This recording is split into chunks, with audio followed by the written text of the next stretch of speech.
Hello and welcome to LNAudioBooks. Please subscribe and leave your suggestions and favorite novels on this channel. Thank you so much, and please enjoy the light novel. Volume 2 of The Eighth Sun. Are you kidding me? Chapter 27, Audience with His Majesty. However, Wendlin is amazing. I met the king for the first time at the age of 40 after defeating the fire drake. Arthur, what should I pay attention to? Wendlin. Using the interval of summer vacation at the adventurer prep school, I set off on private business to the royal capital, traveling on a magic airship, all in order to attend the wedding of my closest brother Eric Nissan. For the sake of accompanying me, Erwin joined the field trip to the royal capital. Furthermore, we were accompanied by Burkhart-san, who declared himself to be our guardian. Along the route we encountered an ancient dragon, who had turned undead after expiring its lifespan. It was composed of only bones and magic core. Although it was only bones, it was a totally unexpected appearance of an ancient dragon, and furthermore one that had turned undead after expiring its lifespan. Still,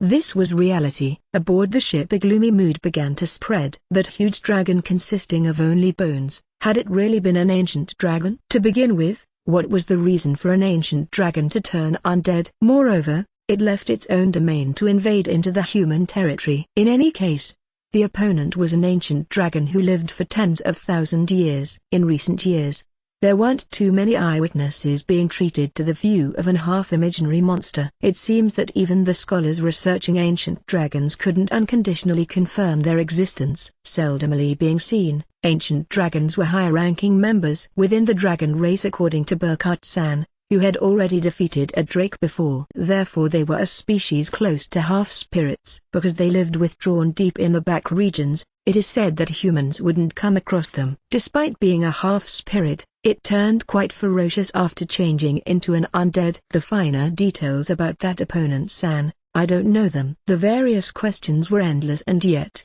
being able to escape from it forever was not possible. In cooperation with Burkhart-san, I was able to successfully perform a memorial service for that ancient dragon. Although I called it memorial service, it didn't change the fact that it was a subjugation and extermination, because I purified it with holy magic and thus stopped its activity. Had a member of the church joined in, he would likely have called it memorial service. I had to use vast amounts of mana to cast the holy magic in accordance to suspend the activity of the undead ancient dragon. In the end, only the bones and the huge magic core remained. Although it was the same case like a tiger leaving its splendid fur behind, the little difference in what remained was the outrageous price of the items when talking about this matter. I think, because of the raw materials you could obtain from a dragon's body, even the smaller version called Wyvern in itself achieved a decent price in trades. To say nothing about a large-grown drake like the one Burkhart-san had defeated before, where there was no unusable body part to the degree that all that could be called valuable, blood, meat, scales, bones and a magic core, to the extent that it couldn't be compared to any other monster. Raw materials with the dragon attribute itself appeared on the market once in 50 years, and even that could be called fast. I heard that the trade prices for the materials were terrifying. Arthur-san explained this to me while we were riding the carriage which had come to pick us up. I, who had expected someone to pick me up so that I could see Eric Nissan soon, had received greetings from a knight's armor at the harbor for exclusive use of the magic airship. Escorted by Arthur-san, we both boarded the carriage the knight's group had prepared beforehand. Burkhart-san had left the harbor earlier to attend to his own business, and in order to explain the situation to Eric Nissan, Erwin had unhappily agreed to leave the harbor behind together with a group of soldiers the knight's armor's attendant had provided. At any rate, the lodging place for Erwin and me was Eric Nissan's house. I have to reunite with him later at any price. Much more, this time it was about an ancient dragon who had no records remaining from the past. Arthur. According to the story of Arthur-san, who was accompanying me, the fact that ancient dragons existed was something serious. As it usually lived within a domain of monsters humans didn't venture into, there virtually was no one who had seen its appearance. I was told that they possess a lifespan of tens of thousand years, actually dying of old age and after death turning into an undead. No one had been aware of this fact. Then, how were you able to confirm that the bone dragon was actually an ancient dragon? Wendlin. By the size of the skeletal frame and magic core. Arthur. Lightly estimating the overall length of the bone dragon, It exceeded 50 meters. The overall length of a small variety of wyvern amounted to the degree of 5 meters, and the largest variety of the same attribute went up to approximately 30 meters. Therefore, explaining this bone dragon would have been difficult and odd, if you hadn't considered it to be an ancient dragon. Because of that, His Majesty wants to acquire the bones and magic core from such rare ancient dragon just like me by granting you an audience. No, Arthur. Like me, a little civility wouldn't hurt, would it? Wendlin, as the 8th son of an insignificant noble, what did you expect? Arthur. Such things like expectations, there were none to begin with. Wendlin. This was the degree of my thoughts regarding my king. It was the same transient feeling I harbored towards the imperial family in my previous life. Neither anti-governmental ideology, nor the will to revolt and overthrow were existent. Passionate admiration and fervent support were absent too. Originating from the southern Styx, there really was no contact with royalty. Thus, I didn't really perceive the coming audience to feel like reality. Calling it a person passing by above the clouds might be the most adequate answer. The idea of meeting was mentally straining if you considered that you might as well not encounter them in your entire life. 2. If I remember correctly, our father had an audience when he inherited his peerage. Wendlin. The ceremony of establishing a noble as new family head in a conferring of decorations has been arranged as the personal duty of His Majesty in the royal capital for all noble families, no matter how low-ranking they are. Though father had to meet His Majesty once, the reality was that it was only this one time. Certainly His Majesty shouldn't be able to memorize every single of the trifling knights. Neither an insignificant noble as our father who lived in a remote region didn't have that many opportunities to visit the royal capital either. Of course the king of a whole country himself was occupied with various issues. It wouldn't be such a simple matter to get an audience just because he came over. However, would someone as busy as His Majesty be okay with such an inferior subject like me? Wendlin. In my mind I expected a reply like, because he is busy,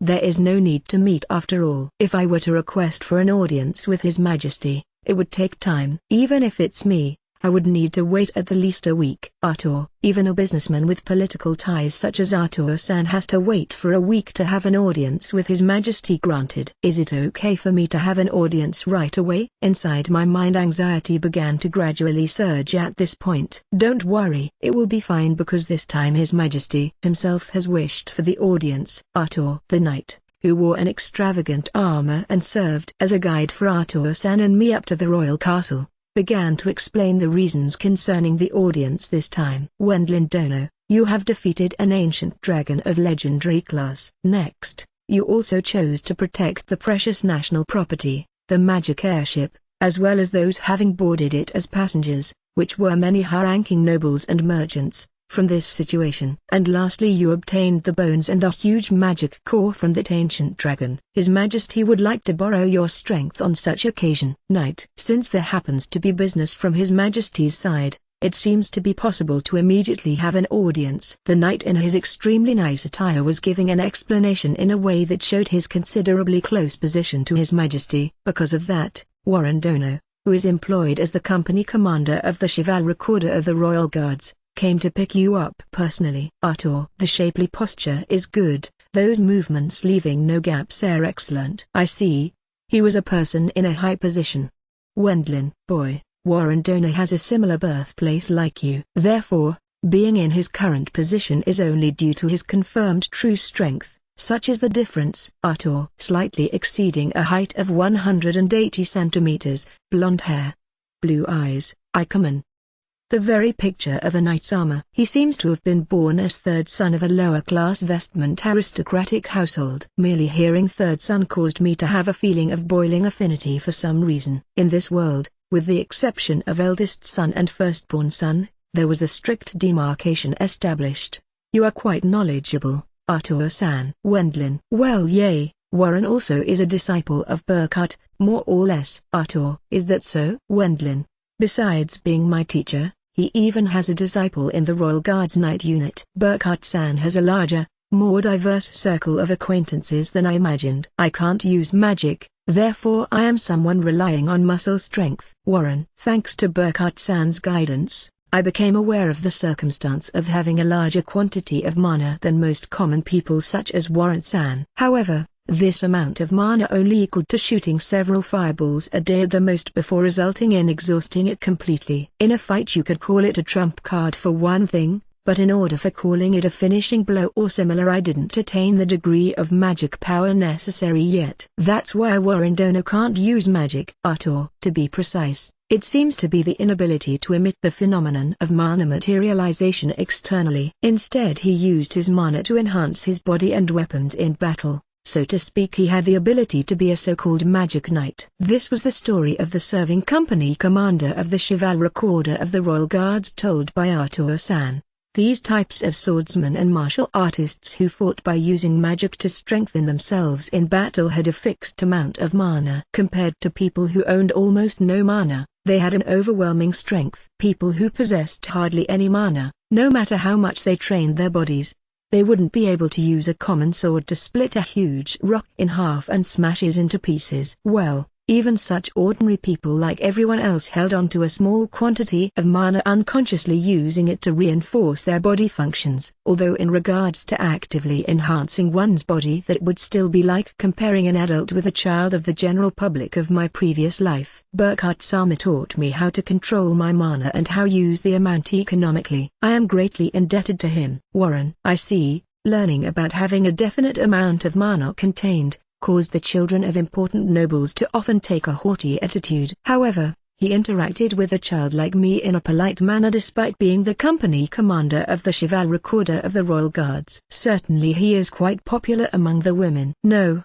before that, it is most likely because of the deep trust His Majesty had in him. And also, when I was about the same age or slightly above as Wendlin Dono, I happened to incidentally meet Alfred-sama once. Warren. At that time Burkhardt-san, while laughing, took the trouble to introduce him with the words, "For the time being he can be called my disciple, although he will soon be done by surpassing me." Back then I couldn't sense anything from his gentle outward appearance. That is, what an outstanding magician he was. Warren. Apparently Master's appearance was seen as nothing but an altogether gentle, tall Ikemanane-san character. Even so, as magician he was one of the best. It was a typical example for don't judge a book by its cover. However, Wendlin Dono also exudes a similar sensation as the one from my memories. In appearance nothing but a boy in the middle of his growth, who is still deeply interested in matters of the world, can be seen. Warren. That is only natural, as Wendlin has already exceeded the magic ability and the maximal output of mana of Alfred. After all, Arthur. Undoubtedly he heard this from Burkhardt-san. Arthur-san appeared to be roughly aware of my ability. I see, that is the reason why His Majesty firmly requested on meeting him personally. Warren. Leaving the harbor, the carriage passed the streets of the lower city part, the resident district, the business district and the streets housing various nobles in series. As one would expect of a metropolis called capital city representing the entire nation, the scale and the amount of people were far above Brittburg. Soon we will arrive at the royal palace. Warren. After approximately 1 hour of jolting around, the carriage which gave us a ride to the royal palace was about to arrive. Huge. Comparing it to my family's house is futile. But even the mansion of Brithhilda Margrave-sama is far smaller. Wendlin. As I was looking up at the castle, we arrived at the front gate. Because Warren-san accompanied us, the gatekeeper let us pass without even checking our IDs. When we entered the castle's interior, there were soldiers, knights, nobles, maids and the like walking around all over the place doing such things like their designated work.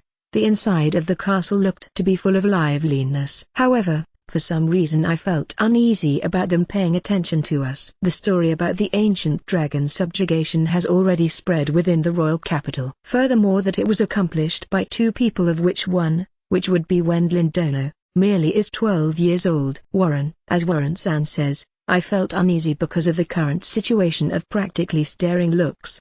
In some way I felt like a panda in the Ueno Zoo. We were led inside the castle for a little while by Warren-san, and before long we arrived in front of a gorgeous door leading to our final destination. Beyond this point seems to be the audience hall. Since His Majesty is a friendly gentleman, keeping the etiquette to a minimum is not a problem. Warren. Because Burkhardt entrusted me to follow up, Wendlin has no need to worry. Arthur declared such by the way, and before my eyes the gorgeous door was opened. In front of my view a red carpet spread across the floor, leading all the way to an elevated throne where one could confirm the shape of a man sitting upon it. And, on both of the sides there were 10 odd guardian knights. Furthermore, one could also confirm the existence of several people dressed as aristocrats in a higher position. Entering, the benefactor of the ancient dragon subjugation, Wendlin von Benno-Bormister Dono and Artur Maskin Dono as a proxy for Burkhard Ringstadt Dono. Announcer-san. Just like I have seen in old movies,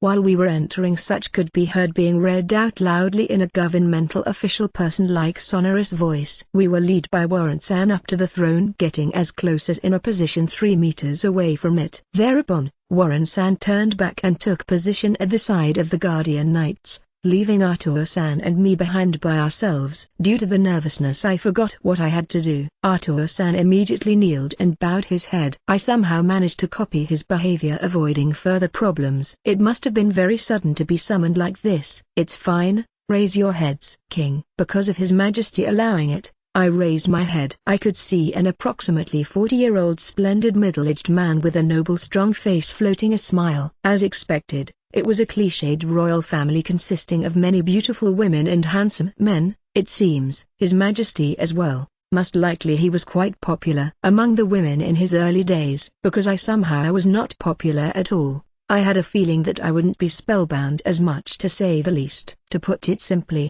all Ikemen are the real enemy. However, Eric Nissan was an exception. Formally introducing, we are the king of this Helmut kingdom. Helmut the 37th. King Helmut, I am the one called Wendlin von Benno-Bormister. Wendlin, Fumo, on a closer look you are really young. How old are you? King Helmut, yes, I am 12 years old. Wendlin, like this my audience with His Majesty began. Chapter 28, Associate Baron Bormister. After arriving in the royal capital, to suddenly have an audience with His Majesty, During summer vacation, we decided to travel to the royal capital to participate in Eric Nissan's wedding and to likewise do some sightseeing. On the way we were attacked by an ancient dragon, who we defeated in the end. Although it sounds quite simple, the matter didn't continue quite as simple afterwards. When the magic airship arrived in the harbor of the royal capital, there was a knight's armor dispatched by the royal palace waiting for us. I had to sorrowfully postpone my reunion with Eric Nissan as I was dragged off to the royal palace. Me,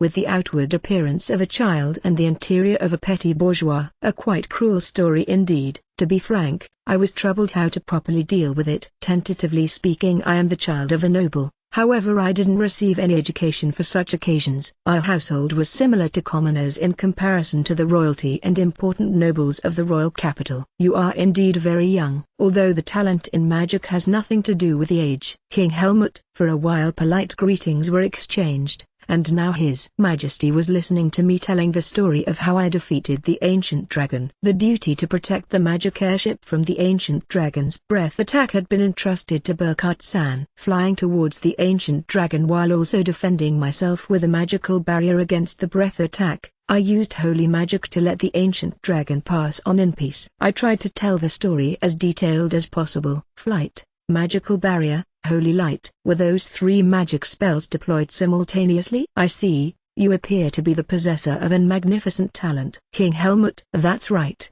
Your Majesty.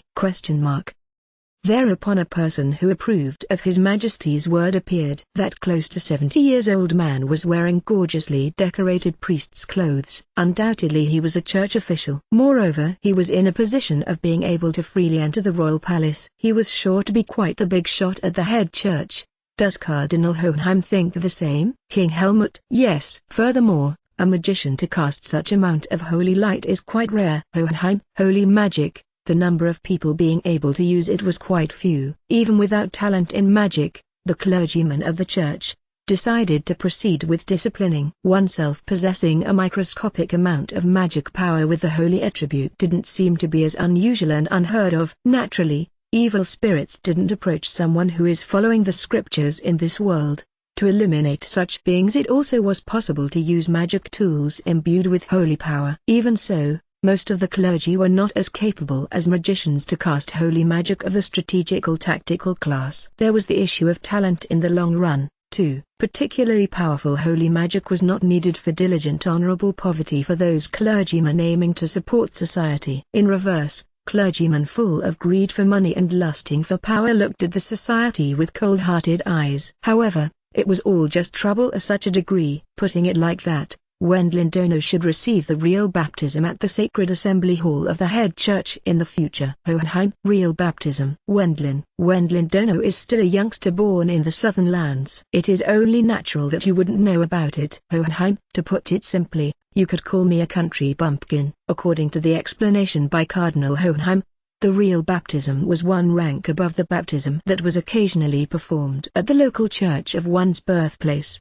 To put it simply. Furthermore, this baptism could be received even if one had already been baptized in a local church. As for its tangible effect, the society only regarded such people as exceedingly devout believers. It's not like undead will crumble to dust by only touching them, just because you received that particular real baptism. Incidentally, royalty, important nobles and major merchants could receive that real baptism as well by donating a high amount of alms. It was a compromise between rich people wanting to be given dignity as believers and the church's side wanting to obtain money. Of course, one shouldn't say it like that. Simply put, calling it baptism for the wealthy would be correct, wouldn't it? The aim was enclosure and endowment.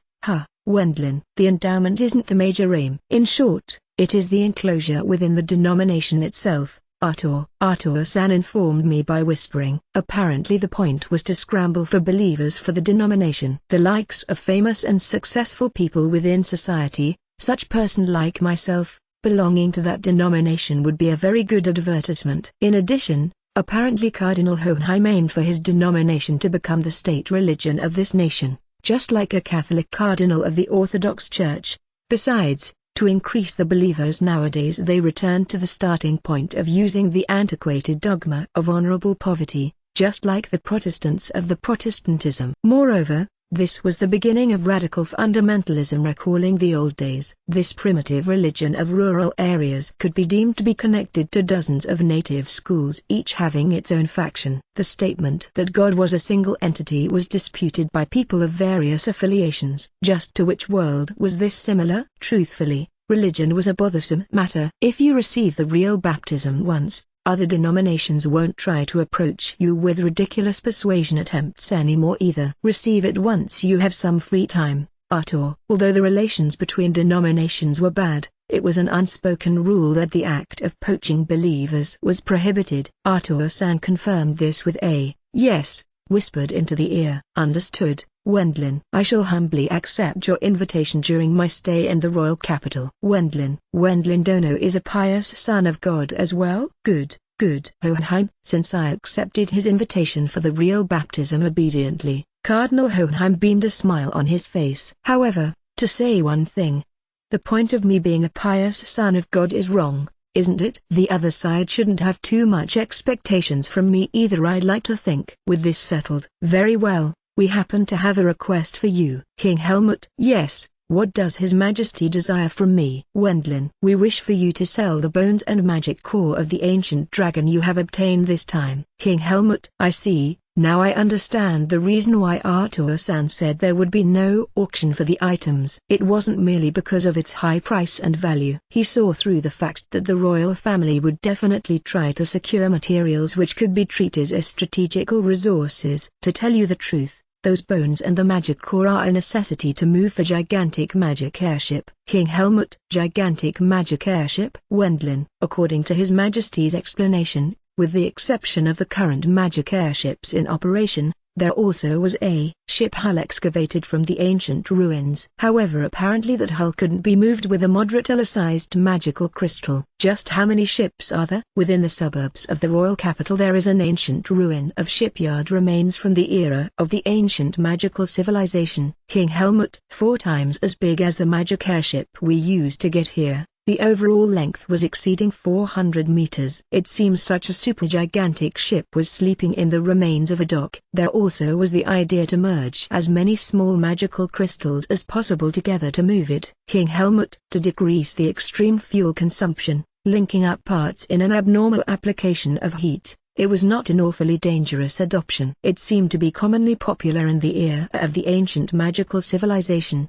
The method to produce a big magical crystal using a great number of small magical crystals was nowadays a lost technology, though. Even if the current research was advancing, it could be said that as of yet there were no results to be reaped. By replenishing the mana within exhausted magical crystals, small magical crystals had quite sufficient application, too. Or more precisely, the result was the same whether one person with a great amount of mana or several people with average amount of mana did the replenishing. However, manufacturing a big magical crystal using magical crystals as materials as well, such an experiment had never been successful up until this day. If you wanted to obtain a big magical crystal refusing to excavate it from the things laying dormant within the ancient ruins, you would have no other choice but to obtain a huge magic core from a powerful monster with the dragon attribute class and process it into a magical crystal. Also, in addition, because the ship was in the dock, various components and armor parts have been removed from it. King Helmut. It was a complicated structure, but not because an earth-shattering techniques was necessary for the production. In any case,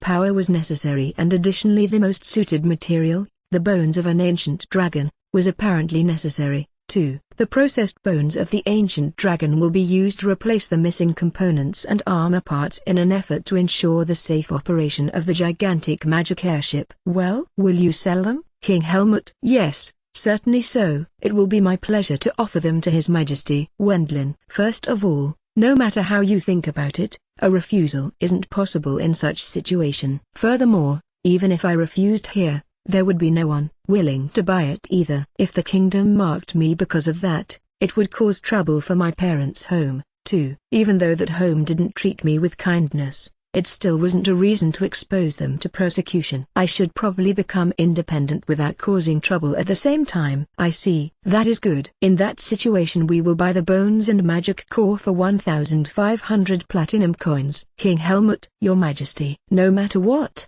this is too much.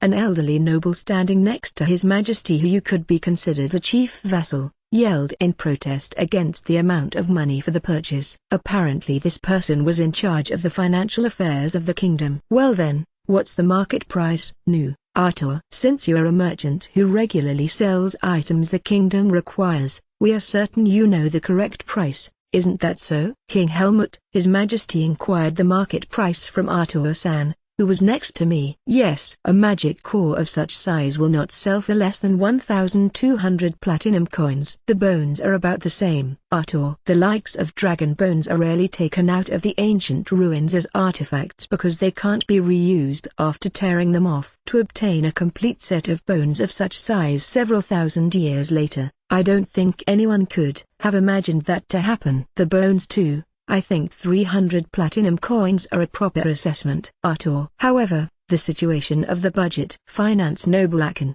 The restart of that gigantic ship was included in the calculations of the budget. We heard it was 2,500 platinum coins. The 1,500 platinum coins are part of the material cost. Although we don't know how much the other sundry expenses cover, you don't really want to say the amount exceeds 1,000 platinum coins as well. It should be well in range of the budget. King Helmut. Still tenaciously facing towards the person in charge of finances, His Majesty declared there was sufficient funds within the budget. I didn't interrupt their deliberation. I must opt for economizing here. The subject of other budgets having insufficient funds is the reason for the delay in carrying out operations. Finance Noble Akin. Nu, Finance Minister Ruckner. Certainly.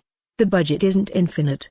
If it was possible to even save one copper coin while doing the same thing, there would be no need to concern ourselves with exceeding it either. King Helmut. Well, Your Majesty. Ruckner. However, acting here similar to being stingy with a reward towards someone who has distinguished himself with meritorious deeds, will dampen the morale of the next person who might try to contribute to the glory of our kingdom afterwards. If such a person tries to put magic cores and bones up in an auction. Artur. What do you think will happen? King Helmut. His Majesty asked a question of Artur-san once more. The standard estimated value of such magic core and bones is 1,500 platinum coins. However, considering the many expectations when it is put up in such an auction, there will be people who will want to obtain these items at any price. It is not within my reach, However, there are wealthy people here and there who easily have a surplus of 2,500 platinum coins or more to bid with. And then, while complaining about the hardships in obtaining these items, they will charge a huge commission fee of the kingdom. Usually merchants commission goods while keeping the prices low. The arrangement is for 5 to 10% of the amount of money to be gained as profit. Therefore, adding in the commission fee, the calculation will already have exceeded the budget. Arthur-san explained to His Majesty that paying only 1,500 platinum coins would be a bargain for the kingdom. Finance Minister Ruckner: all materials will be obtained for a price of 1,500 platinum coins. How much more is necessary to start the operation of the ship? King Helmut: yes. Processing the materials, the work of equipping their engine with the magical crystal, the work of equipping other components and armor parts, test runs and the final fitting of the ship. Approximately 300 platinum coins. Ruckner: as one would expect of a supergigantic airship spanning a total length of 400 meters. Merely hearing about the budget covering the cost for resuming operations, one could get dizzy from it. Saving a share of 700 platinum coins. The budget reduction was successful. Finance Minister Ruckner: we would like to allot sufficient priority to the preponderate items. King Helmut: you understood. Ruckner: with these few words, Finance Minister Ruckner would not once speak words of rebuttal again.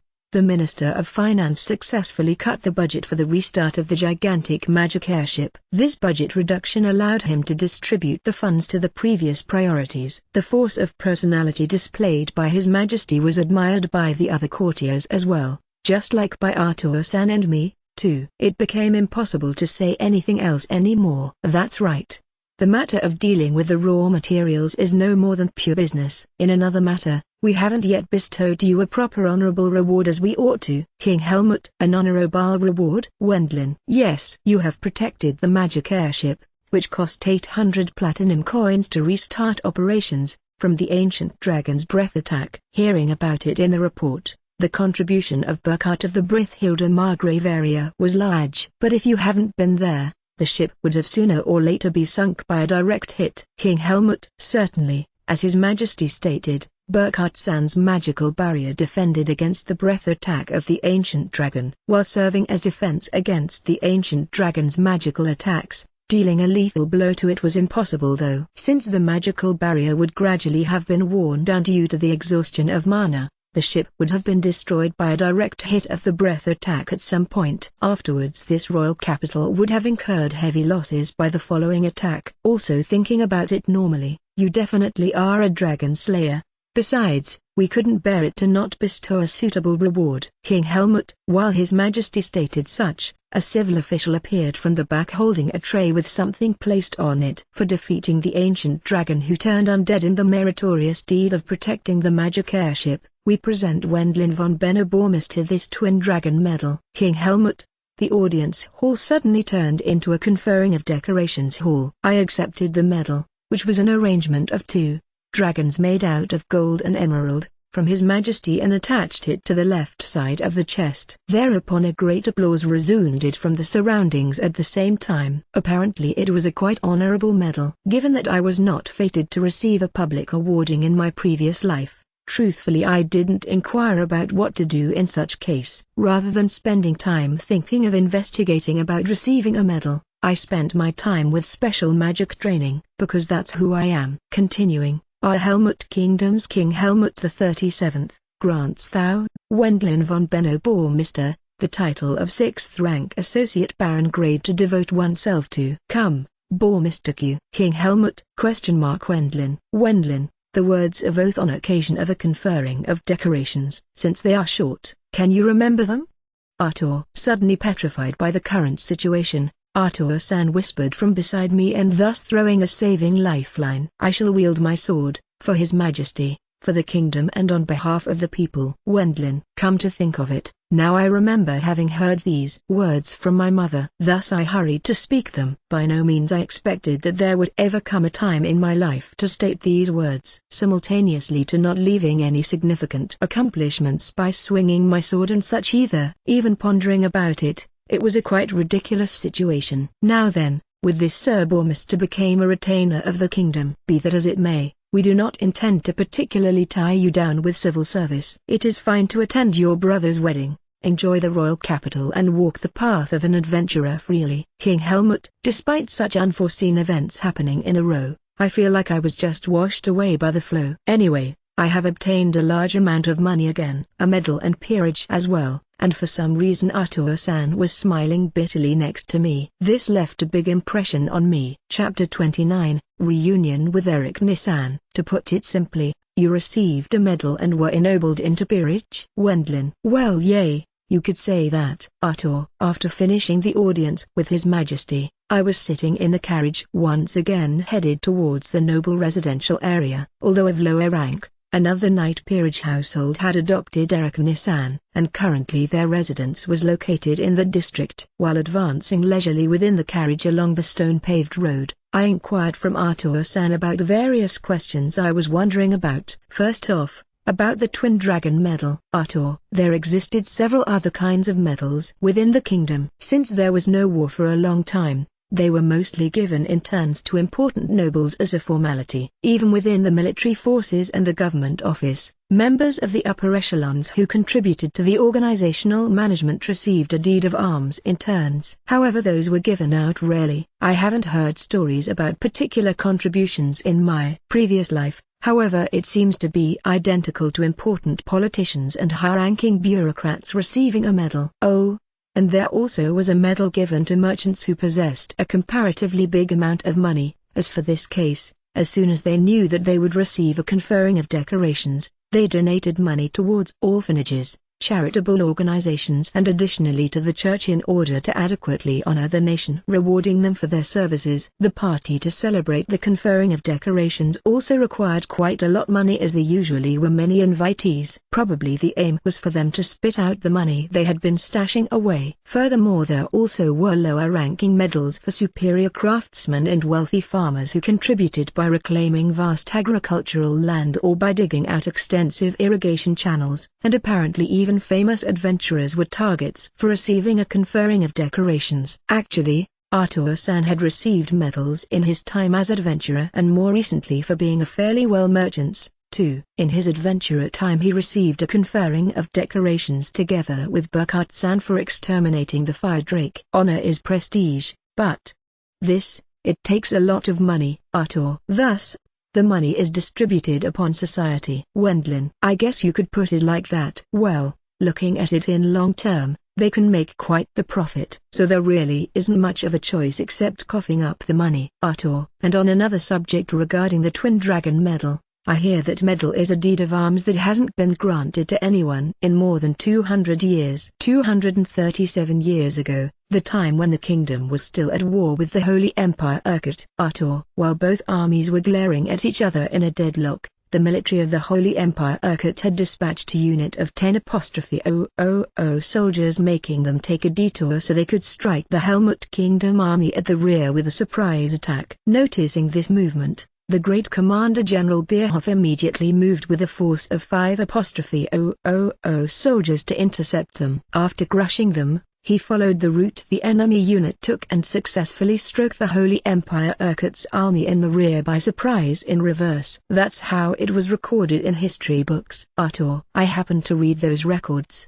too. Wendlin. Being thrown into confusion by General Bierhoff's reverse surprise attack, the Helmut Kingdom's army used this opportunity to attack the Holy Empire Urquhart's army. As a result, of the Holy Empire Urquhart's army, amounting to 200,000 soldiers, 100,000 troops were killed in action and further 30,000 were taken as prisoners. Furthermore, the Urquhart Holy Empire had to abandon the territory they ruled in retreat. They retreated beyond their Giganto Trench, which is a fissure exceeding a depth of 100 meters, dividing the central part of the Lingaya Lingaya continent into northern and south other parts. Afterwards it developed into a deadlock of both armies glaring at each other on their respective side of the fissure once again. And the irony of it all was that thanks to that Giganto Trench both countries were able to peacefully conclude a ceasefire agreement. Because of the fissure having a vast width and depth, the nobles situated at the adjoining border didn't fight over the soil or water supply. Rather, It felt like the nobles were too busy grandly competing with the nobles whose territory touched their own borders while belonging to the same nation. Thus there even weren't any skirmishes between the two countries, because the efforts to cross the Giganto Trench in order to invade the other nation was not worth the result.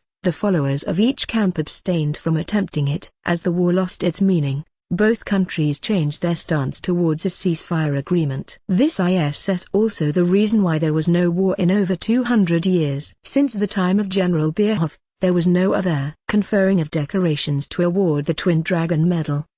However, Arthur-san and Burkhard-san killed a fire drake as well, right? Wendlin: we killed it, yay, but it didn't particularly harm the kingdom in any way. While searching for new monster domains, we ran into it by chance and defeated it in battle. Therefore we got another medal. If that fire drake had attacked an human habitat governed by the kingdom, they would have received it, is what pertained from Arthur-san's explanation. Even so, a new peerage, Wendlin. Still, as I am yet a minor, it is an exceptionally rare case for a noble's child with no right to inherit the household to become an independent head of another family. The only other case would be small girls with no relatives left alive who became the fiancés of other noble children and thus succeeded their peerage. Such cases seem to appear occasionally. In Wendlin's case though, you were appointed a noble for your achievements as the only reason. According to Arthur-san's talk, I have to apparently leave the Bormister family on this occasion in order to succeed as family head of a new and different Bormsitter household. Although you weren't given territory, you will receive an annually pension due to your appointed title. As Associate Baron you will receive 30 gold coins per year. Since you weren't appointed to a governmental office, you won't receive the wages of one. You are not obliged to stay in the royal capital and thus you can return to the adventurer prep school in Brittberg without worries. As it is only necessary to keep up appearance, the necessary expenses are little, too. An easy victory with ease and comfort, wouldn't you say? Continuing the story with the ranks.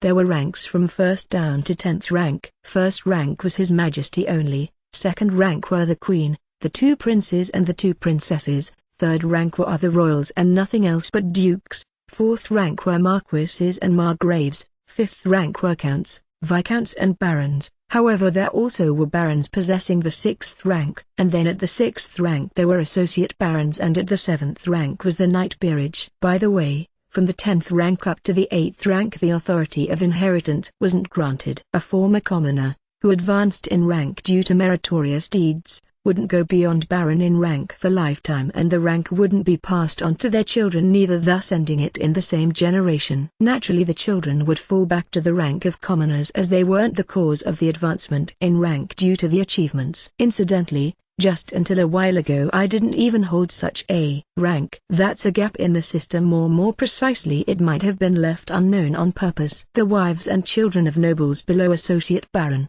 while being registered as nobles for the time being, they weren't granted a suitable noble rank. Of course they wouldn't receive any pension neither. Even at the time the noble head died they couldn't inherit the peerage and thus it would be lost. Because the children who were born were not registered as nobles neither, there also were various lower-ranking nobles with huge branch families in many strange ways. Then, will my children succeed the noble rank then? Wendlin's achievements are great.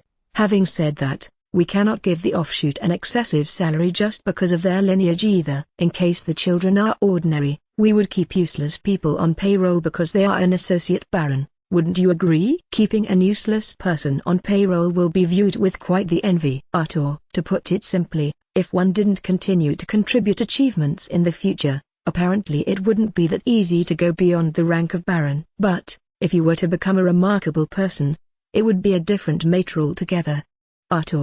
Wendlin: my father possesses a knight peerage of the 7th rank. Erikani-san, who is adopted, will inherit the 7th rank knight peerage from his stepfather in several years, too. In brief, I have become a remarkable person already. It depends on the standpoint, too. Even if Wendlin's father and brother are equivalent as appointed nobles from His Majesty's viewpoint, on official occasions it could result in bossy and difficult behavior if your brother and your father face each other. The punishment for such behavior wasn't as simple either. There seemed to be ostracism by the network of fellow nobles in such situations, like, in spite of being a noble, He is an idiot who doesn't understand the rules of nobles, although it wouldn't matter in Further's case. But for Eric Nisan Wendlin, although Eric is my closest brother being on the same wavelength as I, he can't afford to deal with me in the wrong way due to my rank being above his. I feel a bit lonely. Therefore you have to bear this in mind on official occasions. Usually it is no problem though. Arthur. While we had such talk,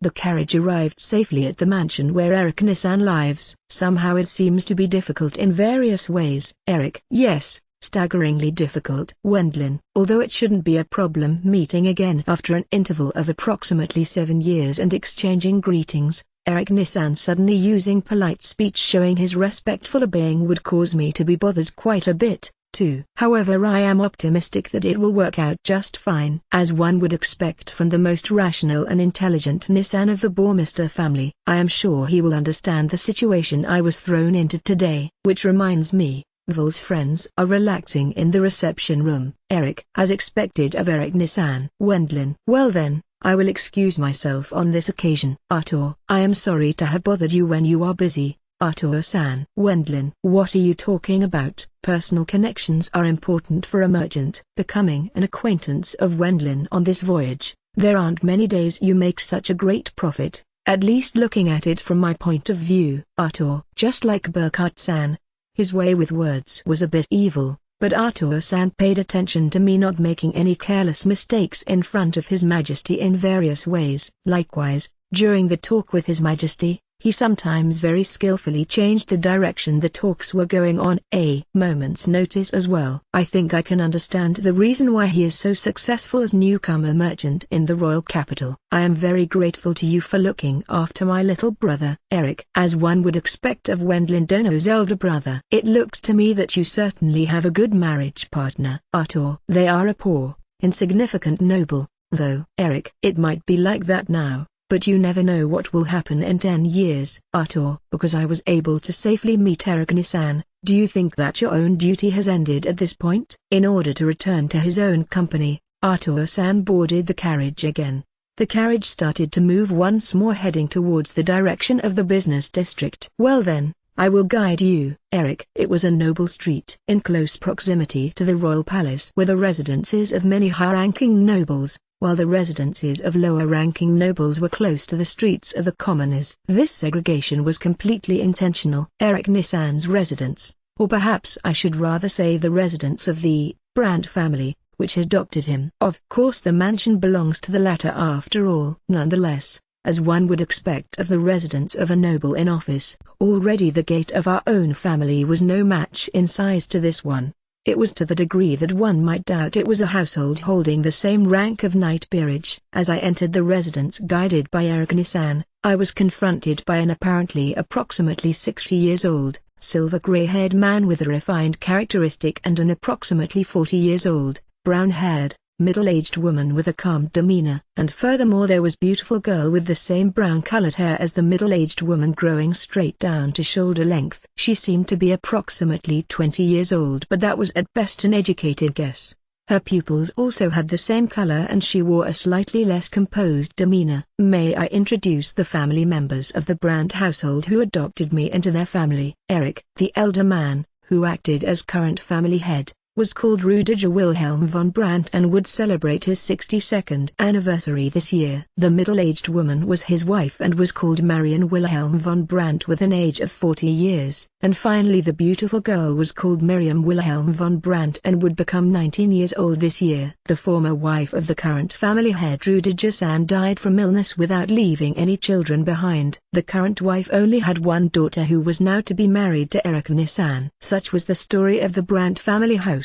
Given that you couldn't escape aging, he made the heavy decision to marry off his daughter in order to have a successor of the household. Eric Nisan, who had just passed the junior governmental official examination, was assigned as subordinate to him. As he was pleased with the young man, he chose him as inheritor. Nice to meet you, Sir Bourmister. Rudiger. Excuse me. We would like to ask for your forgiveness for receiving you at such a place instead of a more appropriate official location, Sir Bourmister. Marion. As for this, please excuse us. At any rate, Bourmister Dono currently is famous in the royal capital due to the story of defeating an ancient dragon. However, For such a renowned magician donor to be the little brother of Eric, the world sure is small. Miriam. There is not a speck of arrogance to be seen in Rudiger-san, unlike the usual nobles. Instead he addresses me open-heartedly. In all honesty, I was only desperate to avoid letting the magic airship and all those on board be burned by the breath attack. Wendlin. No matter how much I continued to train my magic,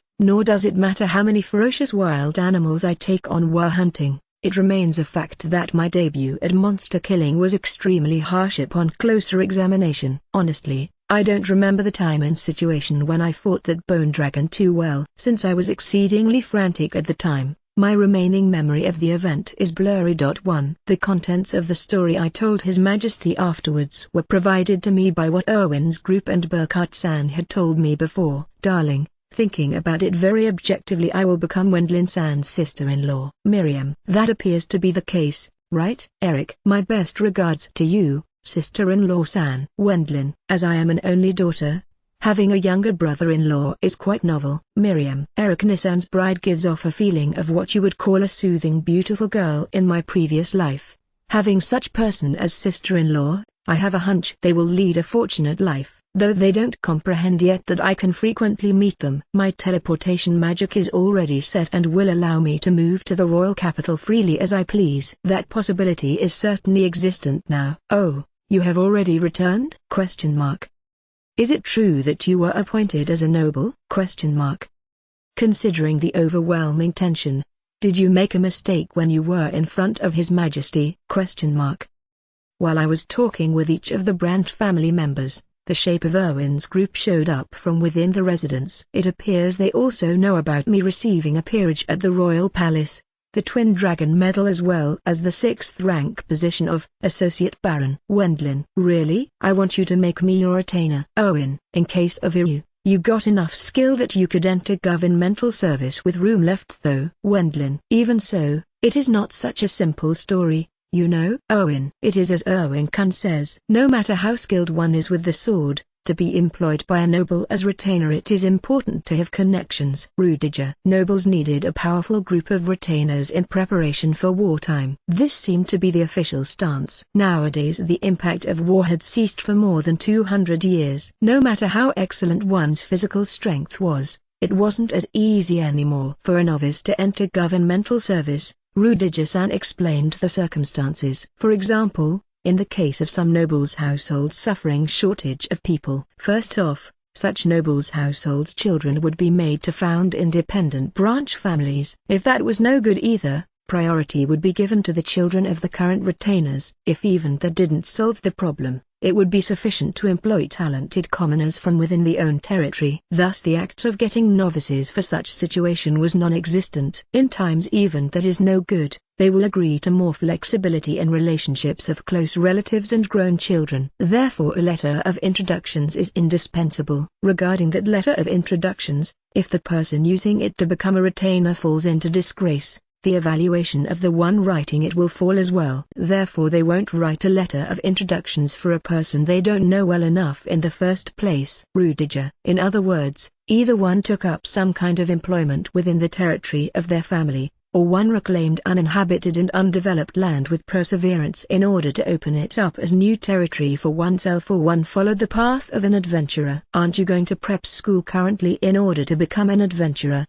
Owen. Wendlin. Then I want you to employ me. Owen. Oh well, that's fine with me. Wendlin. I don't think he would be again. With him, even if Vil takes command as leader, there is no reason in getting that kind of trouble on board. Blue Eyes. Me too. Please hire me. Ina. Me too. Blue Eyes and Ina. Each of you is fine with me as well. However, are you sure you want to join such a noble? Wendlin. Your attitude is good, you know. But Rudiger. There were many lower-ranking appointed nobles in the royal capital, but it seemed more than half of them wasn't in office of a formal, official position. Compared with the amount of nobles, the amount of official positions was quite insufficient. Even so, a minimal pension was paid in order for nobles to have some money for socializing. There were nobles who spent money to escape from their current official position in order to conduct themselves to physical training, too. For that reason, there was a great number of lower-ranking nobles who had a subsidiary businesses or side jobs. Actually, it is not allowed, but hey. Yelling well, then give me an official position. Would be troublesome as well, and because of that it is tolerated. Rudiger. It's difficult, huh? Wendlin. Our family's home is considerably poor, but the lower-ranking nobles in the royal capital have to face various difficulties, too. Because that's how it is occasionally. There are nobles who work as adventurers as side job and die while carrying it out. Rudiger. While the cause of death was being killed by a monster, officially it couldn't be made public for aforementioned reasons either. After consultation with the governmental office it would be declared as death due to sickness. Furthermore, the governmental office staff themselves would urge the matter of handing over the peerage to a successor as soon as possible, too. Rudiger-san told us from experience, huh? But in that case, what's the rule for me? Wendlin. In Wendlin Dono's case His Majesty has bestowed an authorization to freely do as you please. Although the reason might be that yourself are a magician as well. Rudiger. The nobles and the kingdom, no matter how much talent one might possess,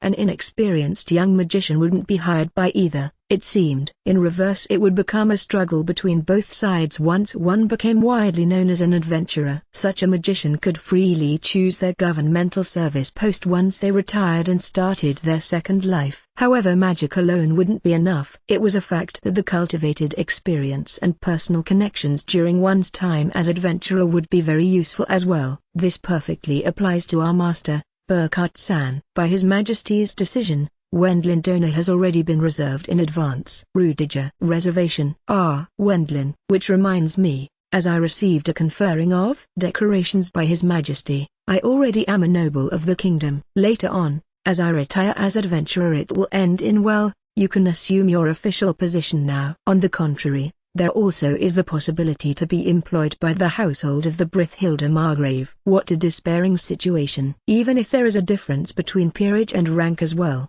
both, me and the Brithhilda Margrave, are appointed as nobles by the kingdom. Thus the situation would become the same in the end. Therefore the Brithhilda Margrave won't be able to employ me anymore as we have become colleagues already. Thinking back, I can now understand the reason for the obviously awkward dry smile of Artur-san not long ago. While it isn't Burkhardt-san's fault, it is a fact that the personnel that caught his master's eye has immediately been monopolized by the kingdom in the end. No matter how gentle the Brithhilda Margrave might be, it was no risky wager to state that Burkhardt-san would be scolded. Artur-san, who had noticed this, considered his friend Burkhardt-san in pity. That would explain the expression he wore earlier. Wendlin Dono. Even if those three are your friends, it might be better to employ them in appearance only. Rudiger. Rudiger-san suggested to me to only employ my three friends formally. Wendlin Dono. Although you became an associate baron you hold no duty. Rudiger. Thus the annual pension will be 3 gold plates. Changing it into Japanese yen,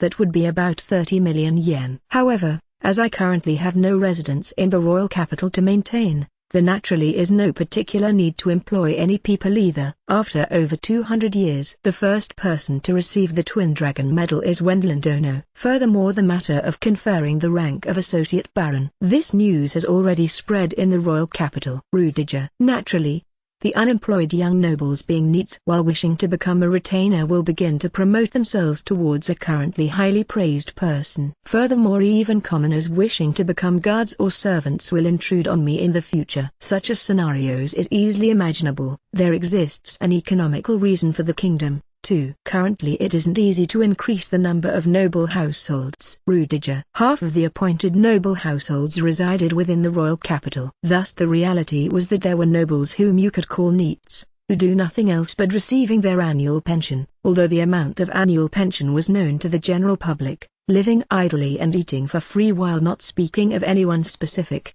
the tax-paying commoners would remember it. Therefore it wasn't that easy to increase the amount of nobles. Conversely, in the case of decrease, more and more would become extinct without even having a chance to adopt successors into their households. But as for this, it was apparently a quite rare case. In the first place, there almost always existed a relative somewhere who had the potential to become the successor. Rather, there were many cases where it turned into an ugly competition between the succession candidates. Because of that it may become a bloodshed. There are also cases where the talk about succession completely vanished. Rudiger.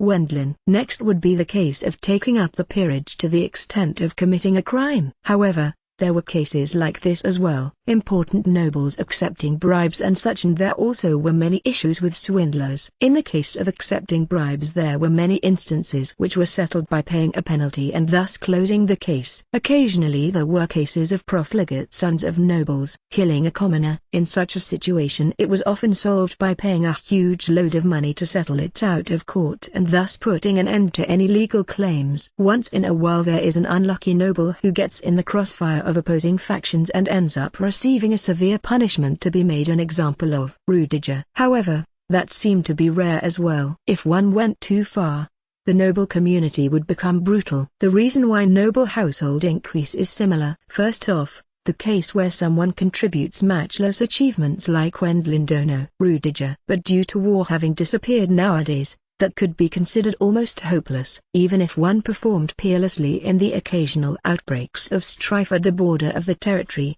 the kingdom wouldn't spend any praises for such a reason. It was unthinkable that the evaluation would rise from that to the extent that you could put a value of -0 to the increase. Since those soldiers are vassals employed by the noble, generally any reward that was sent will go to the noble himself. What a nice story, isn't it? Rudiger. Next would be the situation of oneself reclaiming undeveloped land and having the territorial right recognized by the kingdom. In addition, this is the case for my own home, the Bourmester household. Although it is a positive method in a certain way, it is also quite the difficult feat to accomplish. Rudiger. Gathering people to clear the empty plot of land and then making sure to increase tax yields. Talking about it was easy, but actually accomplishing it was quite difficult. Moreover, even if you succeeded with it, if it caught the interest of an important noble in the vicinity, it might happen that the feudal lord in the adjoining territory would compete for the rights of the land. Apparently this was connected to quite a few hardships. Although the kingdom presents the knight peerage as a matter of convenience, it isn't unusual for the village under a noble to not exceed a population of 100 inhabitants. Rudiger. In that way it quickly became a matter of internal administration for the king. Such a nice story where reclaiming grounds equal to rapid development would be a strange dream at best. Otherwise our own home, the Bourmester household, would have already become a separate margraviate long time ago. For that reason, tomorrow there might potentially be a flood of people rushing the location of Gwendolyn Dono. Rudiger. The young nobles in hope of a retainer's position and the commoners in hope of employment. And then, nobles offering their daughters or little sisters as brides, and merchants and commoners earnestly requesting and desiring to be taken as concubines. I am getting a headache from just thinking about it. Therefore, those three will be made into retainers even if only formally in the end. Rudiger. Having the same ambition to become adventurers. They already were party members. Currently there was no work in the new Bourmester household and thus there was no need to pay any wages neither. That's true. We don't need something like wages. Owen. At the least it is an insurance for the second life. That's how it is. It is much better to become retainer of the unmarried fool than being the second wife of some strange guy after retirement. Blue eyes. If it comes to light that I already secured retainers, the unreasonable pleas of various people would decrease as well. Moreover, In and Lu-Eyes are of the same age as I am. With all due respect, Ina-san and Lu-Ai-san being the daughters of vassals, it is all the more convenient in such case. Rudiger. The surroundings would perceive the situation as In and me being mistresses. Lu-Eyes. Since I have become the family head as a noble, assuming that I agree to accept a legal wife, it will become necessary to match the family status. Therefore, it seems the two daughters of retainers are excluded and can't be accepted as wives. It helps that Lu-Eyes-san understands the situation quickly. Rudiger. Well, to be honest, I am fine with actually being his mistress too though. Lu-Eyes. This would also be the worst way to become an adult, you know. Also you might have a desire for someone else than me. Gwendolyn.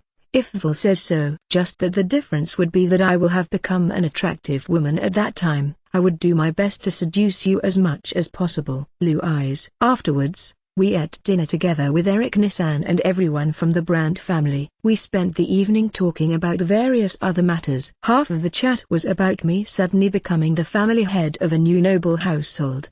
The experienced and well-versed Rudiger-san gave me various advices without minding my inexperience. As one would expect of a noble serving in a governmental office in the royal capital for many years. Even though both have the same rank, except how to plow a field. In almost everything else father and brother couldn't outdo the great difference. While the heir of the royal city might rub a lower-ranking noble the wrong way, you had to be sensible to politics and the common knowledge of nobles. Hey, Eric-san. Wendlin.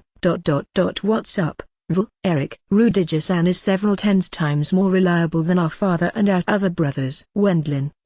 It might be best to not mention this though. Eric, before retiring for the night, Eric-san and I had such a talk. Chapter 30, Eric-san's marriage. Yo, long time no see, boy. Burkhart. It's the second day since I have arrived in the royal capital. Yesterday I was ennobled by His Majesty for slaying an ancient dragon. For today, the marriage of Eric-san had been arranged to be held at the Brandt household. No, formally Eric-san already is part of the Brandt family. As for marriage in this world, only the two concerned persons go to the church. That they receive a permit if the marriage has been accepted by the priest. Excepted from this procedure are royalty and important nobles. After that, they have to only submit the permit to the governmental office. Therefore, today's event should be called a marriage announcement party where the newly married couple introduces themselves to society. As a matter of fact, Eric-san and Miriam Jissi-san have met here 3 years ago. Rudiger-san had observed the way Eric-san,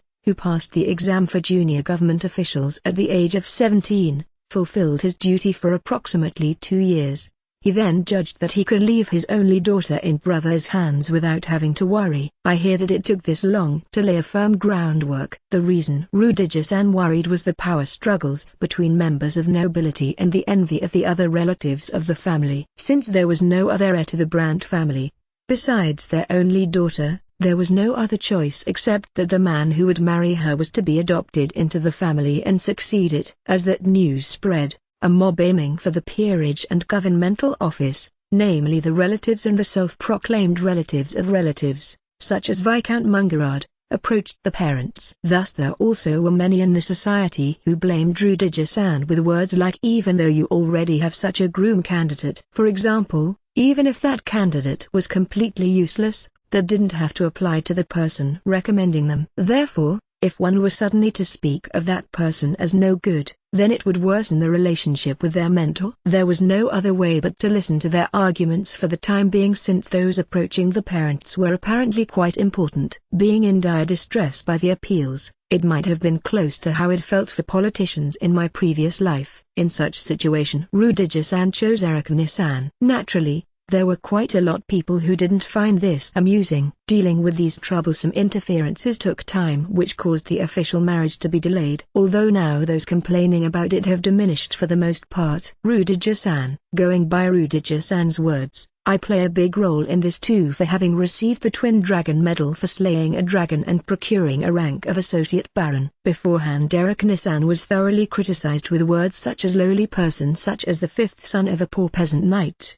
But now it was he as the elder brother of the hero who slayed the dragon, then he has to be a wonderful husband. Dono. It seems many people change their opinion into this direction now. Although it is a detestable story, I decided to consider it a good thing that I was able to provide backup for Eric-san. Even if it was by chance, it would have been fine to not forcibly butt in on the case of Miriam Ju's groom, though I think it was still fortunate. Mungerard. Ours is a fine knight peerage household. Mungerard. In the case of such things as an associate baron's household, it is likely they are involved with Finance Minister Ruckner. Mungerard. Even if you forcibly send in others besides Eric, that cool gentlemanly dragon-slaying hero will get mad if the marriage is cancelled. Mungerard. Considering the circumstances, he mustn't get angry, otherwise it would become unbearable here. Mungerard. Those were the honest thoughts of Viscount Mungerard, who had approached the parents. He visited the Brandt household the day before the ceremony. For some reason I ended up having to listen to Rudiger-san's complaints. Don't think it's somebody else's problem,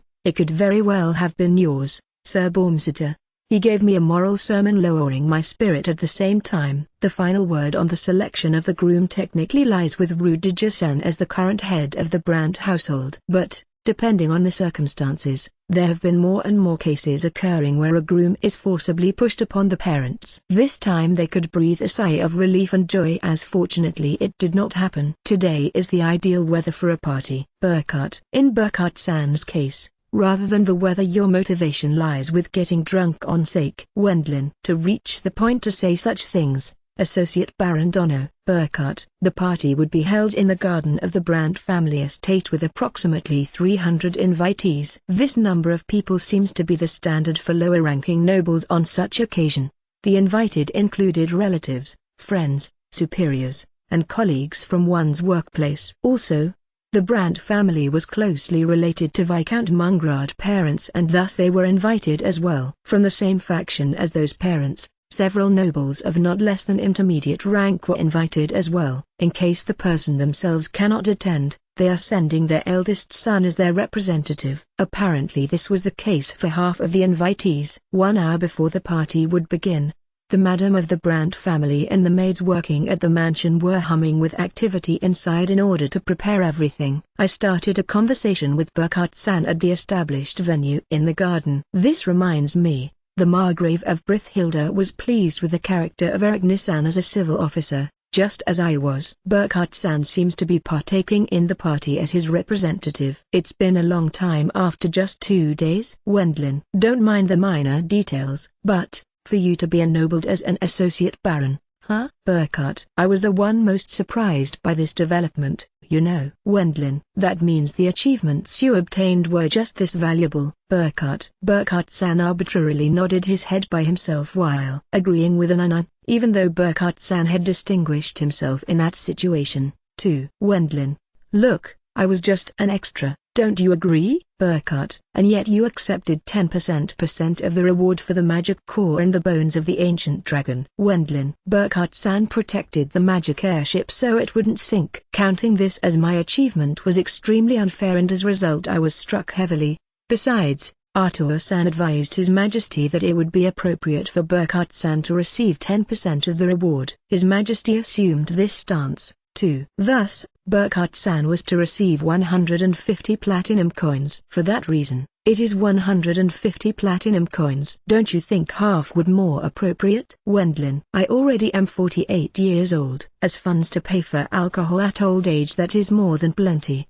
Don't you think? And besides that, I have my own fortune as well, you know. Burkhardt. With these words Burkhardt-san told me the amount of money he had amassed as his own fortune. I wasn't able to hide my astonishment at the excessive amount. In my time as adventurer our party racked in quite the impressive income. Burkhardt. As a result of Artur-san's stubbornness, Burkhardt-san, who is an elite magician, went as far as slaying a fire drake. Given that, I certainly believe he has earned enough income in the end. Furthermore, my master also joined their party under the pretext of newcomer training for a period of time. Because of that party must have undoubtedly possessed an earth-shattering battle power. The other members of the party walked off in order to serve suitable nobles as they started their second life. Therefore, I have no complaints with my share. Burkhardt. While talking about this, Burkhardt-san received the bag with the 150 platinum coins from me and casually tossed it into the magical bag. I received good drinking money. Burkhardt. Do you intend to buy something like a sake brewery? Wendlin. Then it would turn out to always be the same kind of sake, no? Burkhardt. While having such a chat,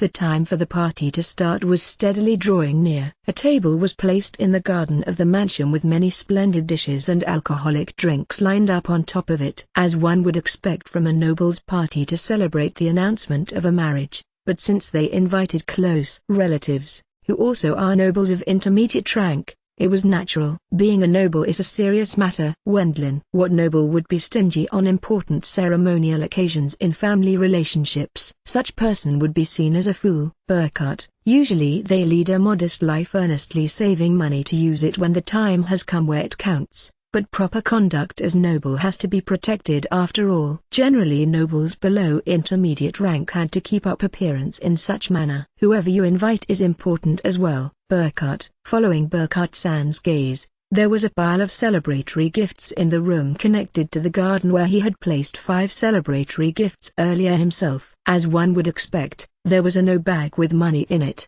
Primarily there were various articles that could be well used by the couple in their daily life, and there were more things such as clothes and jewelry. Certainly, if the children of relatives are invited, the parents can't attend empty-handed either. Also, Bringing cheap congratulatory gifts would be a reason for embarrassment as well. There might be quite a few hardships in regards to facet of money. It is decided by the reputation of their long-lasting customs. Additionally, it is accompanied by the attempts to match the expenses for the gifts as much as possible. However, he's not here. Burkhart, who is not here? Wendlin. It will become a big problem if that guy is not here. Burkhart. As I was tilting my head in puzzlement in regards to Burkhart-san's remark, Eric Nissan appeared after having changed into his uniform. It has been a while, Burkhart-san. Eric. Yes. My lord has grieved over the fact that he couldn't attend himself. Burkhart. It can't be helped. He is the Margrave of Brithhilda after all. Eric.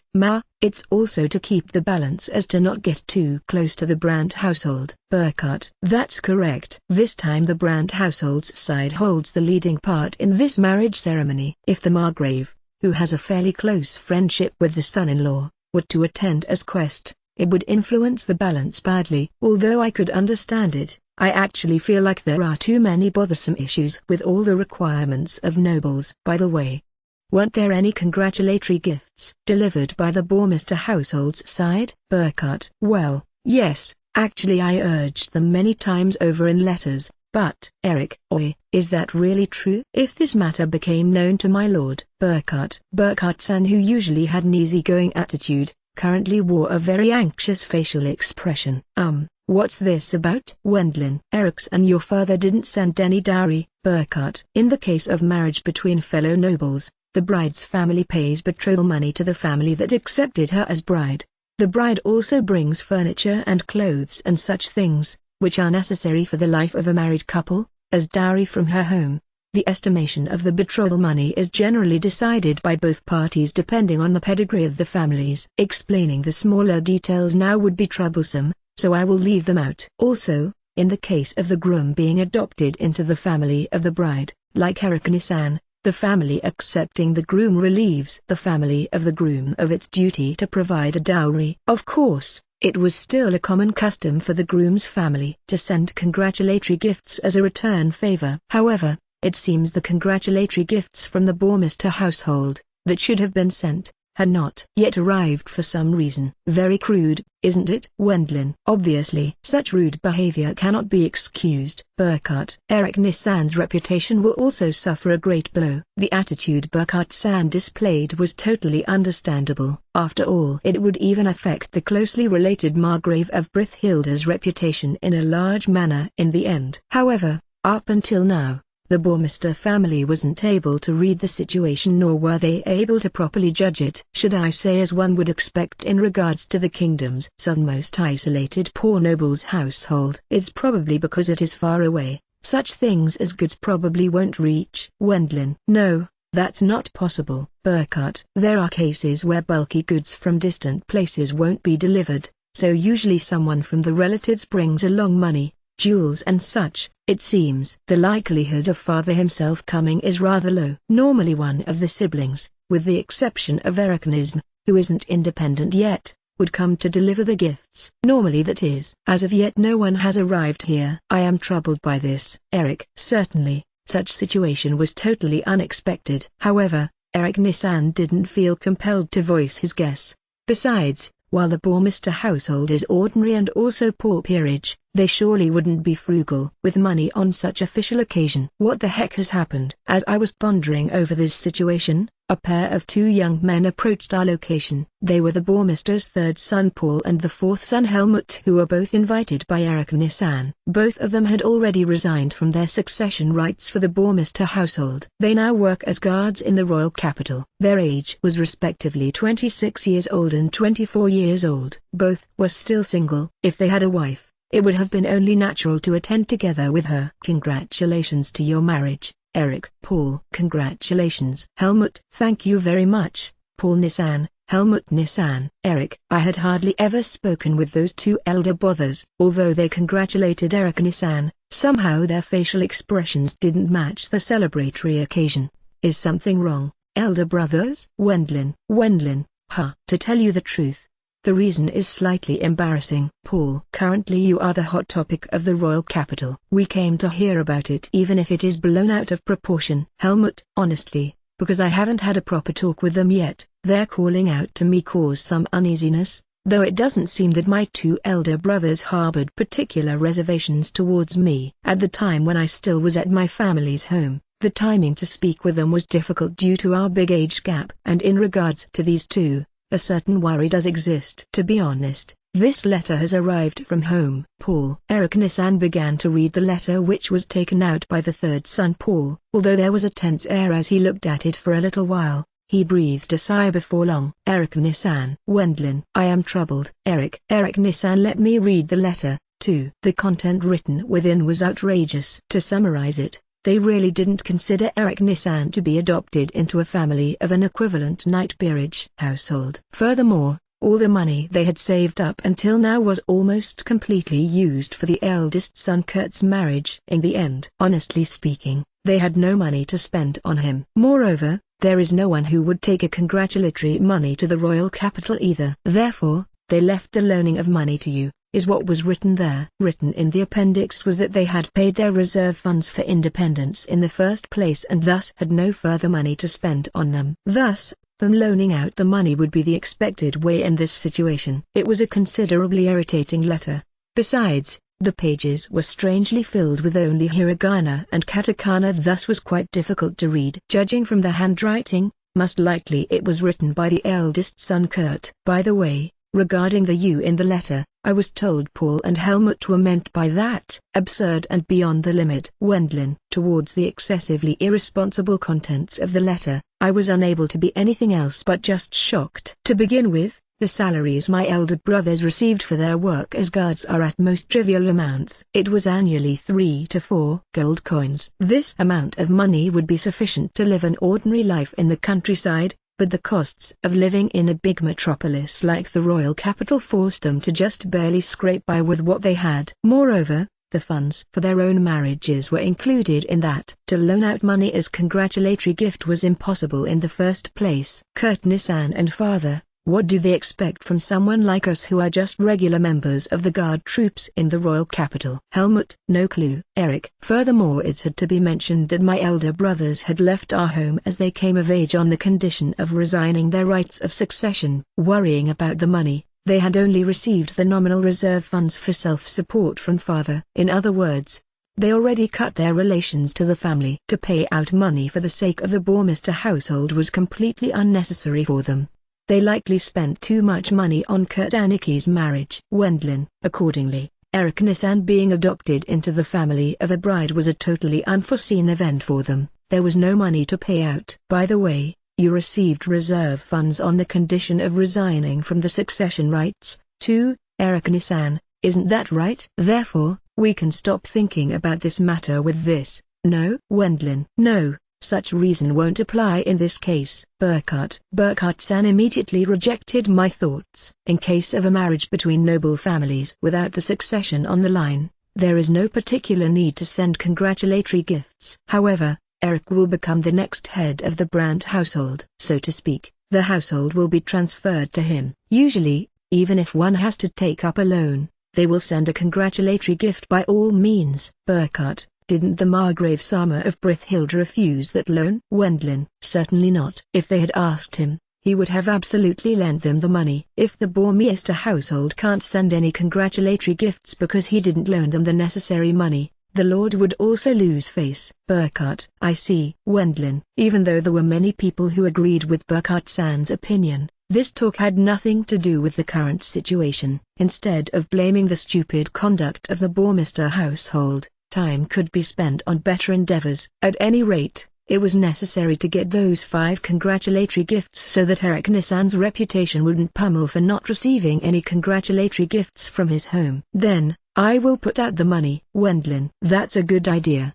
By luck, the boy has the money. Burkhart. Please tell me the estimated amount required. And also about the goods, too, okay? Wendlin. Before entering the prep school, I had trained my magic in the savage lands and at the sea while at the same time hunting, gathering and producing various commodities. If there was something among those items that could be used, it would be a simple retrieval from the magical bag. If there isn't, I can call upon Naoto-san's help, too. In that person's case, it could be expected that the appropriate goods for congratulatory gifts could be gathered right away. Vul, I am sorry, Eric. We are too, all because of the Bourmester household. As a household's head, doesn't Nissan think it's strange to not congratulate Paul? Eric Nissan is the brother I have the closest relationship with.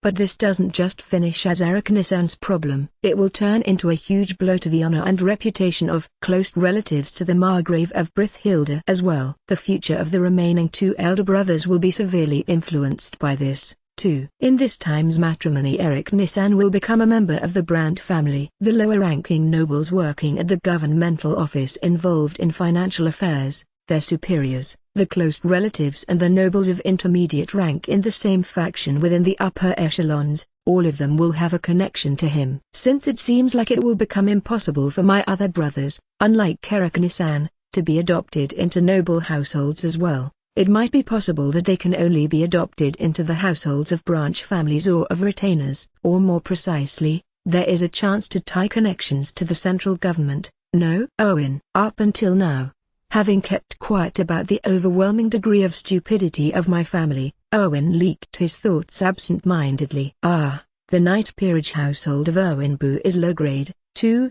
huh? Burkhart-san agreed to Owen's assessment with an understanding expression.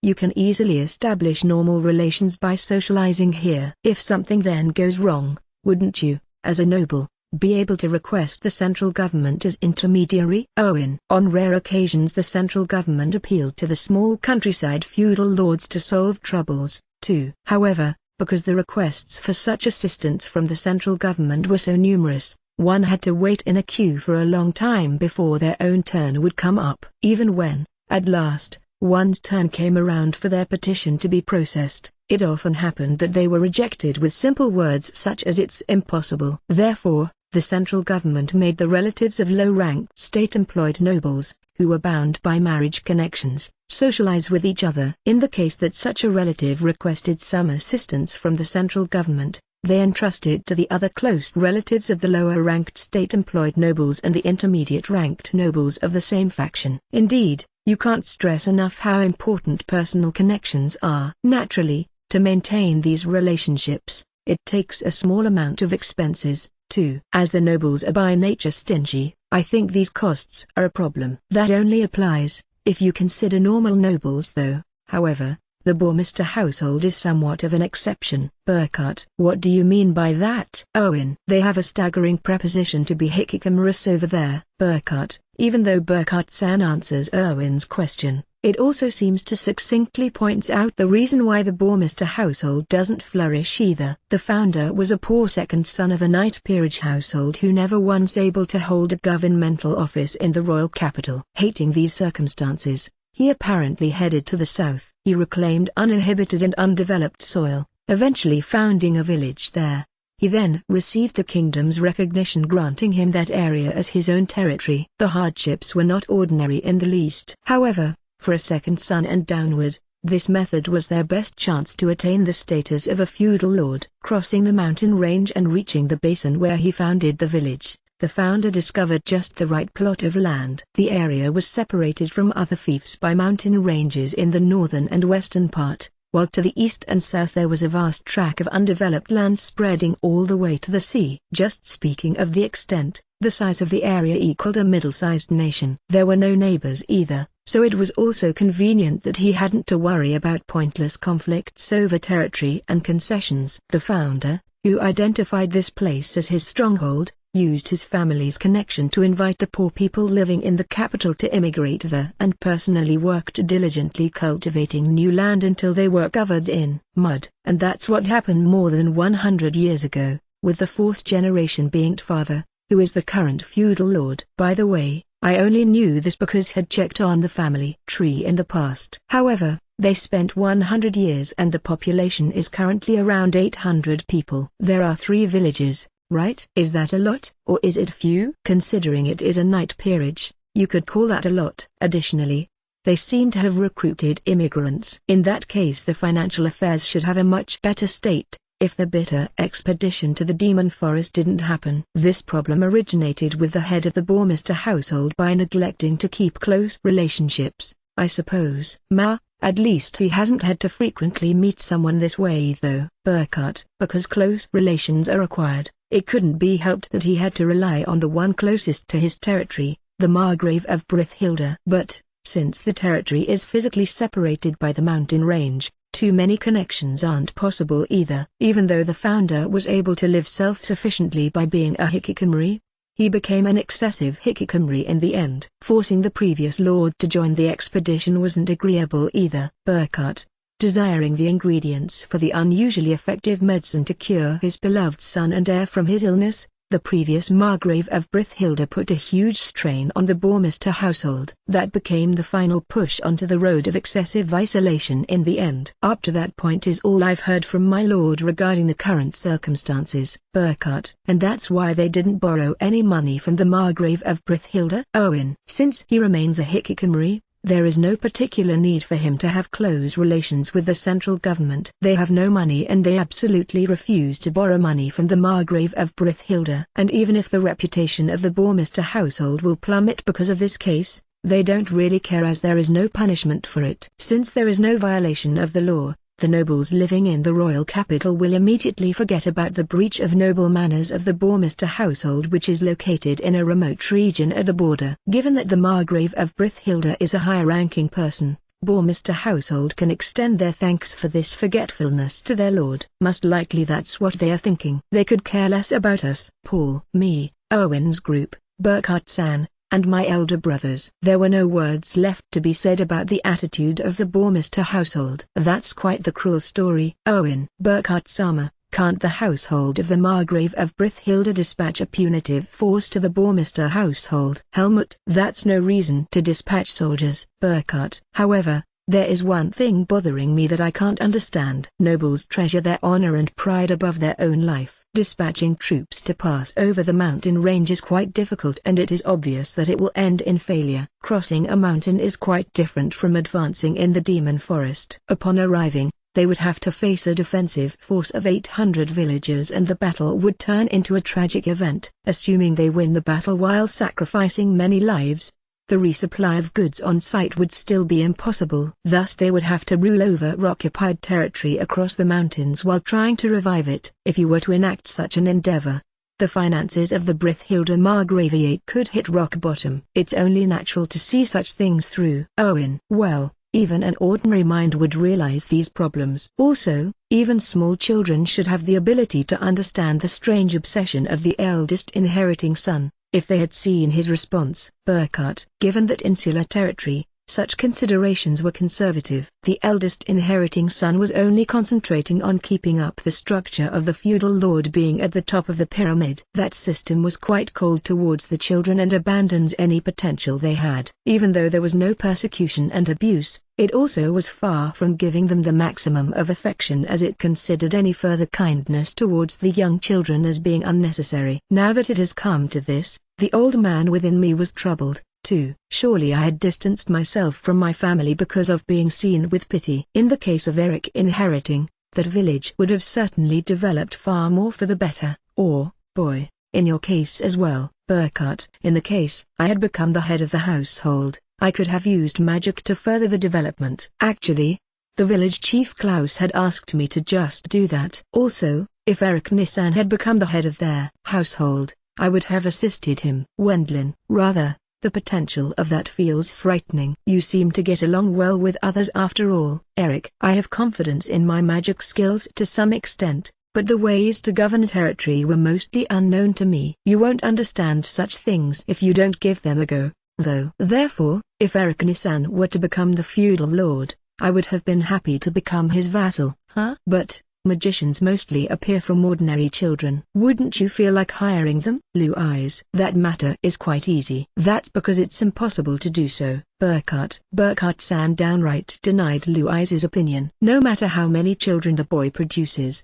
what do you think it would take to employ magicians at the level of the boy? Burkhart. But that's the price of a family. Blue Eyes. It's always impossible to make a choice. Blue Eyes Chu-chan, if you could hire a magic instructor for cheap money, what do you think would happen? Your parents and siblings would say such salary is no problem for our family. Burkhart. Certainly, that is. Blue Eyes. Protected by that strong parental love, it would turn into a relationship of exploitation. Such a thing wouldn't be able to last for long, isn't it? Furthermore, even if it would work at the beginning, I think the boy would escape in the end. Burkhart. To detain me, overwhelming strength would be necessary. 2. To lose such a magician due to ineptitude ought to cause voices of dissatisfaction to appear. Anyway, it's not possible to pay the estimated salary, thus it is better not employ such magician to begin with. Burkhart. Then the tropic returned to Eric Nissan becoming the head of the household again. Someone like Nissan will put in great efforts to pay an appropriate salary, and thus I can understand that me trying to help out would put a huge strain on him. In any case, I can easily raise money by myself. Even if I missed out on a successful career through such a small contract, it would still be fine with me. That said, please don't ask me to offer such free beneficial services to such a father and Kurt Nissan. That is my heartfelt opinion. In a summary, for those accumulated reasons the situation is hopeless in regards to the congratulatory gifts. Boy.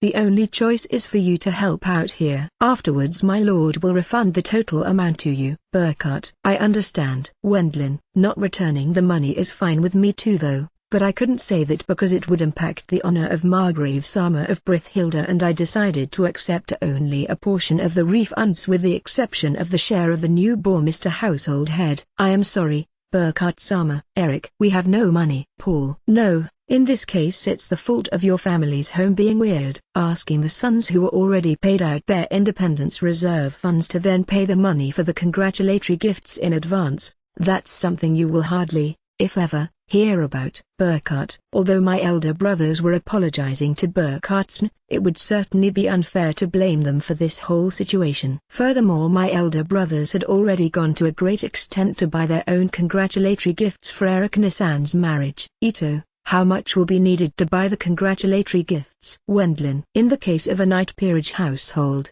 it would be 1 gold plate. But it's common custom to spend half of the gold coins to buy goods for adding them to the gift tables as well. Burkhart. During the party, the invitees would be able to look into open room holding the gifts without even having to say as much. Also, because both families would be tied together in the end, it was a good idea to blend in local products from their territories as gifts as well. Isn't this like placing kombu and serum, dried squid, on top of a small offering stand as it happens during the exchange of engagement gifts? Our own home's local special product, huh? Wendlin. There's really no need to think so hard about it though. Typical goods from the region should be fine. If there's nothing in your magical bag, get Artur to prepare some for you, okay? Burkhart. Artur-san is a merchant after all, but he didn't receive an invitation. Wendlin. Well, that's only natural.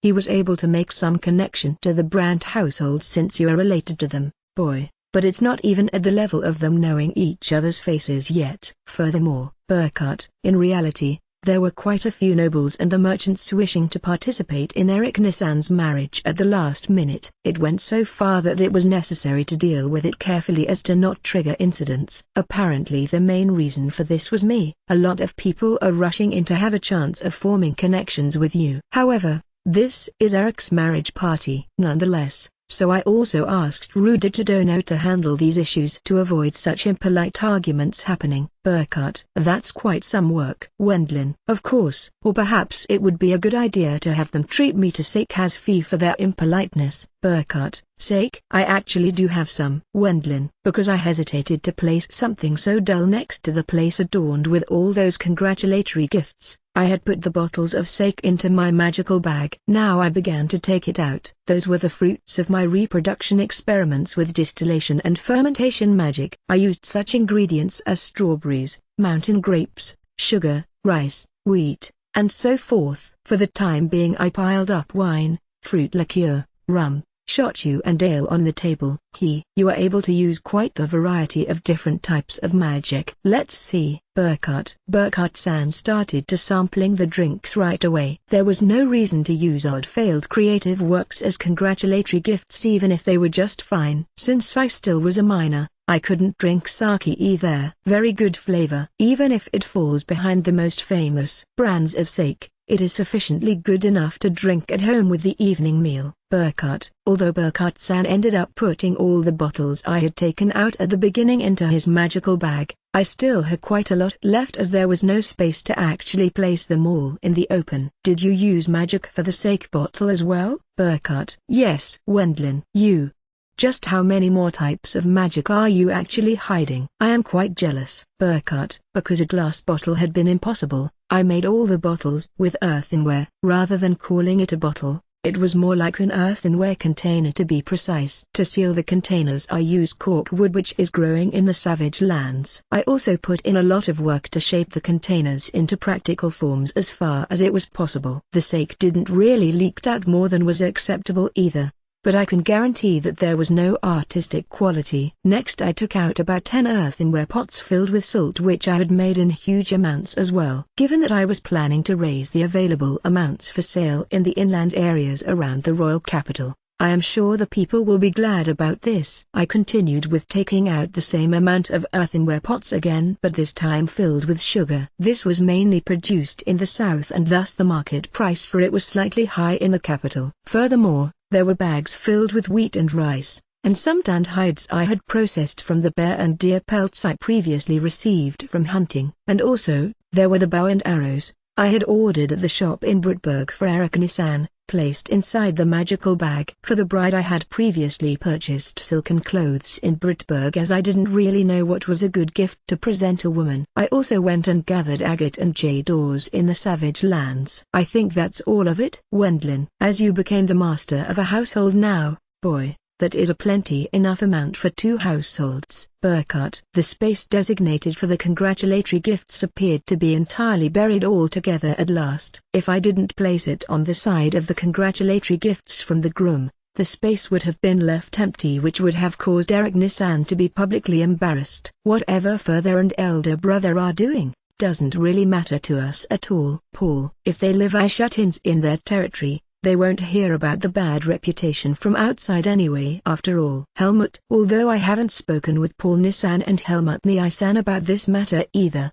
as one would expect they too ended up judging it as pitiful in the end. Sorry, Wendlin. Paul. No, I hadn't revealed my congratulatory gifts because I didn't arrange any. For the time being, I will entrust you with a letter to father demanding him to return the loan. Wendlin. It might be futile. Paul. Regard it as formality, just in case it won't be returned in the end. Wendlin. That's a good idea. Paul. With a father causing such unprecedented trouble to the degree of requesting his sons to loan the money for the congratulatory gifts themselves, you could be 100% certain that the money lent in advance won't be returned anyway. Still, in order to send a letter pressing my demands, I asked my elder brothers to handle it. Vul. I am very sorry, Eric. Ericne-san hasn't done anything wrong. Wendlin. In the end I took out the amount of money in gold coins and goods as congratulatory gifts covering the portions of 2 households. Still, with the inheritance from master I had received in the past, the combined items I laboriously gathered and produced in the savage lands since my childhood,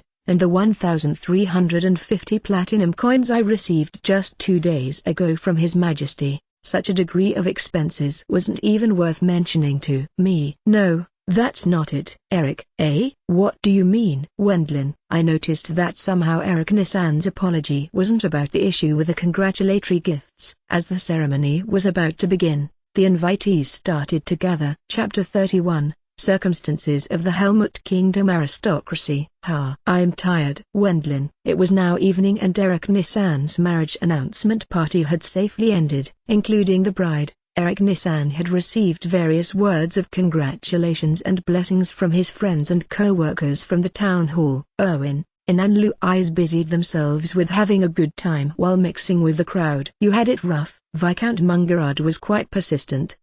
Erwin. No. That person went around suppressing them. Thanks to that, it actually was not that bad. Wendlin. If one were to speak of trouble, then certainly it would be about the fact of I was continuously, without a break, being surrounded by many participants during the ceremony. At this time I finally understood the meaning behind Ericne-san's apology. The story of Burkhardt-san and me defeating the ancient dragon took merely hours to spread a roughly accurate tale within the royal capital. Burkhardt-san, being aware that his own magic couldn't defeat the ancient dragon, exerted himself to see to the matter of the defense of the magic airship while remaining on the ship himself, having the ancient dragon be put to rest by cleansing it with my holy magic, that could be called a fact up till there. Sadly, people kept omitting different parts in order to save time with the argument the story was different when recounting it with others who had also heard the story. As such, I kept getting handled like a new toy by the party participants in the end. Certainly,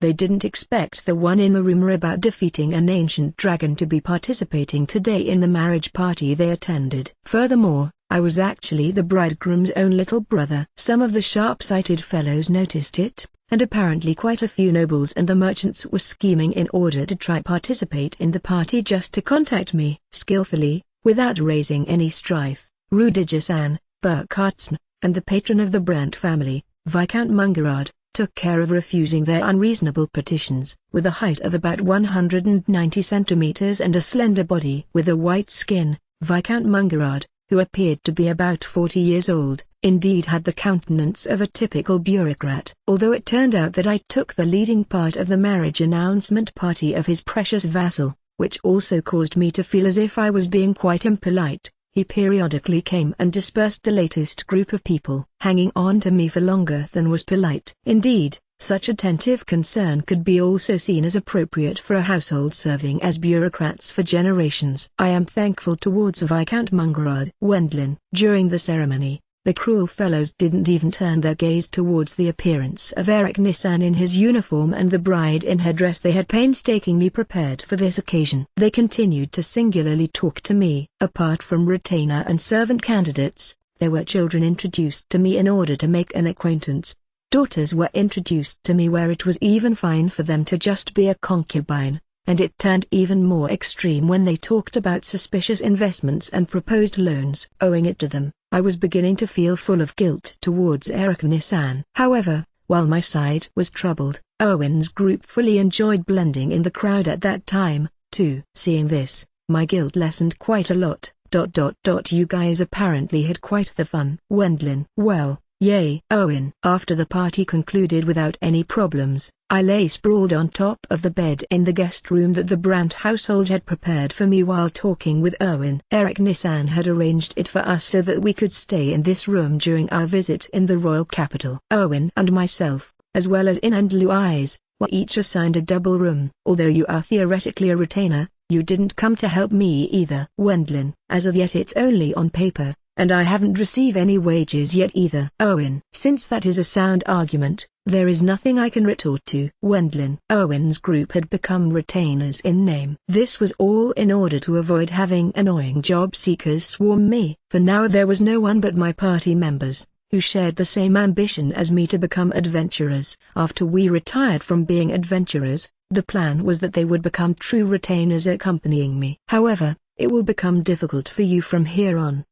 Owen. Leaving the royal capital. Wendlin. Since you can't do anything about that, how about you have your fellow sightseeing of the capital during your summer vacation? Burkhardt. Suddenly there was a knock on the door and it was opened. Burkhardt-san stood there. Most likely he had heard our conversation about the various topics. Unexpectedly this kind of statement was said. We can't do anything about that? Wendlin. After this, the struggling of the boy will begin. Thanks to that, I will be taking care of you while in the capital as well, though it's fine as it is an easy job. Burkhardt. Suddenly subjugating an ancient dragon, receiving a medal in a conferring of decorations, which hadn't been rewarded for more than 200 years, honoring this achievement and being appointed to the rank of associate baron as a young man. Moreover, this young man attained an enormous wealth by selling the bones and the magic core of the ancient dragon he had defeated.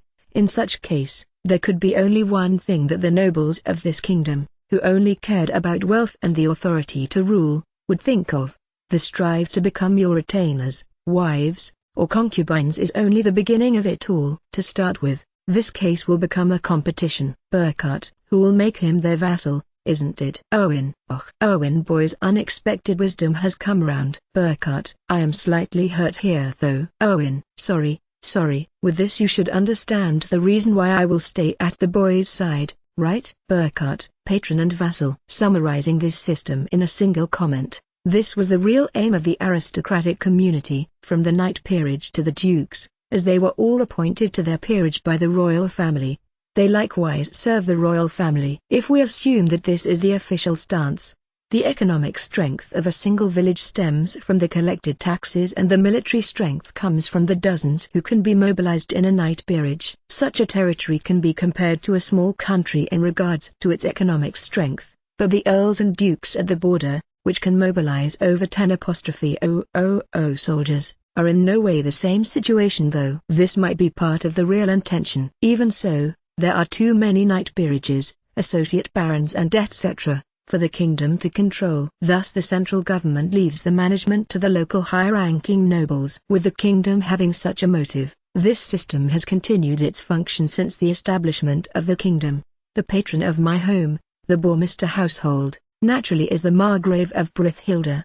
The reason is that the Margrave household of Brithhilda gathered in the southern part of the kingdom, and thus for such reason many normal nobles, governing over their own territories from nearby places, gathered around them. It was also normal for the nobles in office at the central government to gather since the official positions were inheritable. Actually, there are many like the Brandt family, which has inherited the job related to financial affairs for many generations. Viscount Mungerard was the vassal of Finance Minister Ruckner and thus served as his trusted retainer. But, it's strange, in case of Vul's patron, wouldn't the Margrave of Brithhilda have priority? Owen. If you consider things normally, that is true, but there are people who don't think so. Furthermore, by their own conclusion, this way of thinking is not wrong. Burkhart. Simply put, I am a vassal to the Margrave of Brithhilda as I am coming from the Bourmester household. At the present time I am aiming to become an adventurer and thus attending the prep school that is also located in the territory of the Margraviate of Brithhilda. After graduation,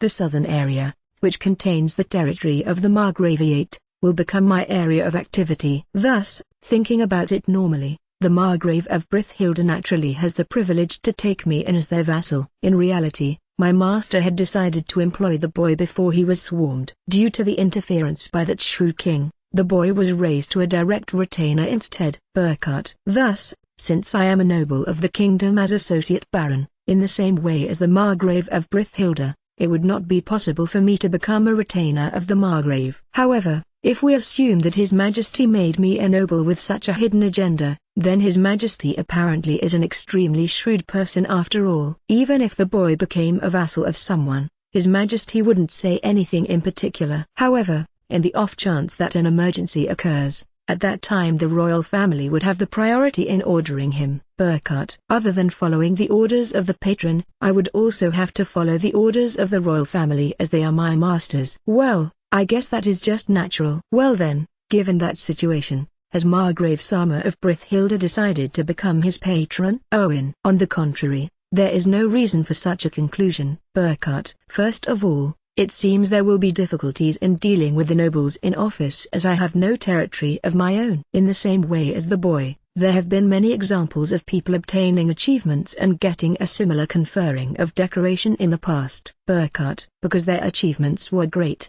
They received their annual salary of nobles and were bestowed the right of succession for their descendants. But, there was no territory handed over alongside and neither were they given any kind of official position. Although it was necessary to visit the royal capital once a year in order to receive their annual salary, they were basically free to do whatever they wanted for the rest of the time. They were in the same position as I am now. As a matter of fact, it seems that quite a number of such people actually exist. If there is territory, there will be an intermediate ranked noble with big influence in the local area, just like the Margrave Sama of Brithhilda. Those are important nobles who gather the smaller nobles under their control with no means for them to escape, as there is hardly any other choice left for those smaller nobles. Burkhart. There was a knock on the door. This time it was Eric Nissan, who had changed into casual wear after the party ended, appeared in the doorway. However, doesn't this narrow down his options? Owen. If I were to tell my position on this, wouldn't you want to become the vassal of Marquis Ruckner if it was possible? Eric. Huh? You mean like Viscount Mungerard? Wendlin. The patron of Viscount Mungerard is Marquis Ruckner. isn't he? Owen. This is the complicated part of the patron-vassal system. Viscount Mungerard is the patron of the Brandt household and at the same time he is the vassal of Marquis Ruckner. Thus it might be easier to understand if one were to call the Brandt household the vassal's vassal of Marquis Ruckner. As one would expect though, there is no such designation such as Yorimigo. It's Marquis Ruckner, isn't it? Wendlin ought to have met him during the audience with His Majesty, the person who holds the position of finance minister. Eric. Ah, the guy who tried to be stingy with the sales of the bones and the magic core. Oops, that was a slip of tongue. Wendlin. Well, that gentleman is. However, the finance minister certainly has a variety of difficulties to deal with. Eric. After all, the budget isn't inexhaustible. If His Majesty would mention these stingy words, his popularity with the people and nobles would also drop. Thus, it is sometimes the finance minister's job to say those disagreeable things instead of His Majesty. Burkhart. The outcry to bargain on the price of those bones during the audience had such an ulterior motive, Burkhart-san explained. Because the finance minister tried to lower the price of the bones, he was disliked by me, and there, His Majesty intervenes in order to salvage the situation in my favor. Ed. Yes, you were played by the king, Wend. As thanks from His Majesty, the excess budget from the cost of the magic core was given to the finance minister for circulating it to other projects that were suffering a budget shortage. It seems to be a complete give-and-take relationship. The Marquis is an outstanding statesman as he doesn't abuse his authority, nor does he increase his own fortune illegally. He also has the deep trust of His Majesty. Although this is quite wonderful to learn, I am quite full of all the politic matters these past days. Wendlin. Honestly, no matter how much magic you use, it's still not possible to make all these troublesome matters go away. Just like in my previous life where there was this troublesome matter called human relationships, and thus the talk has returned to its beginning. Boy, do you want to become the vassal of my master? Burkhart. In the present situation, there is no other choice. Wendlin. Currently I am a scholarship student at the Adventurer Prep School managed by the Margrave of Brithilde located in Brittburg. After graduation I had planned to operate in the vicinity of Brittburg using the city as base of operations. It doesn't make sense to become the vassal of another noble at this point, although it isn't favorable for Eric Nissan. Wendlin. I told him that I wouldn't become the vassal of Marquis Ruckner. There is no particular need to worry about that. The idea was only to the degree that he'd have been lucky if he was to get you, so Marquis Ruckner won't mind it either. Eric. Even if the Marquis Ruckner household held the position of finance minister as heritage, I wasn't going to risk such foolery as making an enemy out of the Brithilde Margraviate household that managed the entire southern part of the kingdom. Moreover, I am the biological little brother of Eric Nissan who is a vassal himself. That is already more than sufficient as connecting relationship. Any more than that might very likely be considered to be greedy as well. Really, you can't help but get a stomachache with that noble's behavior. Wendlin. The seed of rice has been already planted for several thousand years. I have the same degree of difficulties as I stand at the entrance to this world as well. Being pushed like this, haven't you already entered this world a little bit as well? Eric. As the new head of the Brandt household, Eric Nissan has the position of vassal of the vassal to Marquis Ruckner. Luckily he has left a big impression on Marquis Ruckner in this matter during this time. Furthermore, Eric Nissan is frighteningly clever.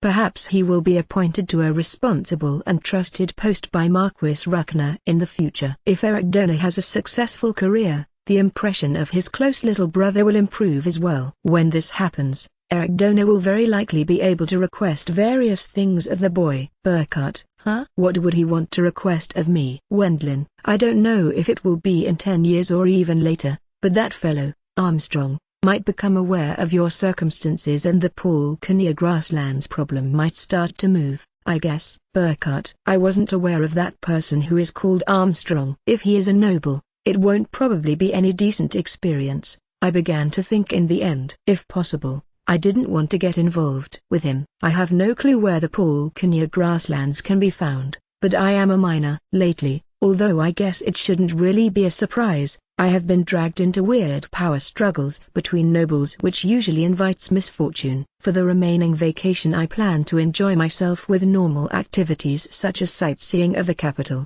shopping, and indulging myself in eating high-quality food. Wendlin. But, boy, These things are things that cannot be done without companions. Moreover, sightseeing and shopping are matters naturally reserved for only girlfriends for some odd reason, so to speak. Burkhart and Lucy aren't really my lovers or wives though. Wendlin. For the remainder of my vacation, I want to go sightseeing famous places in this vast capital, choose some goods to purchase, and go around eating delicious things. But by no means did I want to hear complaints from In and Louise such as "you have neglected me for several days," since I wouldn't be able to think of an apology for that. I am pretty confident that I can enjoy sightseeing by only myself just fine, because I, Watashi, will keep them company with my wife, Eric. As one would expect, Eric Nissan, who'll already be 23 years old this year and has also married, apparently stopped choosing Boku to address himself. And yet, will he still return to his old way when he is talking with me? Once in a while there is a Boku mixed in. Is it fine? Wendlin. I took 3 days off. I will guide them so they can enjoy themselves. Eric. At last the marriage party has finished without any incidents. I decided,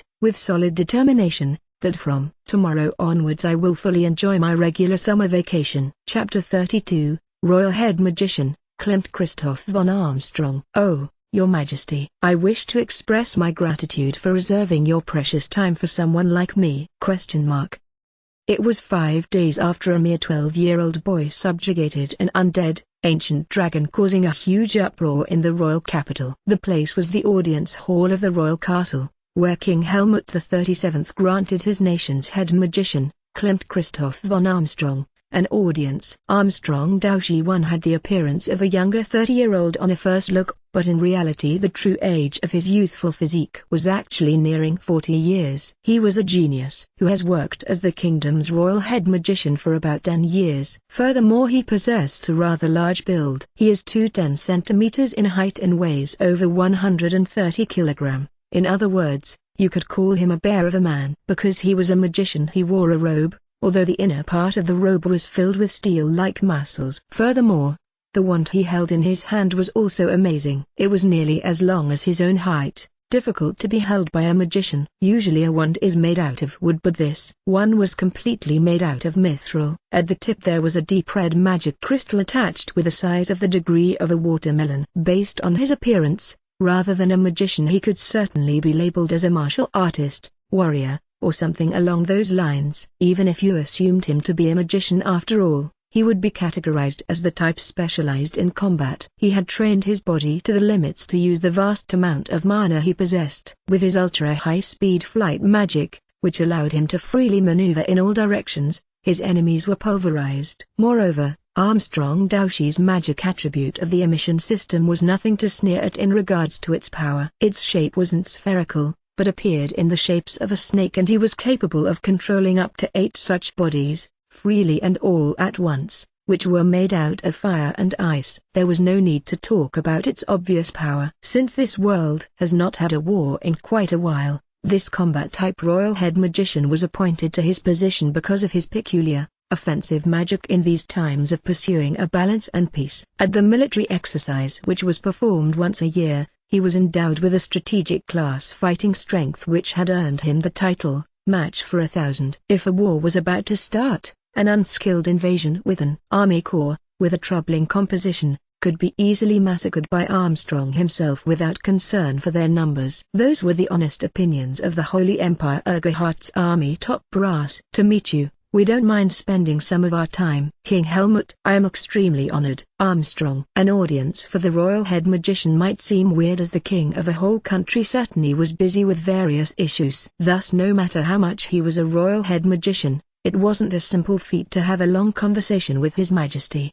His previous words served as proof of that. Nevertheless, Helmut XXXVII put in great efforts to meet Armstrong Doushi as soon as possible. Only that could serve as proof of his trust in Armstrong. Fume. Sorry for troubling you with the scouting mission in the Palkania grasslands. King Helmut. Not at all. The scouting mission was quite easy. This reconnaissance has already been done directly by 7 generations of royal head magicians after all, though there is no new information to report either. Armstrong. So, that's how it is. Just as before, as long as their great-grand isn't defeated, the development of the grasslands remains impossible. King Helmut: I'm afraid that is so. Armstrong: the royal capital of the Helmut Kingdom, Stadtberg, exceeded a population of 1 million people. As a matter of fact, there was a problem that was assigned for generations of kings as homework. That was to solve the problem of the food situation, as there were too many mouths to feed. Of course, being completely self-supporting was close to impossible, and the kingdom's side didn't intend to go that far either. However, the grain supply from the grain-producing regions like the border territory of the Margraviate of Homer was separated by over 1,000 kilometers from Stadtberg, which obviously could be called a problem. Although there was the problem of distance, too, if you considered the issue of security guarantee. They wanted a large-scale grain-producing region under their direct control. Several small to mid-sized areas already existed, but as far as large-scaled areas were concerned, the geographical conditions were severe. Even on the condition of annexing such a place, if possible. The reality was that there was no such place in the range of 100 kilometers from Stadtberg except one, the Polkania grasslands. This Polkania grasslands was a huge flat grass-covered region with just the proper amount of precipitation as well. The water necessary for agriculture could be provided by there, the rivers flowing close by, and you could expect the development to be comparatively easy. Well then, why hadn't anyone developed this until now? That was, simply put, because this area was a monster domain. Because it is a plain, the Great Grand can be seen quite often. It was leisurely preying on a crowd of horned sheep and attacked them. Armstrong: that annoying old experienced mole. King Helmut: the Great Grand was a huge monster with the dragon attribute, which decided to make the Polkania grasslands its own turf. Its age is assumed to be older than 5,000 years, and its overall length is about 30 meters. Although it doesn't reach the power or length of the undead, ancient dragon from before,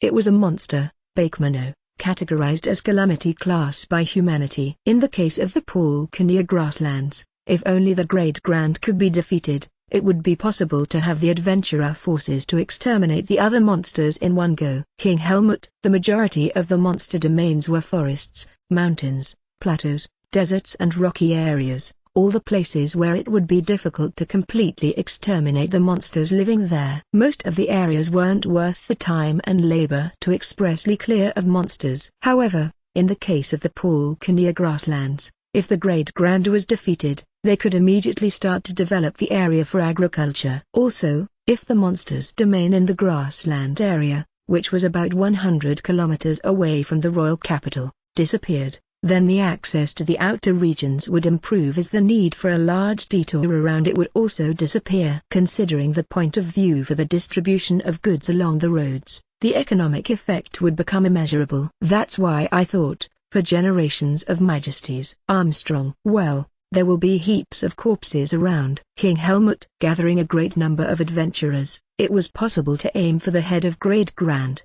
The military authorities would demand to be allowed to dispatch the troops as physical training and wanting to reap some achievements as well. The king could only imagine thousands of military troops being annihilated at that time. The kingdom came into existence by capturing relatively easy monster domains and liberating them successfully at first. Even if they didn't succeed in one, there were more than double the amount of domains on the continent in comparison. However, the access to uninhibited savage lands wasn't available either.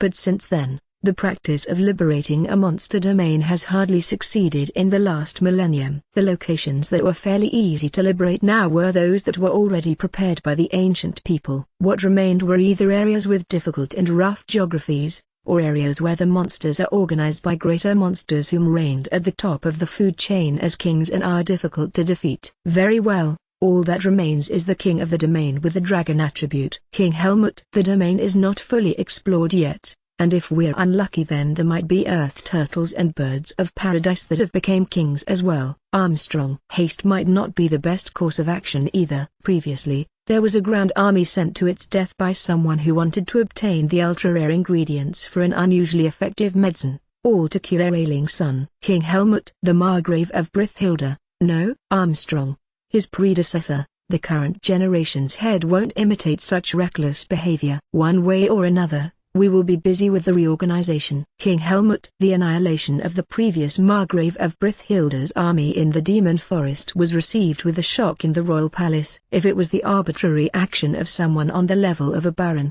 the royal palace wouldn't pay any heed to it. But, as the Margrave of Brithhilda had the leading position in the assembly on nobles in the southern part of the kingdom, such a matter had caused huge waves. If the Margraviate of Brithhilda somehow drifted into a state of chaos, it would have a huge impact on the kingdom's southern parts. Your best friend has already died. King Helmut. Yes. Alfred wasn't a man who was supposed to die on such an absurd expedition. Not only was he my best friend, he also was my strongest rival. Armstrong. The two are magicians born in the royal capital with the same capacity in magic. One was an orphan who didn't even know his parents, while Klimt was the second son of the kingdom's most distinguished noble family, the Armstrong Earl household. By all rights, these two should have concluded their lives while not meeting the gaze of the other in their whole life. Yet, as a result of both having talent in magic, they both enrolled in the capital's adventurer prep school and ended up having their desks right next to each other,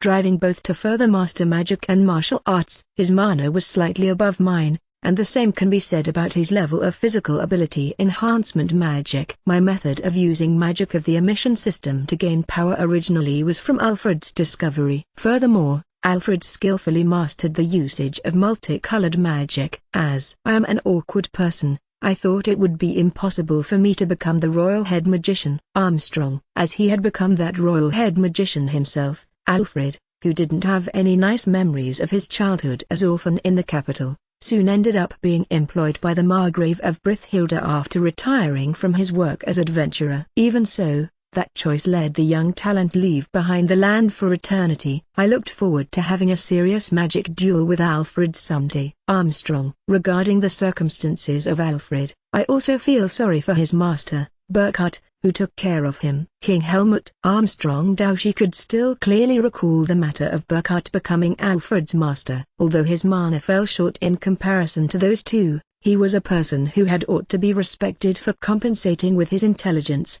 experience, and training.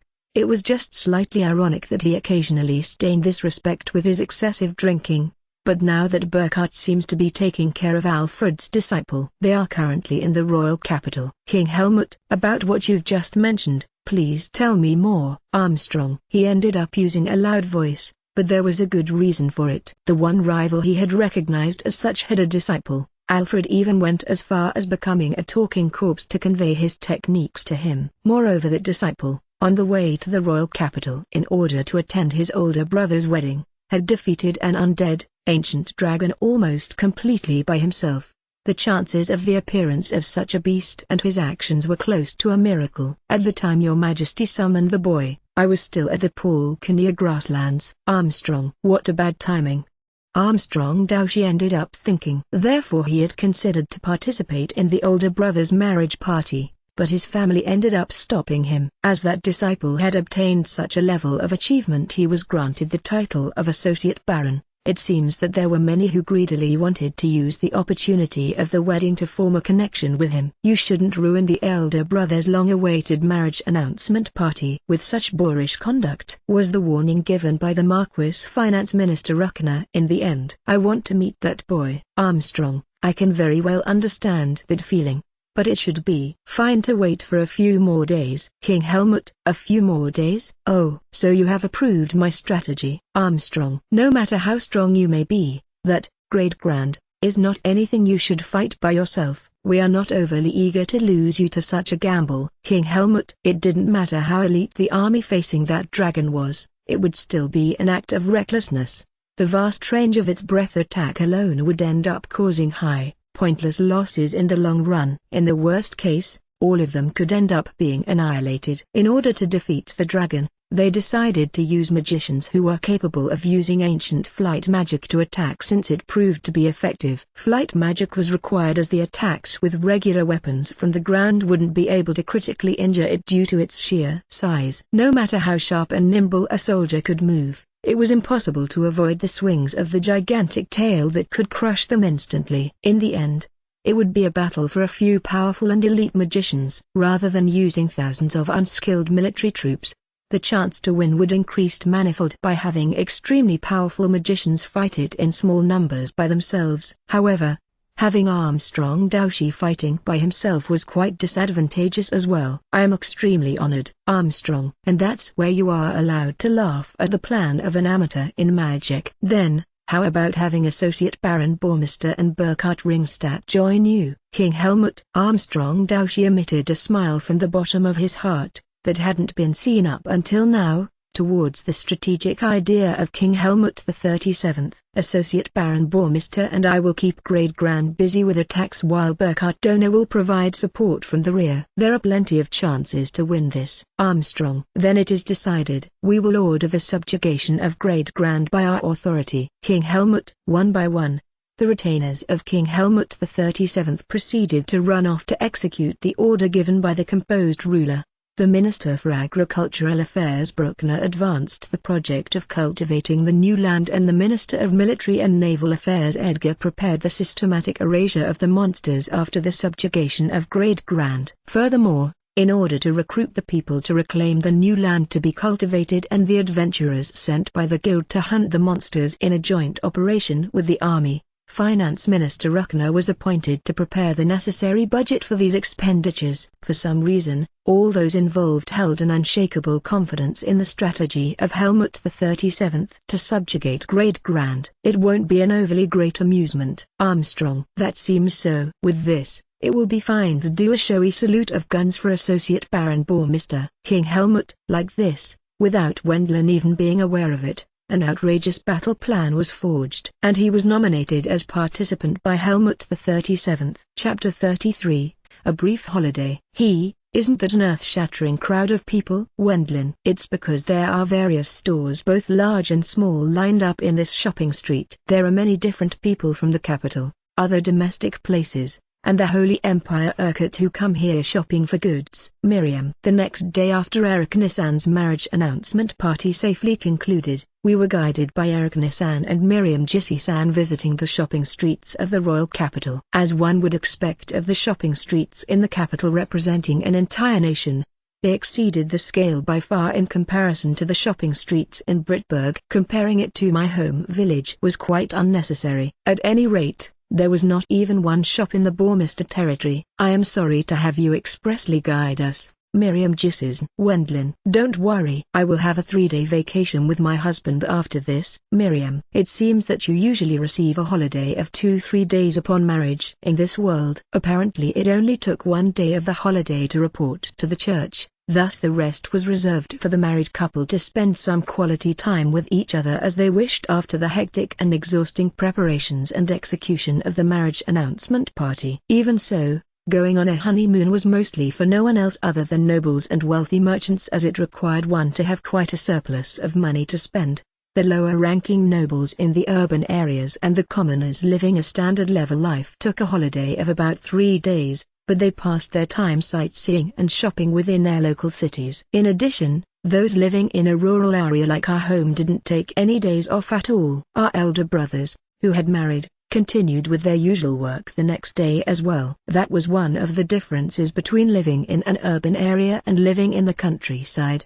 But it is also possible that it was just because our home was too poor for them to spend their time leisurely. In reality there are various merchants' houses. Eric. Oh well, Brittburg is a splendid city as well. Wendlin. Only that the population here is more than 5 times that of Brittburg. I guess it can't be helped though. Eric. Since it was called the capital of the whole nation, Stadtberg was recognized as metropolis by everyone. As center of the economy and government, the majority of the nobles who own no lands had settled down here. Famous companies always erected their headquarters in Stadtberg. The act of placing their headquarters here served as status symbol for the merchants as well. Furthermore, the area in a 200 kilometers radius from Stadtberg was dotted with many towns exceeding a population of 10,000 inhabitants. You could truly say that it was a capital forming an economics block. Well, it's not like there are no shortcomings either. Eric. Shortcomings? Wendlin. According to Eric Nissan, the cost of living has become expensive, as in the beginning there wasn't such a crowd of people living here. The water was disgusting and couldn't be drunk without processing it. And so forth. The shortcomings of the royal capital were listed. Also,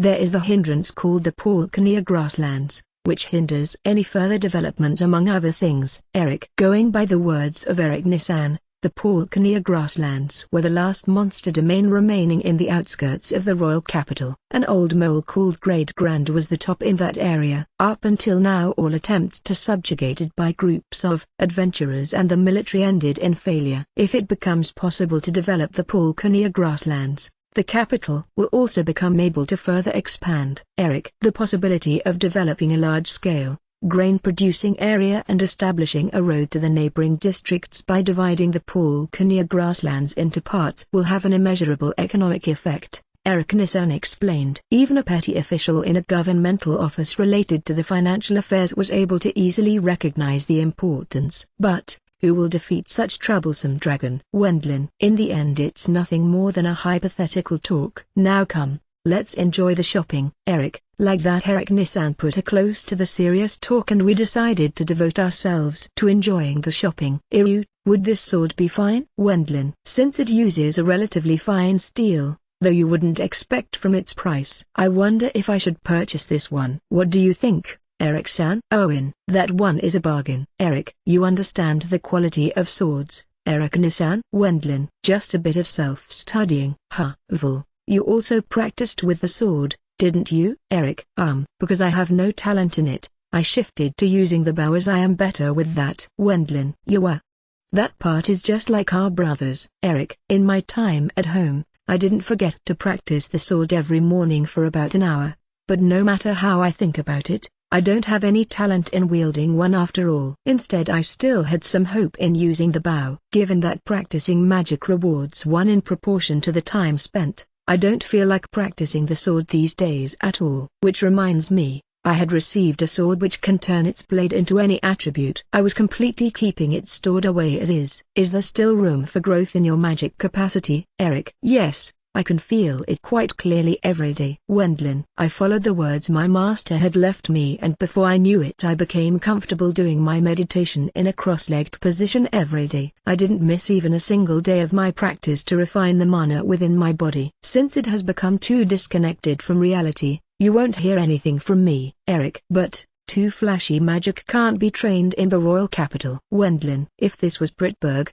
I could have practiced flashy magic in the outskirts. Since that was now impossible, I was only able to focus on the task of meditation to complete the circulation of mana in my room. Owen's group, who had to practice in the garden, were envious of this point. Because of that Owen often came and invited me to practice the sword with the argument, it is the etiquette for nobles. Naturally, I tell him that instead of wasting my time pointlessly I prefer to practice my magic, cutting him off like that. Me holding a sword or something along those lines, what's the point in that? Alright. I got a new sword. Owen. Eventually while shopping, Owen procured his new sword and I got a brand new bow as well. Because of my tendency to use the bow more frequently, since I'm useless with the sword, it wasn't a waste. Eric Nissan also purchased several sets of ordinary clothes as well as he didn't always have time to do so. After that it seems that we followed the three people of female group to who knows how many tailors shops,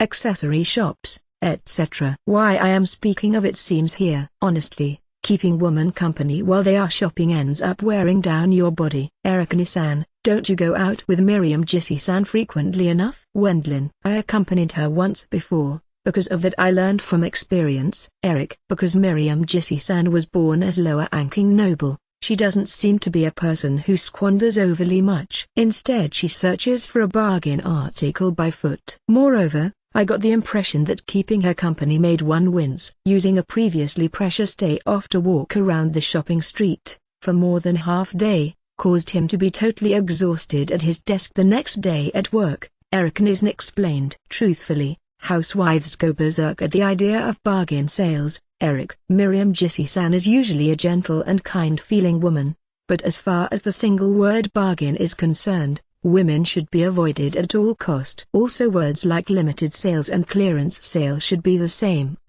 It's the same here as it was in my previous world. Hey, I am searching for a merchant's store where I can turn the jewels Vulcan brought as his 5 congratulatory gifts into accessories. Miriam. Which reminds me, I came across the agate and jade ore, which I used for my congratulatory gifts, buried in the savage lands. It seems Miriam Jissy-san was hurrying with great joy to turn these into accessories. Women like jewels. Wendlin. By the way. That or, just where did? Never mind, I understand. I won't ask any further. Eric Nissan apparently realized the truth that I got those dual ores from the savage lands. It's really not a problem though, as our home, the Bourmester household, hasn't grasped the resources allocation in the savage lands yet. Thus they couldn't establish any proof of me illegally mining either, especially since they didn't know about it from the start. Certainly, that region falls under the jurisdiction of the Bourmester household. But, Eric, it's very unlikely that the Bourmester household by itself will ever advance the development of that region. Even if the royal family or a big noble target it, that's a matter that is at the very least a few hundred years off into the future. In the first place, currently the only people who could go there would be those who can use teleportation magic like me. There are several hundreds of people who can use teleportation magic besides me. But if they decide to go to the savage lands by teleportation, it won't work unless they had the power to actually arrive on site in just one go. There was also the method of teleporting alongside me, but in that case they won't be able to memorize the route for the teleportation themselves. That's the truth of the teleportation magic. Doubtlessly it is a convenient tool, but it has never happened that I was able to go to a place I've never been at before. Also, the maximum amount of people I can take along besides myself while teleporting is 10 people plus their hand luggage. I also have investigated the limit of my own loading capacity, so at the most I would only take 5 additional people and hand luggage along. Well, since I can teleport the members of our party, there is no inconvenience with that. Given that the share entering the magic bag has no effect in my case, it's not a problem either. Since we're talking about it, Vul, you can come to the royal capital in an instant, can't you? Eric. That's right. Wendlin. The Minister of Military and Naval Affairs Edgar might really want you to join him. Eric. Since the maximum number of people who can be teleported alongside me is about 10 people, it might be difficult to use teleportation magic strategically to overturn a war situation. However, you can use it to send in an elite unit or spies nevertheless. Additionally, the magic bag is attached to their magician who uses the teleportation magic as well. Thus it is usable for things like suppressing a local rebellion, arbitration in conflicts regarding territory and concessions, and subjugation of larger bandit groups. Organized army forces that were sent in early without a group of pack horses will also be thankful if a teleporting magician can be used as a replacement for regular supply units. Come to think of it, I recall that my master used this tactic as well when he was deployed as supply officer of the expedition force of the Brithhilda Margrave. The military usually makes sure that there are always dozens of magicians who can use teleportation. Now I remember such a story that it was necessary, so you'll likely be written down in a reserve list. Eric. Additionally, there are other lists, as apparently they also make sure that there are dozens of people capable of using long-distance communication in order to being able to use that ability for long-distance calls. Although there is a magic tool that can be used for long-distance calling, if there is no magician available, there are terribly few people who can manufacture it, and thus it is impossible to satisfy the demand. Of course this was collected as well. Within the army magicians, those who were able to use long-distance communication were assigned and distributed to each unit. It could be said that this was a security policy of the kingdom. As a matter of fact, my teacher had taught me the long-distance communication magic as well. However, I wasn't able to talk to other magicians using the same long-distance communication, as it was necessary for these magicians to exchange a small quantity of mana with the other party to register them as relay point. As for the concept, I think it would be easy to understand if one were to compare it to the infrared data communication of mobile telephones. Even so, up until now I am not aware of any good magicians besides my master who know it. Thus I have never been able to use it after learning it. Even Burkhart-san can't use this magic, so it must be a fairly unique magic. Which reminds me, Burkhart-san surprisingly moves, following the intentions of the Margrave of Brithhilda skillfully, going about his duty. He doesn't seem to have received any instructions via long-distance communication, thus he likely follows an objective to a certain extent from the beginning. I have the impression, moreover, that he follows his independent judgment on how to operate. The biggest requirement for the magicians employed by nobles was their experience they have piled up over the years. The same could be said for a change of occupation in my previous existence, as experienced people were given priority. Well, Val is still a minor. Eric, I won't become an adult for a little less than 3 years. By no means do I want to be involved in another dragon extermination. Although that's what I was thinking, I had to immediately withdraw this motion. How about that, Val? Doesn't it suit you? As you would expect of a shop in the capital. The style of clothes is the best. Wendlin, admiring the clothes is fine. But you have to praise us, who wear them, as well. Blue eyes. And then, after who knows how many shops, In and Blue eyes appear to have bought all the new clothes they needed. They delightfully displayed their purchased clothes to Erwin and me. However, we bought quite a lot. Will our funds be alright? When we return from the capital, we will prioritize our hunt around bears. Wendlin, after fully saving up our money, we will return next year to the capital to buy some new clothes. Blue eyes. Although I couldn't think of anything else but being glad that I didn't get any weird attire. The women group ended up being influenced by the latest fashion in the royal capital. It also takes quite a bit of money to buy the newest fashion. Thus In ended up being indebted to me as well. Where money was concerned, there was no other choice but to hunt for a lot of prey back in Britberg. Although it was a pathetic reason to go hunt for animals, fortunately there was no animal welfare organization in this world. Vulcan. Like this, the cute girls got some new clothes. Shouldn't you praise them here? Miriam. You are quite relentless towards your younger brother-in-law, Miriam Jissi-san. Wendlin. Is it really relentless? I think it's common sense. Miriam. For the sake of fashionable clothes a large amount of bears will be hunted. I ended up thinking that it's just a little pitiable. Compared to the disaster visiting me tomorrow, this matter is nothing but a trivial issue. Even so, I only possess little to no vocabulary to properly praise Inaz and Louise's new clothes. I noted down in my mind those remarks which didn't receive a passing mark. Erwin is in the same category as Val. A little bit more sense in praising someone is necessary. Blue eyes. Erwin seems to have a similar feeling regarding such a matter. Chapter 34, Compulsory Army Order, Old Dragon Subjugation. Ooh, so this boy is Alfred's disciple. The hero dono who subjugated the ancient corpse dragon, huh? I see. He doesn't possess the carelessness one would assume considering his age. Armstrong. Burkhart-san? Wendlin. As usual, a sultry guy. Burkhart. He is an important person. Isn't that right? Wendlin. Ah yes, he is the kingdom's head wizard. Burkhart. The next day after everyone went shopping in the shopping streets, I was suddenly visited by a messenger from the royal palace along with an entourage of several knights. They pushed me into a carriage and ended up taking me straight away to the army garrison in the suburbs of the royal capital. Although it gave off the feeling of something like a kidnapping, it wasn't quite the case since the knights were holding on to a decree by His Majesty. At any rate, even though I wasn't certain whether I was really loyal to His Majesty or not, it still remained a fact that I was a retainer of the kingdom. The garrison I was brought to was apparently the place where the troops stationed in the capital always did their training. Simply made log cabins, watchtowers in order to guard the area, and a large tent. Really, it was a structure of an army garrison as you'd expect from the style of a fantasy world. It was regularly serviced by the army without being discouraged by the recent tendency of disarmament, which was quite unexpected. Most likely it was something like a salvation for the young nobles who weren't able to find any other work. However, because they would end up receiving a label of simply spending their time idly eating and drinking,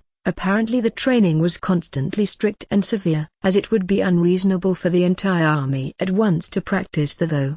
The troops stationed in the royal capital established a function of alternating between their divisions to use the outskirts for performing maneuver exercises outdoors.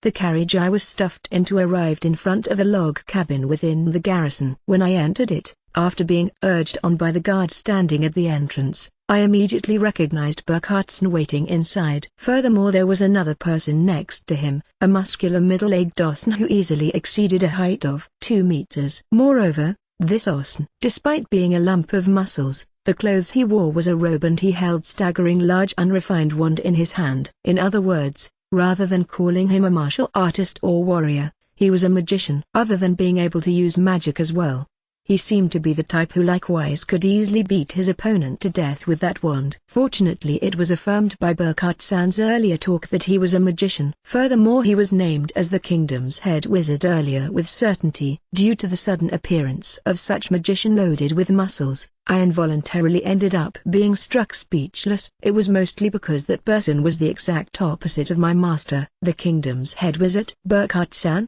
Wendlin. As for that, Burkhardt, what's the difference between a magician and wizard? After questioning in such way, apparently it was no more than a mere variation in calling him. However, both things possessed a huge difference. Wizards were chosen among the magicians serving the kingdom.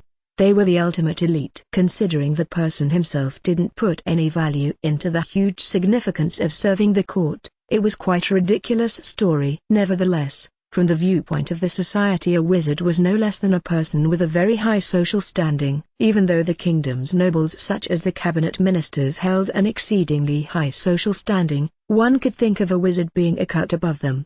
Besides, it wasn't particularly necessary for a wizard to be a noble either. No matter how much one was a noble, if they didn't possess the essential magical talent, they wouldn't become one at any rate anyway. Therefore it was obvious that society looked upon them with eyes of reverence. To top it off, the Osn in front of my eyes was the kingdom's head wizard. This amazing and remarkable difference was nothing to jeer at. Going by his appearance, he was a beefy middle-aged man. Osn, though. Are you by chance nervous? If that's the case, it's not really necessary. After all, you will fight alongside me after this. Armstrong. Fight? Wendlin. That's right. In order for the kingdom to prosper even further, we will liberate the Pulkania grasslands from the one occupying them for a long time. Great Grand. Armstrong. Great Grand at the Pulkania grasslands. It was the sorrowful situation I had just heard about from American yesterday, and now I finally understood why we were summoned. However, to call me for fighting a monster now ought to be foul play. Why? Because I am just a minor with my age of 12 years. For minors it was not allowed to enter the domain where monsters dwelt. That was reason why we trained in the prep school by hunting ordinary prey every day. But I am an underage pupil. Wendlin. Intending to use the reason of underage, I tried to refuse the participation in subjugating the Great Grand. In the first place, it couldn't be helped that I had to fight the ancient dragon, as I was forced to protect the magic airship I had boarded in order to protect myself in the end. It was nothing else but legitimate self-defense, an emergency measurement. Any kind of reasoning is fine, because that was my first battle. I just want you to spare me from fighting yet another dragon after such a short while. Who would be fond of being summoned just for being told to fight a dragon next? At the very least, I am not such a masochist. Those worries are totally unnecessary. Armstrong. What do you mean by that? Wendlin. The meaninglessly high Tenstossen declared that me being underage was of no concern at all. It is indeed against the rules for a minor to enter a domain where monsters are dwelling. But since the lad is a noble, it's absolutely fine. Armstrong. That's what this is about.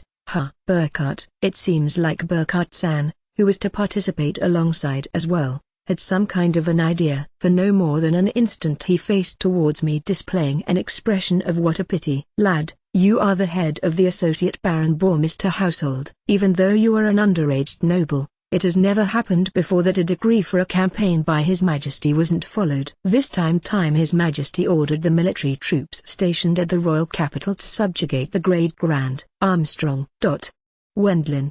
The matter the muscular Osn was talking about, apparently was an affair of utmost righteous importance to the kingdom's nobles. For me, who just obtained the peerage a short while ago, it was a bolt out of the blue. Give it up. I was ordered by my lord to follow the army decree as well. Burkhardt-san is quite pitiable as well, it would appear, as he was ordered to follow the decree by Brithhilda's Margrave and thus has no way to decline the participation in the subjugation of the Great Grand. Burkhardt-san seems to unexpectedly have no luck either. Wendlin. Boy, your predisposition of attracting misfortune appears to have infected me. Burkhardt. What are you talking about? Don't go making such jokes. Wendlin. Half of it is serious though. Burkhardt. Wendlin. Completely losing all means to escape the situation, I am forced to once more head towards a dragon extermination together with Burkhardt-san. I don't think it is wrong to wish and hope for someone to switch places with me, is it? Phew, ha ha ha ha ha. As usual the scale is huge. Armstrong, huge. Wendlin, the ancient dragon wasn't small either. Even so, this one is big. Burkhart. 1 week after the fateful meeting with the muscular Daoshi, Burkhart-san, Armstrong Daoshi and me were flying in the skies over the plains of the central part of the Pulkania grasslands using flight magic. The strategy this time was to attack with 1/6 of the troops stationed in the capital of the kingdom's army, namely mobilizing 10,000 troops. After moving the necessary supplies to the garrison in the suburbs of the royal capital in preparation, the troops were encamped close by to the domain. As for this, because the army entering the domain in force would end up provoking a large amount of monsters and thus end in a large-scale battle, the strategy was for them to wait at the entrance to the domain until Great Grand was defeated. Apart from that, even though the great number of demons wouldn't change at all once the Great Grand was defeated, it still remained a fact that Great Grand was in existence unifying them as boss of the domain. Although it simultaneously reigned at the top of the food chain, it apparently likewise instilled such a fear into the other monsters that they weren't able to move about freely either. Therefore, if Great Grand died and thus was missing in the lineup of the monster group, it would become possible for the army to safely crush each and every monster afterwards. Even though it would be impossible to get away without receiving any damage at all, it was obviously still far better than during the time when the boss is still going strong as ever. And, in contrast to a forest area, a mountainous district and such, these plains were potentially much more advantageous to a mass deployment of an army, degrading the monsters in the Pulkania grasslands to a matter of relatively weak resistance. Hunting as a small group of adventurers here, it can be called as a spot for beginners in comparison to other domains. Now then, let's not waste any seconds and perform the last rites for the Great Grand. Armstrong. Already looking down on the shape of the Great Grand while using flight magic, Great Grand wasn't overly pleased with us looking down on him at all. With a roar to the degree of almost tearing our eardrums, it greeted us with a severe threatening Daoshi. Burkhart. Well then, I suppose this is the start. All that remains is to clash power against power. Armstrong. In the end the strategy was for only 3 people to defeat Great Grand. In other words, the contents of the strategy weren't overly complex. Against such an imminent, overflowing violence, minuscule strategies were useless anyway. In the first place, besides the stationed troops from their capital, there was an unit of approximately 2,000 adventurer mercenaries temporarily recruited by the Adventurers Guild's headquarters stationed outside the domain. But they wouldn't absolutely participate in the battle with the dragon, as unskillful participation would just pointlessly increase the count of victims. Receiving a dragon's breath from the front,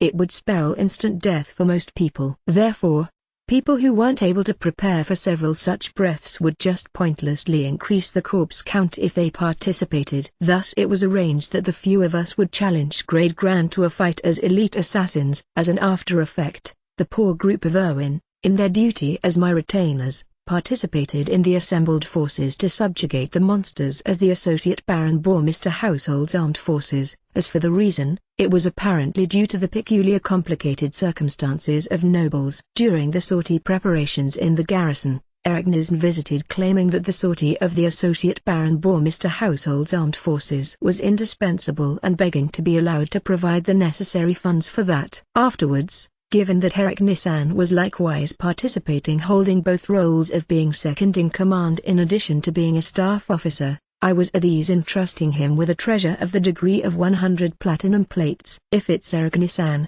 he wouldn't try something like pilfering the money he was given. Lad, you will focus solely on saving mana for the cutter tornado. Burkhart. Oh no, you will take care of supplying mana at all times. Armstrong. Roger that. Wendlin. Leave it to me. Burkhart. As it had released such fierce attack, there was no other choice but to make up one's mind and defeat the huge dragon now. The strategy plan was that I would at all times equidistantly stay away from the Great Grand using flight magic while preparing to fire the strategic class magic from the wind system, cut a tornado, at it. As a matter of fact, the naming of magic in this world is really quite ambiguous. A magician who has talent can roughly guess the amount of mana within himself and by only imagining the phenomenon naturally materialize it. Because this was already the case several tens thousand of years ago during the era of the ancient magic civilization, The ancestors of the past have devised multiple magic formula too and noted them down. Quite a few books with those notes are still remaining from that time. For example,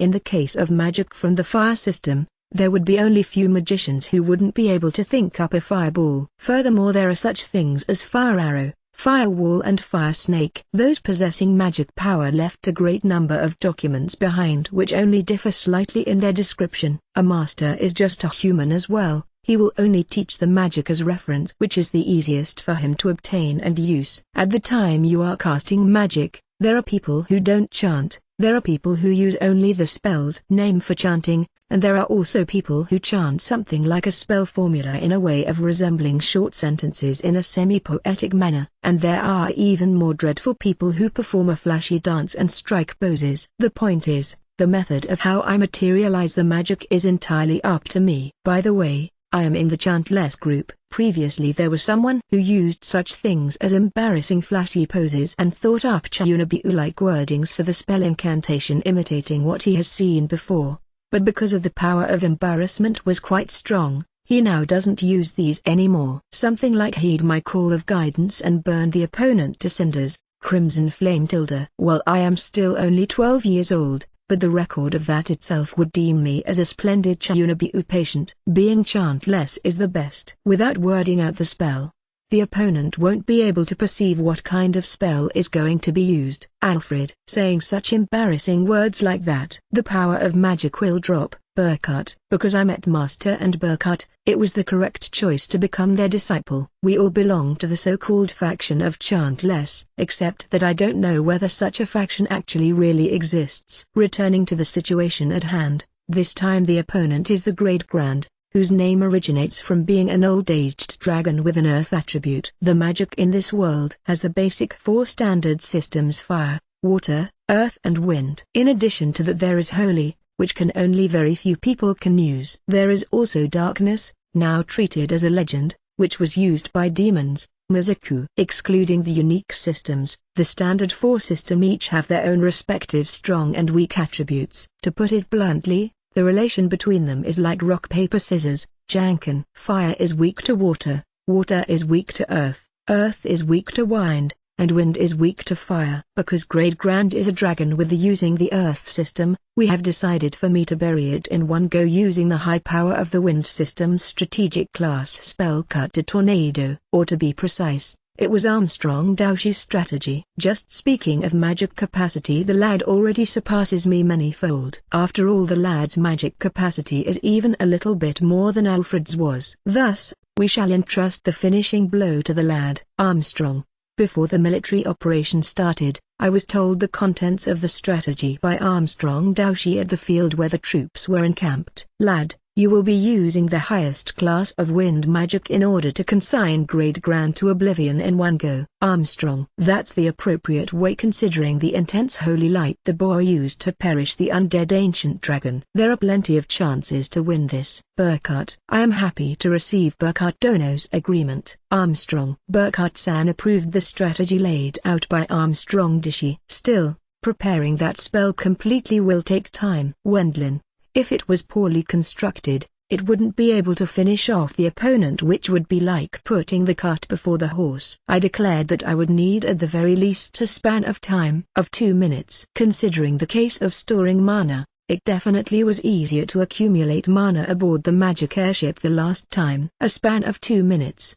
Burkhardt. To finish off Great Grand with certainty, I had calculated that it would be necessary to accumulate mana for 2 minutes before deploying the Cut to Tornado. Furthermore, if I were to be attacked by a breath attack in the middle of accumulating mana, it would slow down the entire process in the end, as I would be forced to deploy a magical barrier. In the previous fight with the ancient dragon, I had at all times the guarantee that Burkhardt-san would protect the magic airship with a magical barrier. That put my mental state considerably at ease. As far as I can remember the situation back then. 2 minutes it is. I will fight with all my strength, so there shouldn't be any problem. Lad, you will stay back and prepare the Cut to Tornado. I will challenge Great Grand to a fight with all my might. Burkhardt Ono. You will be our reserve combat force, and in addition to that I'd like you to supply me with mana in the rare occasion that I should run out at some point in time. Armstrong. Leave it to me, Burkhart. Mana supply is the act of sharing mana with another person, which is also the reason for that naming. However, there are only few magicians who can use this special spell. Well, all members present here can use it. However, at the time of sharing your mana with another person, there will be a huge loss generated. In the case of an ordinary magician, they can't supply more than approximately 5 mana to another person while using 100 mana to do so. Thus the conclusion would be that they wouldn't be too eager to share their own mana they can use with another person, and there wouldn't need to suffer from downtime. However, Burkhart-san is apparently able to supply more than 95 mana while using 100 mana. It is no exaggeration to say that this is a rare talent. As one would expect, even Master and me weren't able to attain such level of mana supply. Even so, Burkhart-san's mana capacity could be called to be on the lower end of the advanced level category. Still, he was able to use spells that other magicians wouldn't be able to use at all. As for Armstrong Daoshi, one could only acknowledge his superiority. The high valuation of his surroundings was that he was a veteran called expert magician. Then it is possible that Burkhart-san will fight as a substitute, isn't it? Wendlin. Even though that might have been possible in the time of my active duty, now it would be impossible for me. Burkhart. It seems that's the reason why he will only serve as mana supply for Armstrong Daoshi. But in reality I don't think it will be necessary to supply mana. Thus I will really stay in the rear as reserve. Burkhart. Because Burkhart Dono will be prepared in the rear, I will be able to act with corresponding composure. Armstrong. Is what Armstrong Daoshi says. Challenging a formidable enemy in slightly harsh conditions and winning barely at the last moment. Considering this to be a saga read to children, it's no problem, but since this will be an actual battle here which would only drive us to the wall, others would call it a fool's act. Adding Armstrong Daoshi to Burkhart-san and me, who have together defeated an ancient dragon, should considerably raise the probability of defeating a dragon. In that case, devising a proper strategy should even further increase the certainty. I think the probability of me defeating it by myself is about 60%, but that would be certainly irresponsible in my capacity as Royal Head Wizard. Armstrong Daoshi is an outstanding talent that appears once every 500 years and thus is very famous in the kingdom. Moreover, he has a good pedigree. Because he is the second son of an earl household, there is only little interference by other nobles due to jealousy. Additionally, the character of the person himself is simple like that. He doesn't try to amass more private property than is necessary. He isn't absorbed in eagerly working towards a successful career in his lust for power. And he doesn't show any movements to form an odd faction. Although he dons a muscular appearance, he is surprisingly intelligent and quite capable in politics as well. Going by Eric Nissan's explanation, he is the most trusted retainer of His Majesty. At the time when we were summoned to the garrison in the outskirts, I was told this information by Eric Nissan, who expressively came to visit the garrison, and after all I was able to reaffirm that he, Armstrong, is an Ikeman. It could be called a fact through that we used the occasion to discuss the organization of the Associate Baron Bormister household's troops while pretending to not think about that for the time being. That's true. If you were to die now, it would be hard on His Majesty. Burkhart. There is no reason for worry. I am thankful to both of you though, Burkhart Ono, lad. Armstrong. After the above-mentioned exchange, only the three of us were standing in front of Great Grand to face it. From the outset Armstrong Daoshi rushes towards the Great Grand before our eyes. While setting up his large wand with both hands, he shouts only a few words. Magical mobile armor and helmet. Equip. Armstrong. Thereupon Armstrong Daoshi's entire face section is covered by a jet black full-face helmet. Likewise on the wand he was holding the bright red magic crystal couldn't be seen anymore as it had transformed into a huge hammer. Wendlin. Well, the appearance is as you can see. Burkhart. While remaining diagonally floating in the air in the back, I was accumulating mana for the Cutter Tornado. Burkhart's, who was likewise floating in the air besides me, leaked absent-mindedly. It's an unique magic to change mana into material. Not only does it provide a magical barrier but also boosts the defensive strength overwhelmingly. Same with the wand. Changing it into a hammer made out of the same material increases its power by leaps. Burkhart. Furthermore, the physical ability is strengthened to the limit. His speed of flight, magic, is the best in the entire kingdom. Simply put, he overwhelms his opponent with combat ability that could be labeled as one-hit destroyer while he fights. Armstrong Daoshi was toying as he pleases with the helpless Great Grand, striking its head, its arms and its feet. He was randomly dishing out heavy blows with his hammer across the entire body of the dragon, piling up damage on it. Each time a blow lands, an unpleasant sound, bakabaki, cracking, breaking, escaped. Because of the overwhelming pain and rage, Great Grand raised his severe roar towards the sky consecutively, merely tearing up the air. Incredible. Wendlin. There is still more to come. Such a level is nothing yet. Burkhardt. However, Great Grand wouldn't allow to be one-sidedly hit without doing anything either. Grasping the habits in Armstrong Daoshi's movement pattern, it began to use its tail to shake off the attacks by predicting the place he would move to. Receiving one of those blows as an ordinary person, there was no doubt that they would end up bursting open like a water balloon. Look out, Wendlin. It's fine, Burkhardt. Burkhardt-san really didn't show any hint of worrying, but practically there was absolutely no reason to worry either. Did he foresee this? Armstrong Daoshi caught the tail Great Grand was swinging at high speed and finished it by hurling that large build as it is away. Seriously? Wendlin. The materialized armor's purpose is to serve as last defense. The reason for that is his favorite magic that grants him the strongest physical ability. Burkhardt. Furthermore, the surprises continued. As the Great Grand was trying to stand up and recover from the damage by being hurled away, Armstrong Daoshi hit its body one after the other with wind magic that had the appearance of something like snakes. The weakness of the Earth system-based Great Grand was wind system-based magic. Slowly Great Grand was covered in wounds all over and began to bleed in several places. Lad. Are the preparations done, Tilda? Armstrong. Eto. It's ready. Wendlin. Although I was unintentionally fascinated by the shocking spectacle in front of my eyes, I naturally didn't forget to accumulate the mana.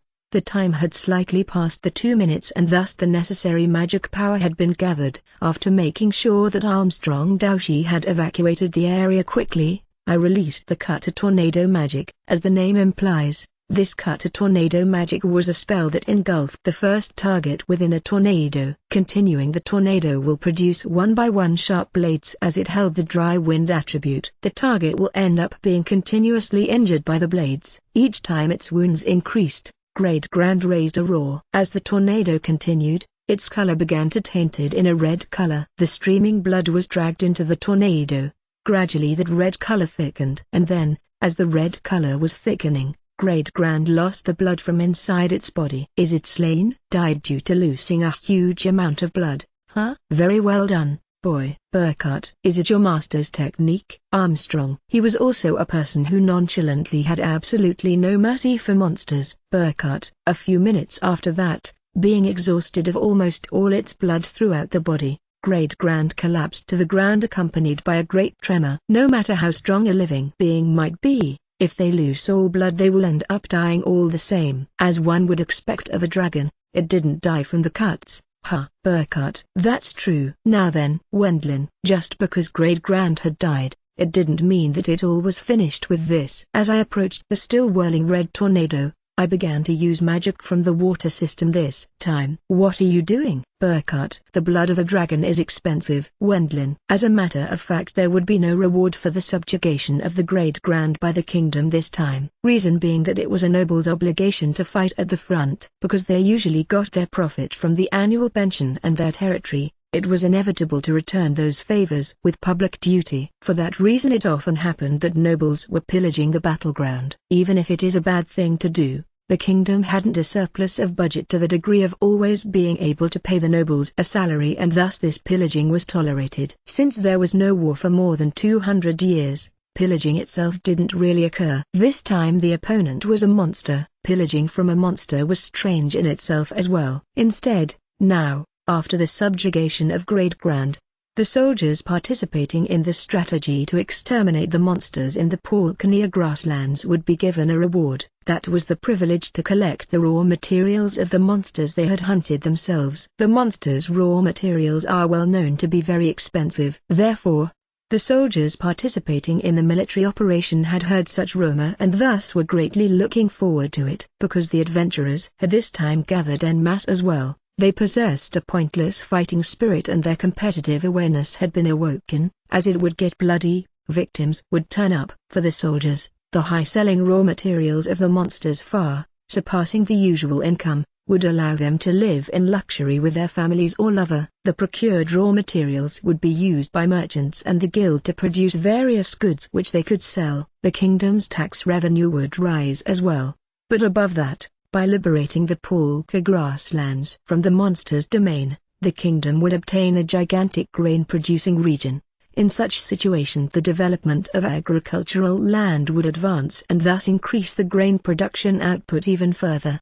Having relied on the meat of hunting as supply until now, the usage of the grain and herbs in the grasslands ought to multiply. As the food self-sufficiency rate of the royal capital was low, the kingdom had to transport grain from distant nobles, too. If the meat supply procured by stock farming by the citizens in the neighborhood would become profitable, the sale prices for grain would more and more decrease as well. Going by economical history, it can be said with confidence that increasing the amount of businesses is a cheerful matter. For that reason I am taking the dragon blood. Wendlin. After gathering the dispersed blood in one place by using water magic within the tornado, I froze it and retrieved the lump of frozen blood, stuffing it into my magic bag. Boy, that was admirably skillful, Burkhart. That's because the master of my master is staggeringly skillful themselves. Wendlin. This can also be called an old man's wisdom. It had reached the point that I was regularly receiving coaching in Burkhart-san's magic. That's why I learned many useful things. Even now Burkhart-san emphasized on the importance of training the foundations and power in his coaching as master without having to expressively declare it. Something like this I did for myself after all. All that remains is the corpse of Great Grand Wendlin. Not just the blood, there was no portion of a dragon's body that couldn't be processed, thus no matter which part of it, they all sold for a lot of money. Therefore I quickly put away the corpse of Great Grand in my magic bag. Since time doesn't elapse within the bag, it would be fine to have it butchered at the guild afterwards. As one would expect, for me to butcher a dragon myself would be difficult. Handling it poorly and wasting time on it would cause the quality of the meat to drop, ending up lowering its price. I should entrust this to a professional. Strong Daoshi, you are fine with splitting the profit on sales of Great Grand equally between the three of us, right? Wendlin. I am fine with that. But, that Kata Tornado was magnificent. Just talking about its power, it has already exceeded Alfred's magic. From now on, diligently put an effort into practicing. Armstrong. Yes. Wendlin. Now then, since we have defeated Great Grand, we should expect the monsters in the vicinity soon to come here. Today we will camp here and tomorrow we will prepare for hunting the monsters. Armstrong. Wendlin. What did you just say? Burkhart-san and I ended up being astonished by Armstrong Daoshi's unexpected statement. The mission this time was for us to defeat Great Grand and for the adventurers to exterminate the monsters. If we imprudently started a fight here, we certainly would be snatching away the military's and adventurers' job. No matter whether we defeated Great Grand, the amount of remaining demons is quite large. Consequently, without our help, the number of victims would unnecessarily rise. We can expect a hard struggle tomorrow. Armstrong. I am still underaged and thus totally inexperienced in hunting even ordinary monsters. Wendlin. The first and second monster fights were a pair of dragons. Boy, you've got a staggering amount of experience. However, since I have already retired from active duty, Burkhart, with the three of us together it will become a trivial matter. Armstrong. In the end, the three of us were rushing around across the Polkania grasslands for the length of an entire week afterwards. It took all of our energy to hunt the numerous monsters. Me and the hunted monsters. Owen-kun, you are Vol's representative, therefore you are not allowed to leave the front lines at any time, isn't that so? Eric, if you don't move out, you won't be able to return Vol's money. Blue eyes. Since there will be a reward for an excellent representative. Is it more than 1 gold coin? Owen.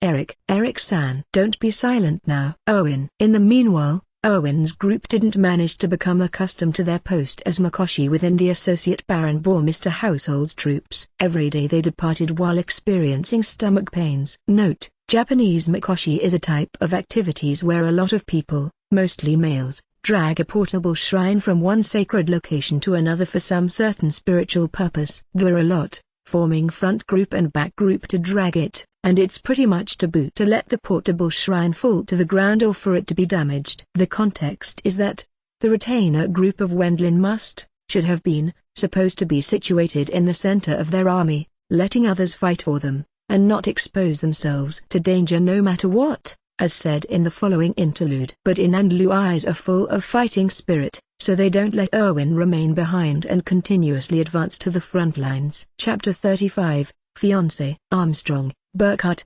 Associate Baron Bormister, the three of you have together successfully concluded the mission of subjugating Great Grand. We graciously thank you for your hard work on this endeavor. King Helmut. 10 days after defeating Great Grand, we, who participated in this mission, once again had an audience with His Majesty as result. Thanks to this, there are good prospects for Pulkania grasslands to become a grain-producing region. King Helmut. His Majesty's facial expression showed a happy mood. Despite it needing many years before favorable conditions would appear, it was finally possible to develop the region, which would have been impossible before considering the obstacle called dragon. Additionally, the subjugation of the remaining monsters still continued until now. The majority of the monsters in the former domain were already exterminated. Nonetheless, the strength of Great Grand, who ruled over the Pulkania grasslands, was indeed great. Now the monsters weren't able to move as a group at all.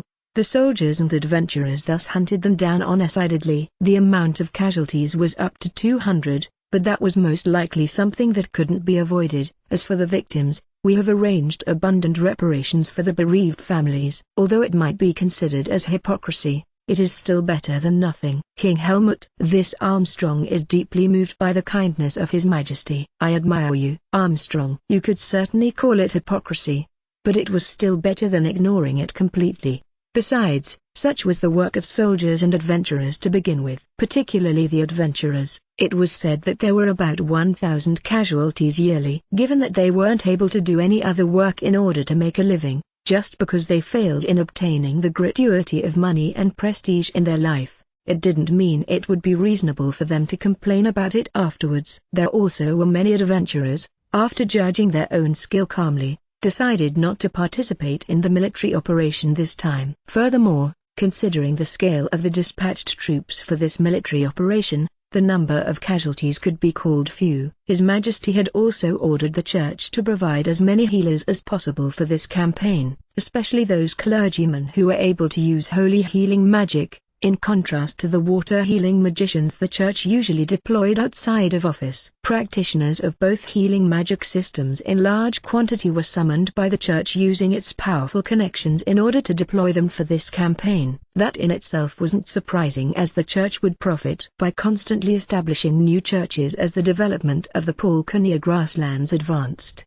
The establishment of new churches naturally meant that there would be a proportional increase of parishes and priest positions. Officially it could be said that they abided to His Majesty's decree, but in reality they were rubbing their hands together due to receiving such a request. While the clergymen at the actual scene were diligently treating the wounded, the higher-ups hosted such an ulterior motive. It was the same no matter in which world you were. We are very sorry that we cannot present you a proportionally great reward. King Helmut. It is fine because we received a large amount of money the last time. Burkhardt. Although that was true as well, this time we received the valuable remains of Great Grand. Things like the frozen blood, the scales, the skin, the meat, the intestines and the bones. Because the remains were stuffed into the magic bag right after killing the dragon, they preserved their freshness. Those would very likely sell for a large amount of money. Also, because the remains held a gigantic magic crystal within, the kingdom would purchase it for 400 platinum coins. As a result, combining it with the monster remains of the 1 week of hunting afterwards, the total amount per person was 450 platinum coins and 50 gold coins when split between Armstrong Doushi, Burkhardt-san, and myself. In any event, all of the dragon's raw materials were expensive. Supposing the undead ancient dragon from before was still alive, the prices would have risen even more steeply. I don't quite understand it, as a large amount of money has already been given. Wendlin. Any further reward isn't really necessary. I thought due to the reasons from above. From the point of views of someone who monthly earned 58,746 yen, tax included, in his previous life, someone possessing several platinum plates appeared to be plenty rich. There were many people in this country who wouldn't get to see something like a platinum plate until their death. The people having seen something like a platinum plate within his home territory were 0, including his father, who was a noble. However, given that honor be fulfilled, we award the 3 of you the Twin Dragon Medal. King Helmut, even though there has been no one receiving it for more than 200 years, I got it after a long time, and now, half-month later, I end up receiving yet another one. Although its appearance is quite beautiful as it is made out of gold and emerald, I somehow get the feeling that it isn't really that valuable after all. My senses might be dull though. Actually, the expressions Armstrong Doushi and Burkhartson wore, as they were awarded the medal by His Majesty and attached it to themselves, showed unusual nervousness. What's left is the peerage, huh? As Armstrong shall be a Viscount and Sir Bourmester shall be promoted in rank to Baron. King Helmut Armstrong Doushi is the second son of an Earl's household. Because he couldn't succeed the peerage as second son, he independently received the peerage rank of Baron from His Majesty as he assumed his post as Royal Head Magician. Just like myself, who doesn't possess any territory and only receives the annuity, his peerage rank was raised to Viscount and mine was raised from Associate Baron to Baron at the same time. Holding the rank of Viscount grants you an annuity of 2 platinum coins, whereas someone holding the rank of Baron receives 1 platinum coin as annuity. It is a considerably high income. As expected, there is quite the wall between an Associate Baron and a Baron. That being said, there is a difference to me, who is a fake noble. Normally, those nobles residing in the royal capital hire suitable guards and servants for maintaining the grounds and protecting the residents matching their family status. There are various other roles and uses through their association as well. Occasionally it is necessary for the patron to aid their vassal,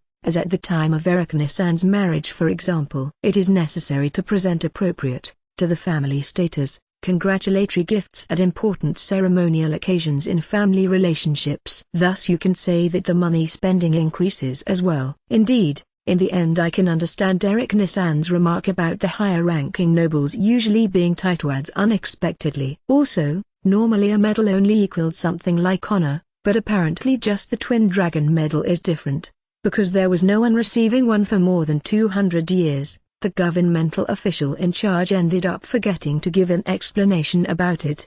The Twin Dragon Medal apparently bestows an honorary annuity for one's lifetime. The amount allocated is 3 platinum coins per year. I, who possess 2 of them, will receive an annuity of 6 platinum coins. I guess this is actually a reward. I am extremely honored, Your Majesty. Wendlin. Compared to the raw materials of the dragon, this certainly is a meager thing. But, King Helmut, due to subjugating 2 dragons, it could be viewed as insignificantly sufficient amount of money compared to the profit from selling the raw materials, but one had to consider that a dragon subjugation normally took place about every 50 years in the first place. Usually it was very rare that such large amount of money was changing hands. Burkhard, do you have some wish for yourself? Margraviate Brithhilda shall receive a different reward. King Helmut Burkhard-san was Margraviate Brithhilda's retainer. For this time's campaign it took the form of His Majesty ordering Margraviate Brithhilda. Therefore, no matter how much His Majesty wanted to appoint a peerage rank to him,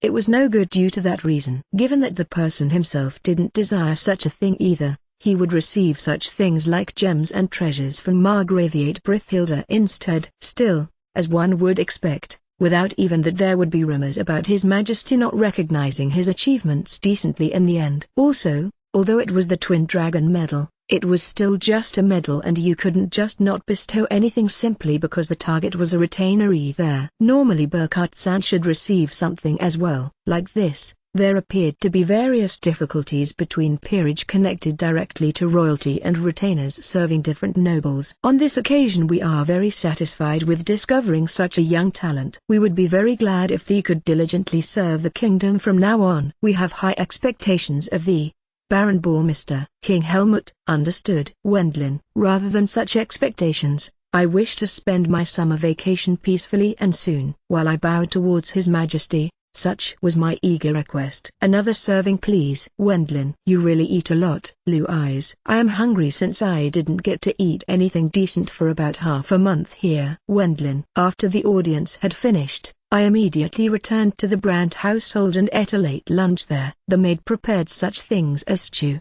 pasta and salad. While eating I asked for a second serving. Next to my place Blue eyes stared at me with an astonished face while starting a conversation. "The army needed 1 week to prepare for departure from the garrison in the outskirts. It took 3 days until there weren't any other monsters left in the center of Palkania grasslands where Great Grand was enshrined. Furthermore, it took another week to thin out the strong-looking monsters within the former domain, and the return took 3 days.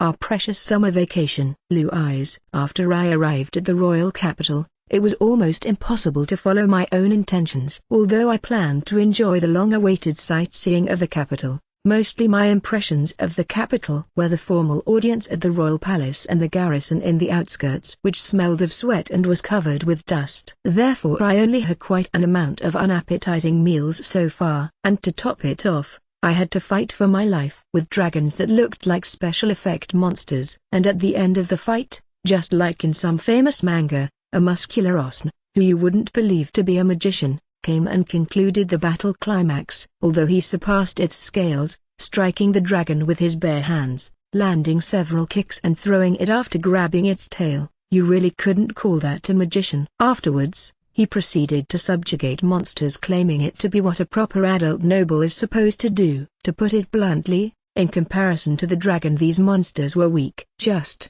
the number of them was great. Whenever possible he left for a clean-up battle so that there would be no casualties amongst our troops and the adventurers. Due to Armstrong Daushi's orders, they continued to thin out the most powerful specimens. For 1 week we continued the cleanup battles, acting as search and kill forces. We 3 filthy men handled the killing of monsters. The food was self-made and we slept by taking turns. Although I consider it to be a good experience before the time I will become an adventurer, I could be called the only person able to produce some normal food in the end among the 3 of us. As for the food of the army in the garrison, only the amount of it could be viewed as decent. Or more precisely, what did Armstrong Daushi and Burkhardt-san do during their time as active adventurers? While pondering such things, Burkhardt-san taught me the reason. Such things like preparation of food, all of it was entrusted to Artur-san. As long as I had some sake to drink, there was no problem. Burkhardt. I see.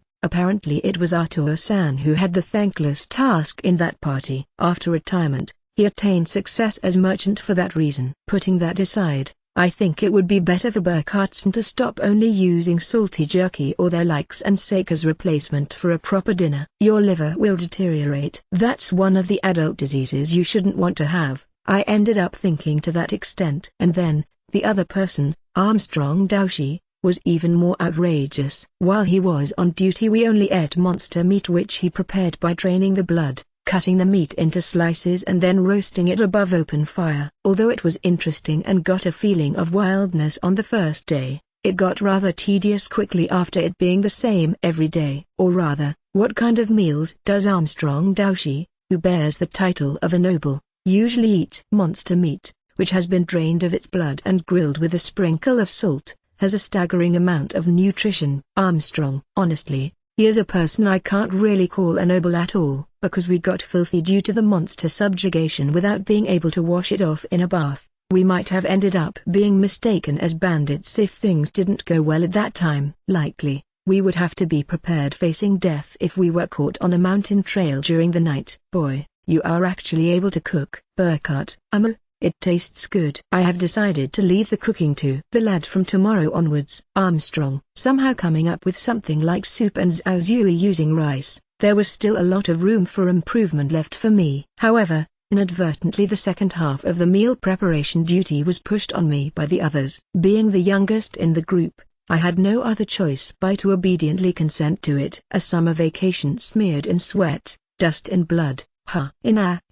Don't say that. Wendlin. Actually, I'm all the more upset because it is the truth after all. However, our time remaining the capital amounts to no more than 3 days including today. Although the summer vacation still continues past that, We can't stay at the capital throughout the whole summer vacation as we would become a bother to Erikuni-san. Frankly, I have a feeling that his nagging has increased lately. Even now the enthusiastic yelling of my certain death skill, giant swing spearmanship, could be heard from in front of the Brandt residence. Though he seems to produce a bit of wind with his swing, I think I am not wrong in not hiring the giant swing fellow, am I? Ina cold-heartedly replied, it's fine to leave him alone. Soon it will even be too late to go and buy some souvenirs. Blue eyes. I don't even know for whom I should buy souvenirs. For the remaining 3 days I want to enjoy the capital as much as possible. Wendlin. You seem so desperate. Ina. For souvenirs it is necessary that there is someone else, a close friend or family members, that isn't present at the capital. Owen has gone ahead by selecting close friends from the prep school, except us. In and Blue Eyes still live at their parents' home, and it's not like their relation with the other family members is particularly bad either. I don't plan on meeting my family back home anymore already, and as for friends, they have all come together with me to the capital. Thus there is no need to expressly buy souvenirs for them. At most I could get some courtesy souvenirs for the teachers and headmaster at the prep school. However, that isn't necessary either, as Rudiger-san has prepared the souvenirs for such personage already. Anyway, I will leave now. Time for the sightseeing of the capital. Wendlin. You are desperate. Well, isn't it fine to come here using teleportation magic anyway? Owen. For some reason Owen looks at me while being astonished. But it isn't the time to care about such things. Anyway, for now I will go ahead and get my fill of the capital. Besides, it is certainly true that I can use magic to return to the capital at any time I want. However, what's important is now. How should I enjoy myself at this time? It isn't necessary to care about such things like the king or nobles anymore. Please wait, Wendlin Dono. Rudiger. Rudiger-san hurriedly called out to me, who was about to leave the Brandt residence. Although I am feeling deeply regretful, the preparations for the real baptism at the Holy Church headquarters has been completed. Rudiger. Baptism. Wendlin. I forgot about that. Damn it. Wendlin. Due to the matter of receiving the real baptism at the Holy Church headquarters in order to keep up their prestige, I had ended up promising to attend it to Cardinal Hohenheim at the previous audience with His Majesty. However, because the previous arrangements had been crushed by the sudden decision of the mission to subjugate Great Grand, I won't be able to disregard this any longer. I cannot afford to make an enemy out of the church in this world. Real baptism. You guys want to come along? Wendlin. I will refrain from doing so. Owen. Owen immediately rejected it. Given that it will be quite formal, he is very reluctant. I am not very eager to go either. Owen will take care of our baggage. I can't repay the remaining 1 silver coin yet. Owen. With a new sword. Considering the souvenirs, how did you calculate to reimburse the debt anyway? Wendlin. Louise is currently shouldering the debt of Owen towards me. Although you would think that there was plenty of rewards during the earlier campaign, the female group saved it up while he didn't take into account to save some of it. As they returned the full debt, they inflicted the penalty of him carrying the baggage instead of paying interest. As for baked sweets, they will be preserved for a long time. Oh well. There are plenty of other famous products, too. Even if it is heavy, Owen will take care of it. Blue eyes. Other than the weight of the baggage, I am worried about what kind of shops we will visit. Owen. Apparently Owen's group plans to stand in line at a souvenirs shop that is aiming towards tourists visiting the low-lying part of the capital, shopping district, factories, etc., in order to purchase their goods. Thus, only I go ahead to the Holy Church headquarters in order to receive the tedious real baptism. Welcome. Please come inside, Associate Baron Bormister. No, sorry, you have become a baron, haven't you? Hohenheim. I am also very humbled to receive God's guidance. Wendlin. Shall God bless you with his good divine protections, Baron Bormister. Hohenheim. I arrived at the Holy Church headquarters in the center of the royal capital. Waiting at the entrance, it was Cardinal Hohenheim alongside 10 high priests and a group of bishops who received me. Still, as expected of the sole faith of the Helmut Kingdom, which even encompassed the Holy Empire Urquhart, and its headquarters, but given that the state religion of the Holy Empire Urquhart was Protestantism, It looks to me that there is quite a hateful relationship to the fellows at the Holy Church headquarters, as it is a completely different faith after all. Likewise, the grounds of the Holy Church headquarters is grand. Anyone would understand the degree of money used to build this building by a single glance. The cathedral where the baptism is performed has one side of its ceiling covered entirely in an enormous stained glass. I was forced to believe that religion isn't a profitable business indeed. T/N. In other words, building such churches costs a lot of money, so they should be at the edge of zero or in the red. Well, wishful thinking. But yay, that's what he means. Furthermore, although we had such an conversation, should you call this the regular practice of greeting? If I were to be a devout believer of the Orthodox Catholic faith, should I express my gratitude with because of God's blessing I was able to safely defeat 2 dragons? Thank you. And should Hohenheim's group congratulate with it is good that our God has granted you his divine protection? I don't believe in the slightest that I defeated the 2 dragons thanks to God. Also, the other side won't think that I have properly given my gratitude to God either. But since I am still a child, let's get along with the adults. Although you could call it a mutual give and take, to put things bluntly, it is only for today's purpose. Being able to use the holy light to this extent, I am certain that Baron Bormister is loved by God. Hohenheim. Nevertheless, I want to express nothing but my gratitude for this divine love. Wendlin. As I wasn't religious in my previous life, the chances of me visiting a church, with the exception for a baptism, were very few in the period at my home in the present time. Other than that, I don't think I have prayed sufficiently enough to God to receive some kind of divine protection. Apparently holy magic has absolutely nothing to do with faith. If the belief in a faith were to be required, it wouldn't be strange for more clergymen being able to use holy magic. Well, it might be best to not mention it though, as the church also uses its excessive money to shelter talented people who are capable of using holy magic. The exceptionally few people able to use holy magic are convenient to defeat undeads of the wraith level once they appear in an area. There is a lot of powerful healing spells within the holy magic. In the case of a high-ranking holy magic practitioner,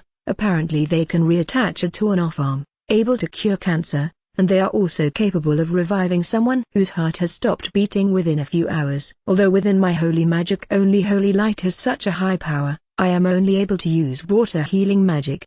The troublesome matter is that it's almost completely there. Same with all healing spells from water magic. If you can use healing spells from holy magic, you can't use healing spells from water magic. Therefore, as the other way around is true as well, I won't be able to use any healing spells from holy magic. Even though I would have been given a stamp of approval in regards to my power if I could heal something like a torn-off limb, there hasn't occurred such great injury to that extent in reality yet. Since there hasn't been such an injured person until now, I lack the proper experience of using the magic, too. Furthermore, there wasn't a time when Erwin's group was really injured either. Because at the most it was to the degree of a little scratch, there was no opportunity to use healing as it wasn't a degree of injury to require that. As a matter of fact, I thought I might be able to practice it during the time of the expedition to the Palkania grasslands. But neither Burkhart-san nor Armstrong Doushi were injured at all. Anyway, the persons themselves boasted about not having caught a single cold in their entire life until now. Somehow I haven't caught a cold yet. Burkhart. It's just as you heard from Burkhart-san. Armstrong. Furthermore,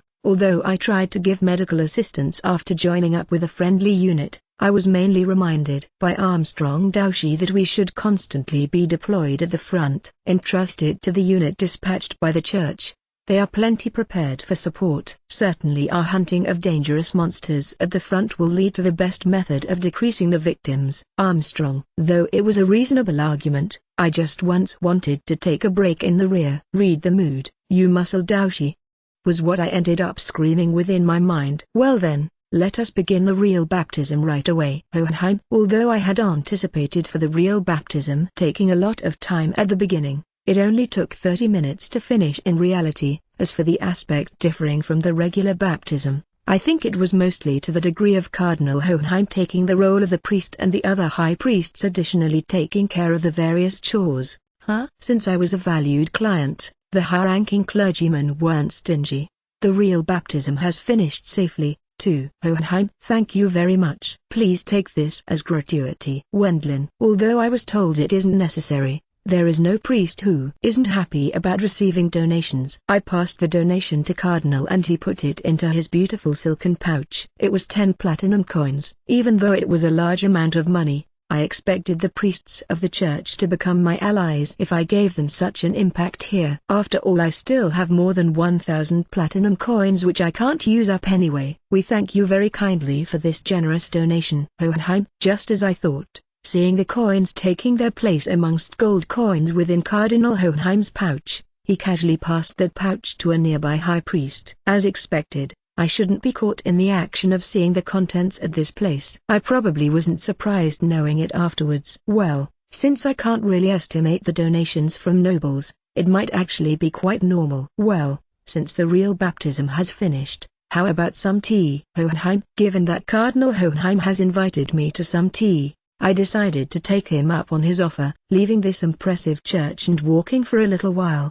The building mentioned earlier, where Cardinal Hohenheim's office is located at, became visible. Entering the interior of the building, I was guided to a room similar to a reception office with a sofa and desk. In the back is my office, although it is an ordinary study lacking any appeal. Hohenheim. The door visible in the back apparently is the entrance. After a few seconds, there was a knocking at the door, and following Cardinal Hohenheim's reply, a person clad in a female learning attire entered the room holding a tray with tea kettle and cups. Well, although you could definitely say that she was a woman, her height was not more than 150 centimeters. Also, checking her face and trying to deduct her approximate age, I wasn't able to. You might even say that the certainly mysterious face of this young lady made her into a well-featured beautiful girl. The small amount of long blonde hair being visible behind the veil was glittering and shining. Adding to this these mysterious pupils colored like amethyst, I ended up being charmed for a moment by her face. What continued to be on my mind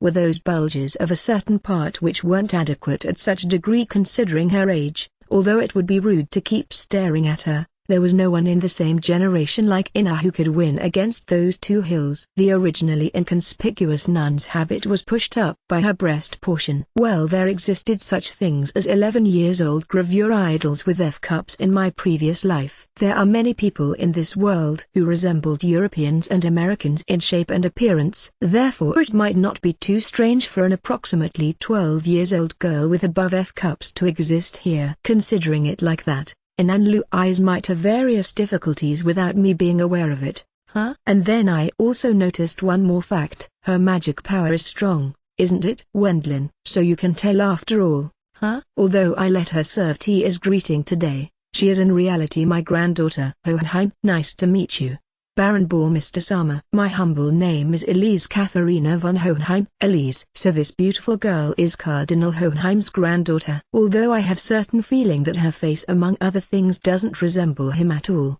given that she is his grandchild, his child might have not taken after him. Thus, Cardinal Hohenheim is a noble as expected. As a matter of fact, for appointed nobles lacking any responsibilities, there are many cases where they made a career as clergymen. Though there was no designed difference in a successful career for the commoners, nobles and merchants at my home for the time being. I wonder all the same how long they would need to collect donations in order to become distinguished. You can only call this corrupt.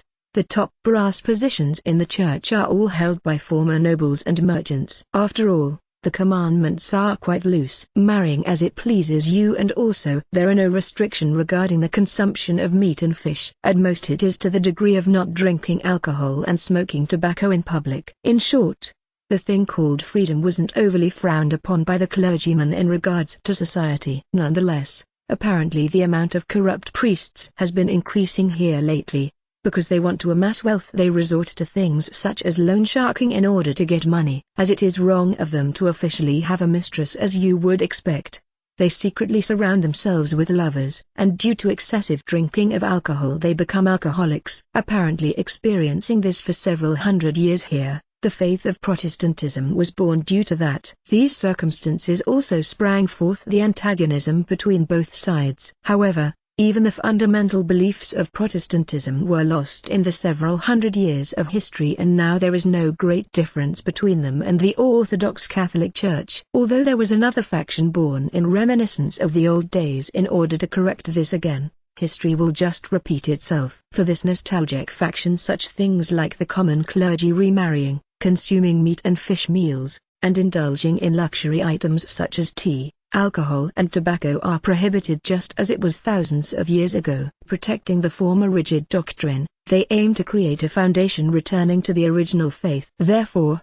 a strict doctrine, with the exception of marriage prohibition, was imposed upon their believers. But, owing these circumstances, the number of believers hasn't increased in reverse, which generated contradictions. The majority of society scowls at the depravity of the clergy. Even so, if you asked them to protect strict commandments by their own will, the majority of people would disagree to do so. Although I got all of my knowledge about this area of expertise from American-Isan, this story is depressing by only listening to it. There is really no difference between religion in my previous life and religion in the current world. Bagag, as claimed by the guy that avoided church his entire life. Real religion is about common decency, faith, and love. Do some fact-checking before you start condemning entire cultural bodies. Original author Cardinal Hohenheim is categorized as member of the less objectionable group within the church. I heard in rumors. Being appointed as duty-free viscount, he isn't fussy about receiving donations considering him being a clergyman. Eric. The likes of imprudent commoners becoming high priests are apparently quite annoying in receiving donation for no matter what they do. They can't sever and come clean of their time of suffering due to having to meet the business quota called donations for the sake of rising to the top. On the other hand,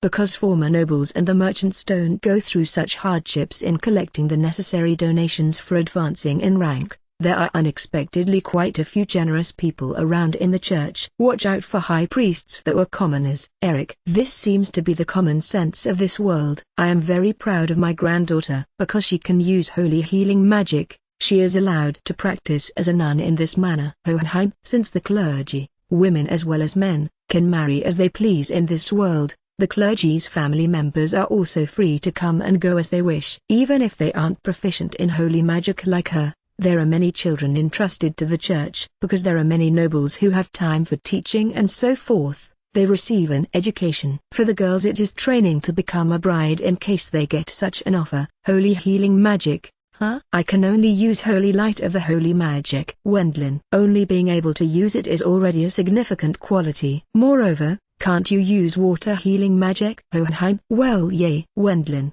You are quite knowledgeable. As one should expect of one of the church's leaders. Cardinal Hohenheim. I should say, huh? Despite not being able until now to use the likes of water healing magic in a situation, he is well aware of the circumstances that I can use it. Though, is the root of the information coming from the adventurer prep school? Given that I displayed it several times at practical lessons, this fact was obviously leaked. At any rate, it is a definite proof that the intelligence network of the church is widespread and profound. You know it very well. Wendlin. At that time I healed several slightly injured people. In truth, although Master said that I should be able to heal quite severely injured people as well, it's not like seriously sick people will suddenly appear just because of that. My healing magic still has some unfinished parts. Well, it's because the church has quite good eyes and ears. Hohenheim. After all, since I am unskilled at hiding, not even talking about concealing it in this situation, I decided to act obediently here. As expected of Alfred's pupil, the handling of magic was inherited from his master, Armstrong. The only person declaring it in such earth-shattering admiration was Dousie-sama. I placed Elise here for her to thoroughly study before she gets married. Hohenheim.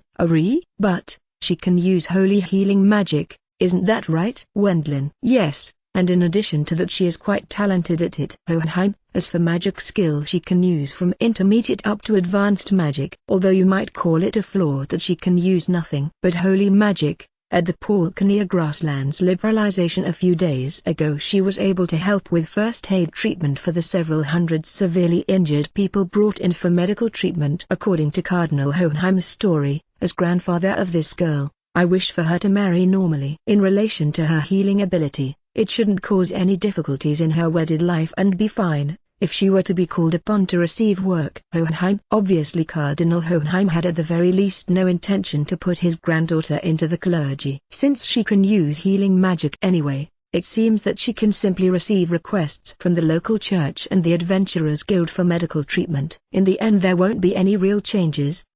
Until her marriage she will perform the healing as apprentice nun of the church. After the marriage she will perform healing upon request. whereas a part of the reward will be donated to the church. Apparently there are quite a few married women possessing healing ability operating like this. The looks of this child are quite excellent and she has the disposition of a gentle girl, too. Therefore I want to look for the best husband. Hohenheim. Furthermore, Elise is the daughter of the eldest son of Cardinal Hohenheim. Naturally, a husband who isn't suited to this family status is useless. Because Cardinal Hohenheim is a viscount, it had to be an heir or family head of one level of the upper or lower class, earl or baron. I believe this much is the least estimation. Given that Elise San is quite the beautiful type, the competition should be quite fierce, shouldn't it? Wendlin. Though I thought having her serve tea for people, what a prided granddaughter, there was no merit in angering a big shot of the church here either. I was determined to do nothing but speak well of the girl called Elise. The tendency of a salaryman of a second-rate company in my previous life came out. In reality, since she is a beautiful to the degree of deserving the admiration, it is quite easy to do my part without any need to strain myself. If she were a woman like Miriam, I wouldn't say a word after all. Talking honestly, there are a lot of such families. Hohenheim. Since there are several earl households, I have the impression that she received many requests to become the legal wife of a family head or an heir. I thought you'd say that. With such a degree of beauty, I wonder whether I should become candidate as well? Wendlin. Later on I would wonder why I said these words after putting them under a careful consideration. Apparently it was due to the strong influence of my previous life's memory. In my previous life I wasn't very popular with women. Since I was without exaggeration quite unpopular, after becoming acquainted to such beautiful girls such as Ine and Louise, I didn't properly consider the target of my passion and marriage partner either. I only thought that I was lucky to become their friend and that I am unrelated to such a level of beautiful girls in the first place. Up to here I might not have been realistic. So you will kindly receive Elise as wife? Hohenheim. As I am still not of age, wouldn't it be difficult for me to enter an engagement at the current time? Wendlin. Even though I spoke words due to my loose tongue I usually would never utter at all, I thought of them as impossible solution to begin with within my mind. As a kind of lip service I planned for it to be a light joke. That's true. Since Elise is, just like Baron Bourmister, 12 years old, we can for now only announce the engagement and then once you become an adult we will be able to officially perform the marriage. Isn't that right? Hohenheim. That's true. Wendlin. Then, it's decided. Hohenheim. Wendlin. Because of the serious look of Cardinal Hohenheim, my smiling face ended up frozen. When I asked His Majesty, I received the words, since they are similar in age, they will be a well-suited marriage couple. Hohenheim. This. Are you for real? Wendlin. By no means. I did believe to be betrothed to this girl called Elise. My mind was completely in disorder. However, this girl's mother is in fact Armstrong Douchy's Imto. Douchy also completely agrees to this engagement. Hohenheim. Furthermore I was plunged into outrageous news. On top of being certified by His Majesty, this girl seems to be niece of that muscled magician Armstrong Douchy. Therefore, obviously I will end up becoming his relative. If one were to speak of such things like apparently, although the decision has only been openly declared, it is a decided matter in reality already. There might be nobles who have the courage to refuse the marriage in such situation. However, I didn't feel inclined to such bravery since it was no more than reckless foolishness. Even so, not hearing Elise's will in regards to the marriage is quite unfair. Being born as noble, she couldn't possibly refuse the marriage arranged between her parents and me. As for nobles' marriages, half of them were due to obligation of their vocation. Therefore, marriages due to love were handed down as curiosity to future generations. Elise is fine with this, too. For Baron Bourmister Donor to become your husband, please extend your greetings to him. Hohenheim. Yes, esteemed grandfather. As Baron Bourmister Sama's honorable activity has become a popular topic of conversation within the royal capital, I inquired to be granted to visit him. To be able to become the wife of such an esteemed person, I am truly grateful. Elise. Wendlin.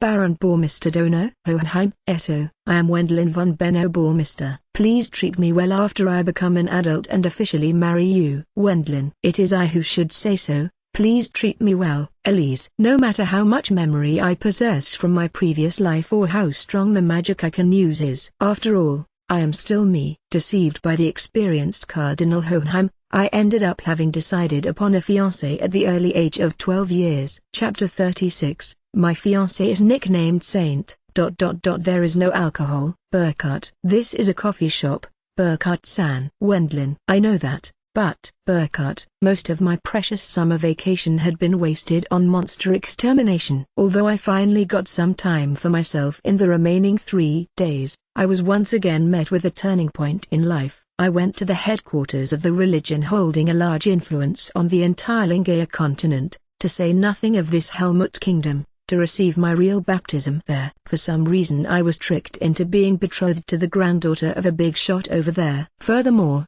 that big shot was Cardinal Hohenheim. Using his social status to freely enter the royal palace, he already had obtained permission from His Majesty. Doing such a thing like rejecting the marriage here would have spelled the end of my life in the Helmut kingdom, even though it was very likely that I could have started a second life by seeking asylum in the neighboring country, Holy Empire Urquhart. I unfortunately had too little information related to the Holy Empire Urquhart. Therefore, I forsake such things like defection as it was simply impossible. In the end this marriage became a settled matter. My partner Elise is a beautiful girl which would cause 10 out of 12 men to turn their head upon seeing her. I also didn't think it was possible for her to have such huge breasts at the same age as me. I guess there are only very few men who dislike huge breasts in this world. I find them lovable to a great extent myself too.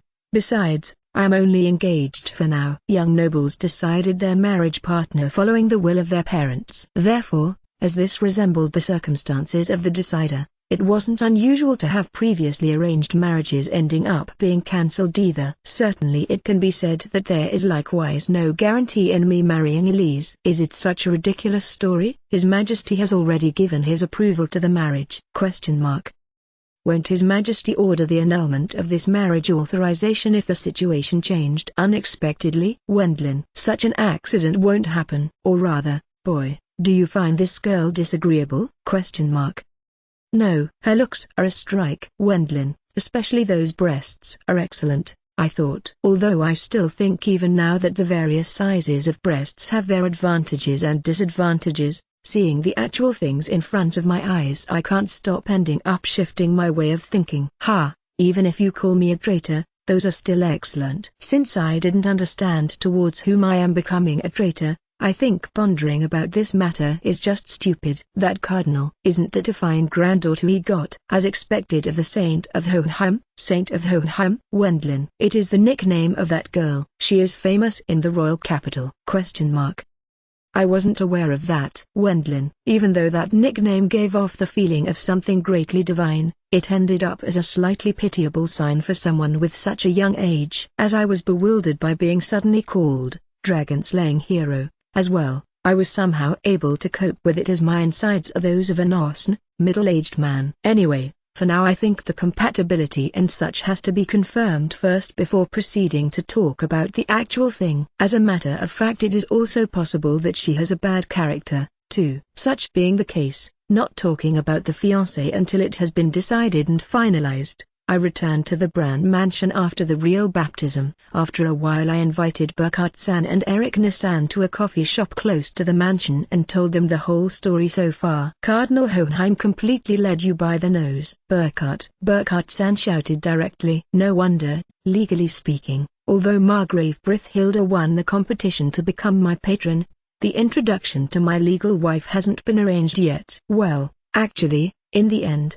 my legal wife has been decided to be a relative of a noble appointed to the central government in the end. Furthermore, it isn't a noble just appointed to the central government without responsibilities either. She isn't only the grandchild of a big shot in the state religion, the Orthodox Catholic religion, but also the niece of His Majesty's most trusted royal head magician. With this, you can't really say her standing is poor, as Burkhardt-san was completely outwitted. He was in a state of being at his wits' end what to tell his master, Margrave Brithhilda. Afterwards, my surveillance and safeguarding, that is his job. How did it turn into marriage talks on the occasion of a real baptism? Usually that's impossible, Burkhardt. Usually it is supposed to be impossible. Normally people would judge this as imprudent. But that doesn't particularly mean that it is a violation of the commandments. That person just ended up doing that. Even more so, he earned His Majesty's authorization in advance. As he has His Majesty's authorization, it will be already completed with the ex post facto approval by Margrave Brithilda. Eric, although in reality he was forced to accept the prior talks, in the end there still was the possibility of Margrave Brithilda having taken measures before this happened. For this reason, he obtained the permission from His Majesty in advance so that Margrave Brithilda couldn't voice any complaints afterwards either. Even if Margrave Brithilda is an influential person in the southern parts of the kingdom, there were many instances where appointed nobles led the provincial nobles around by the nose due to their political distance from the central government. Putting it conversely, being tricked due to the political gap between them, there was no rebellion in the provinces either. This peculiar state could be said to keep the peace within the kingdom. T/N. What the author probably means is that they can't react quickly and organize themselves into the revolting force since the results of the schemes performed by the nobles in the capital reach them quite delayed. Should I start a secluded life within the capital,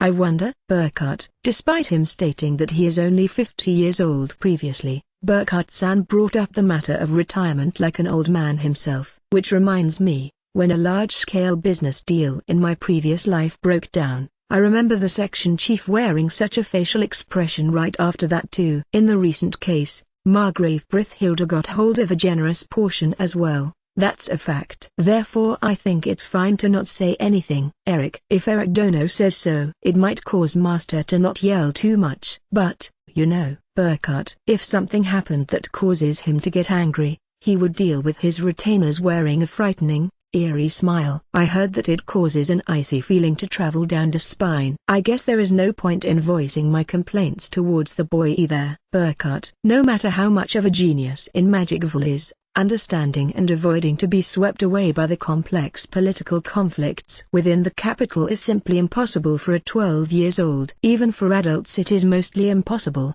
too. Eric. Yes, since the degree of intellect contained within me is after all the one of a second-rate trading company man, I can't properly understand the complicated and mysterious matters of the world of politics. I guess so.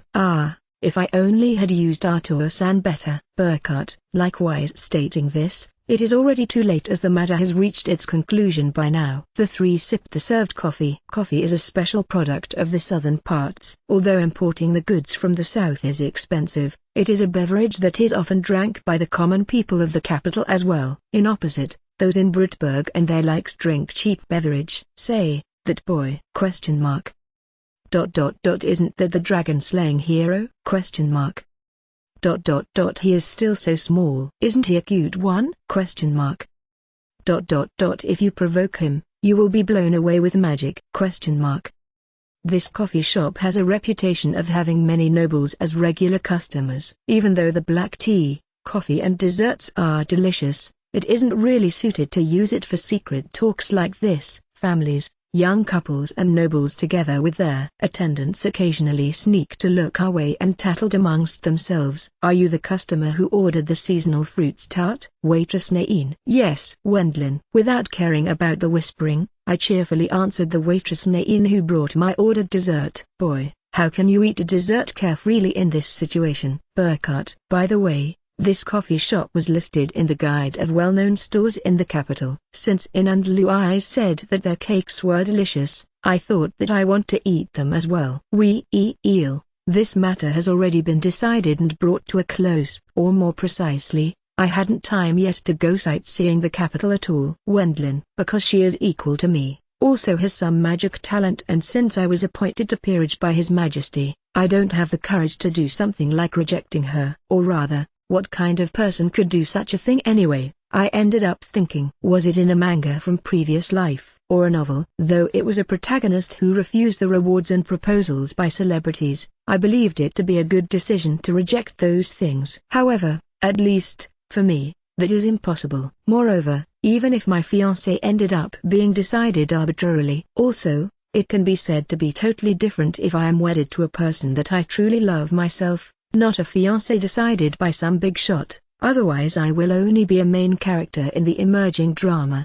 Besides, after thinking about it very carefully, presently I have no lover I want to pledge my loyalty to, no matter which obstacles I will face in the future or what kind of difference between our social position exists. To me, an almost loner with an age of 12 years, I can't picture such things like love either. Given that my score in love is low by nature, that was something that couldn't also be helped. Therefore I will accept the engagement for now and focus on spending my remaining time in the capital in an enjoyable way. As a matter of fact, you resemble Alfred quite well like this. That guy also did things at his own pace contrary to his appearance while donning a kind mask on the surface. Burkhart, I will take this as a compliment. But, an engagement is in the end nothing more than an engagement, isn't that so? Wendlin, as I mentioned not long ago, you shouldn't rely on something of the degree of an engagement between nobles either. The head of a noble's household decides for their companions as they please. Even so,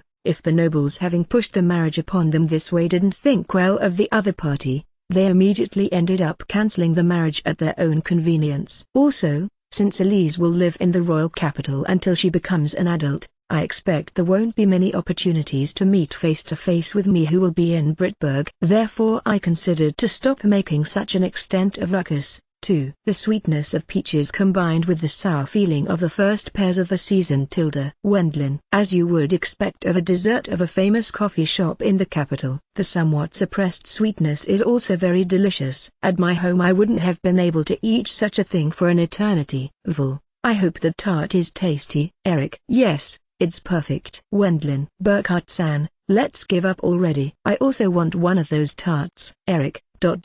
Me too. Burkhart. Since the location was a coffee shop, secrecy would be somehow suspicious. In the end, all three got excited and didn't decide on any countermeasure for the suddenly appeared fiancé either. After eating the cakes, which were the store's specialty, they agreed with returning to the Brandt's mansion just like that.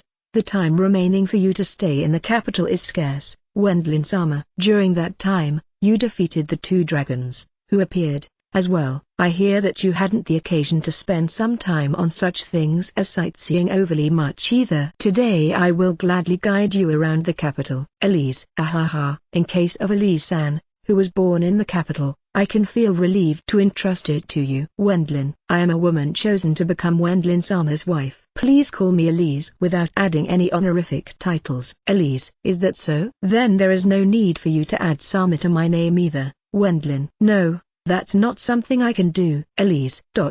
Wendlin.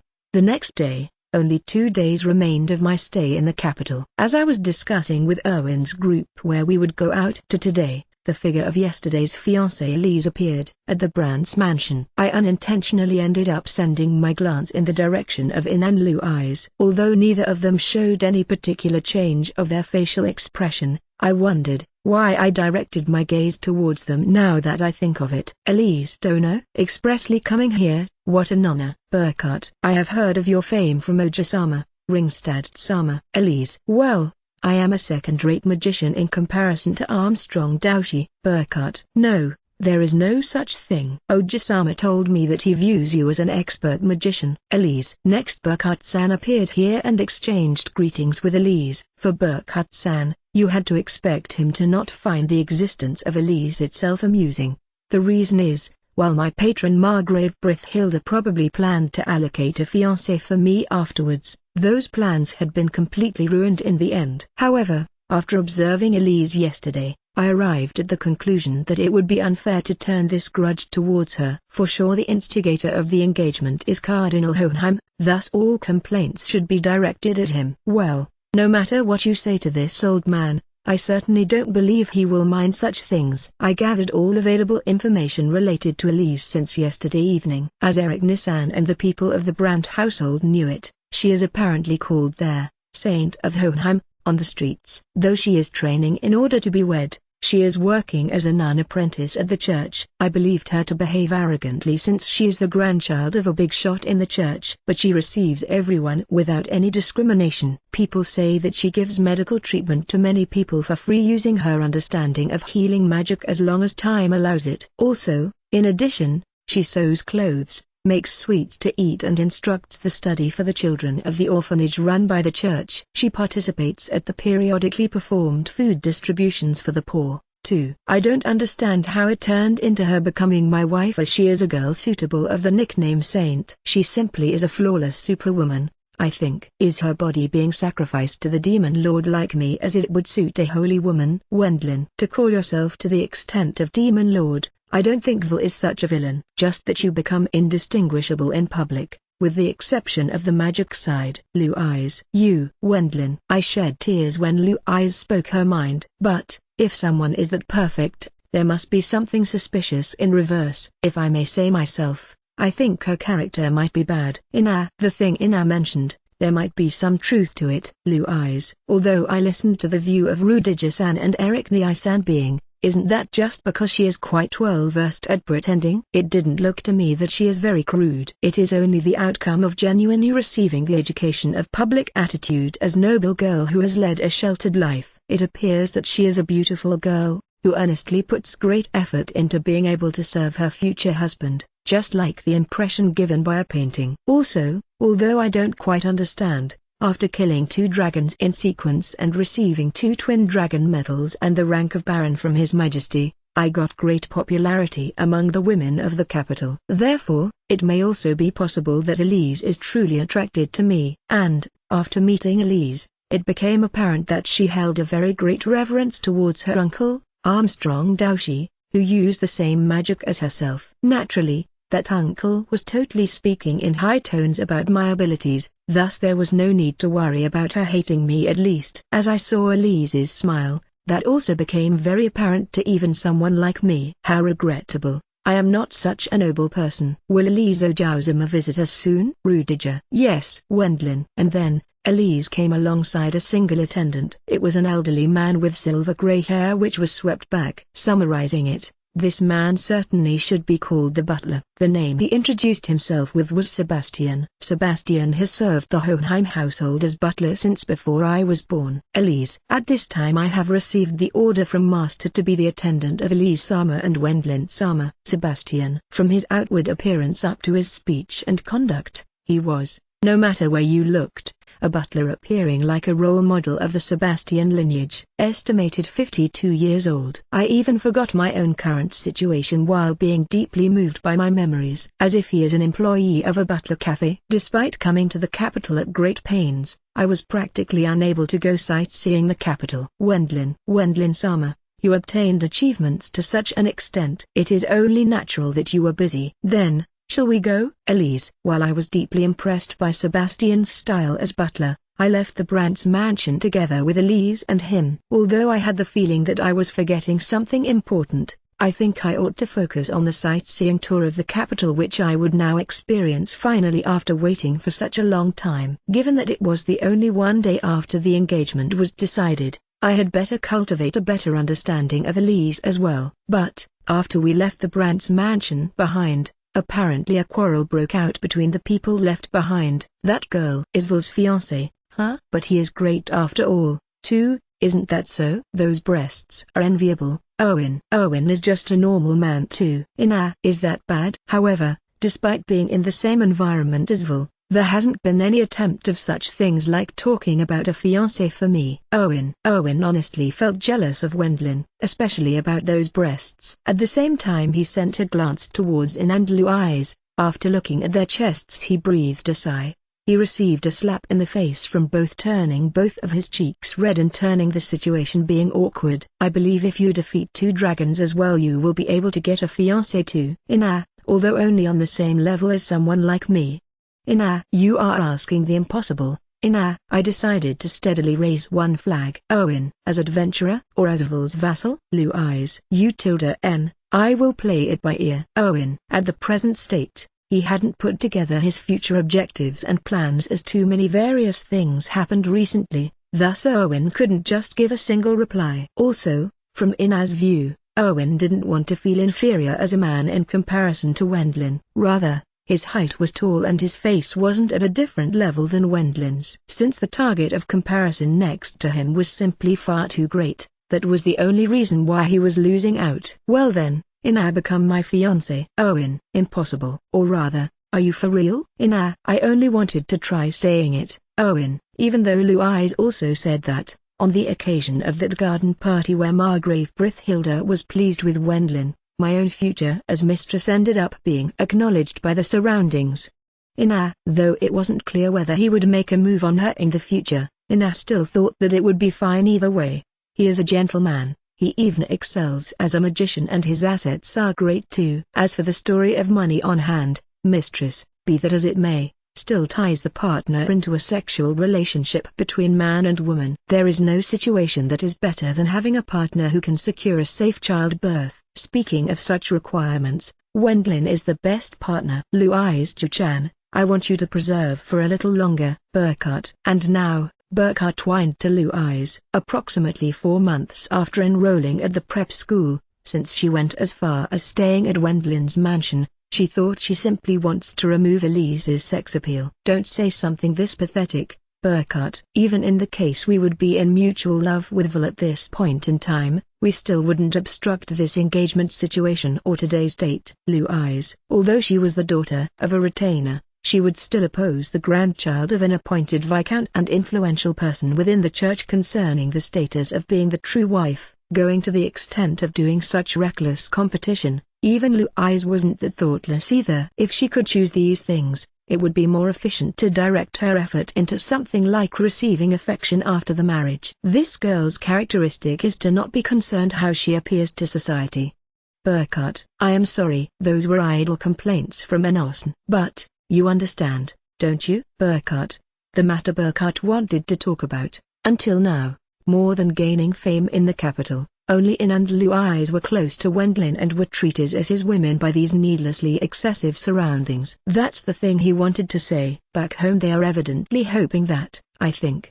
By now there are no talks about marriage. Interviews from my parents' house. Even though I didn't get a partner either. Luiz. Judging by the way Ina's and Luiz's parents handled things, it would be convenient for them if their own daughters became the mistresses of the dragon-slaying hero who is Margrave Brithhilda's favorite. From the start, due to the problem of family status, they didn't hold a speck of expectation for them to attain the status of legal wife either. The Baron Bourmester household would certainly receive territory once he founded a family. Thereupon it would become possible trying to teach spearmanship and establish a new dojo for their magic combat style for the children given birth by their own daughters. Dispatching personnel to manage the dojo and its pupils, it would allow them to adapt into working for the Bourmester household. Even if they were only taught the basics of the martial arts school in the dojo, it could be said that it had reasonable advantages as it would be easy to gather pupils since there were many options of employment afterwards. However,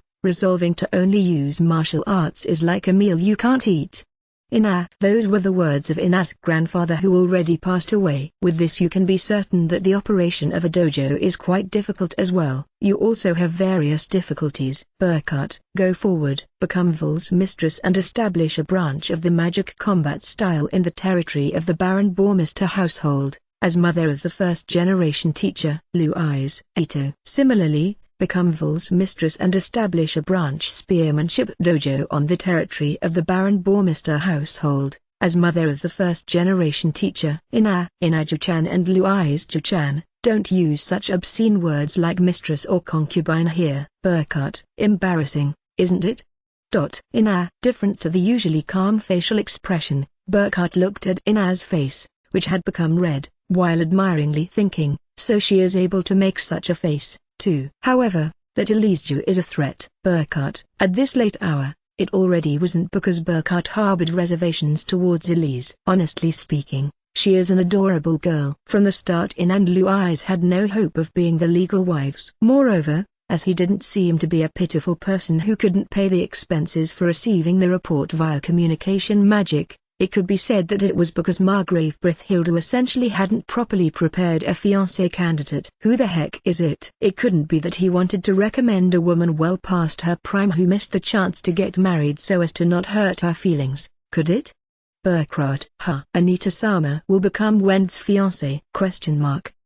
Even if it is novel, I absolutely expect him to become angry, but? When Ina and Luiz were told this later on secretly, they were lost for words too. At that age, spending the energy she had for enjoying herself without doing any work at the main residence of the Brithhilda household. She also didn't have a good reputation among the retainers, because it wasn't possible to tell the person herself directly in the face, It was arranged that her reputation wouldn't be leaked to the public. Furthermore, though regularly putting her looks in order for aiming at the retainers, an unreasonable marriage proposal was brought in. Usually, it was for her to become the second wife of elder nobles who passed the age of 60 and whose first wife already passed away. Since it was only such stories, the person herself immediately rejected these proposals in the end. Margrave Brithhilda was also hesitant to say anything. It wouldn't be so bad when she was something like his younger sister, but in fact she was his stubborn aunt. Therefore he kept in mind to normally not come in contact with this person as much as possible. It is unnecessary to compare her with Elise. Merely comparing is already pointless. Good grief, what was Master thinking? You two somehow suit the boy. Burkhart, leave it to me. I will use my strong sex appeal to magnificently seduce Lu eyes. Strong sex appeal, Burkhart. No matter how you enhanced her looks, currently you couldn't view Louise as nothing else but a 10 years old. Although you couldn't deny the potential once she grew up a bit. Furthermore, it was certainly possible that Wendlin in reality liked little girlish women too. To tell you the truth, there is a fixed number of such nobles too. Burkhart. Such things like the favorite concubine being a small girl, I heard there were many nobles desiring them. Actually, Burkhart already knew and witnessed the likes of them. At any rate, it is necessary to increase Wendlin's wives and mistresses to a certain extent. It had better be various types. Burkhart considered. When forcefully pushing for various types, it could be said that you built a shelf within your mind where feelings of guilt wouldn't erupt. It isn't an unusual story for mistresses to steal a march on the legal wife either. Lu eyes. That is certainly true. So, Inaju-chan? Burkhart. I will try with great effort. Ina's face was once more dyed bright red while Burkhart inquired for a reply. Other than the usually composed facial expression, this face filled with shame would give Wendlin a serious blow if he saw it. Burkhart, who had some experiences in his own way, ended up thinking that anyway, in a few days we will already return to Brittberg. Over there you can slowly seduce the boy. Burkhart. In the first place, with only 12 years too many various things already happened. Currently, there was only one 12 years old on the whole continent, who spent his summer vacation with such thrilling and hectic events. That was Wendlin. However, a butler accompanying her on a date with the fiancé. She is quite the Ojauzuma. Suddenly directly meeting at the rest area, such thing might also be embarrassing, so isn't it fine? Louise Ju-chan's remark is quite radical. Burkhart. Although she is of the same age as Wendlin, women are dreadful.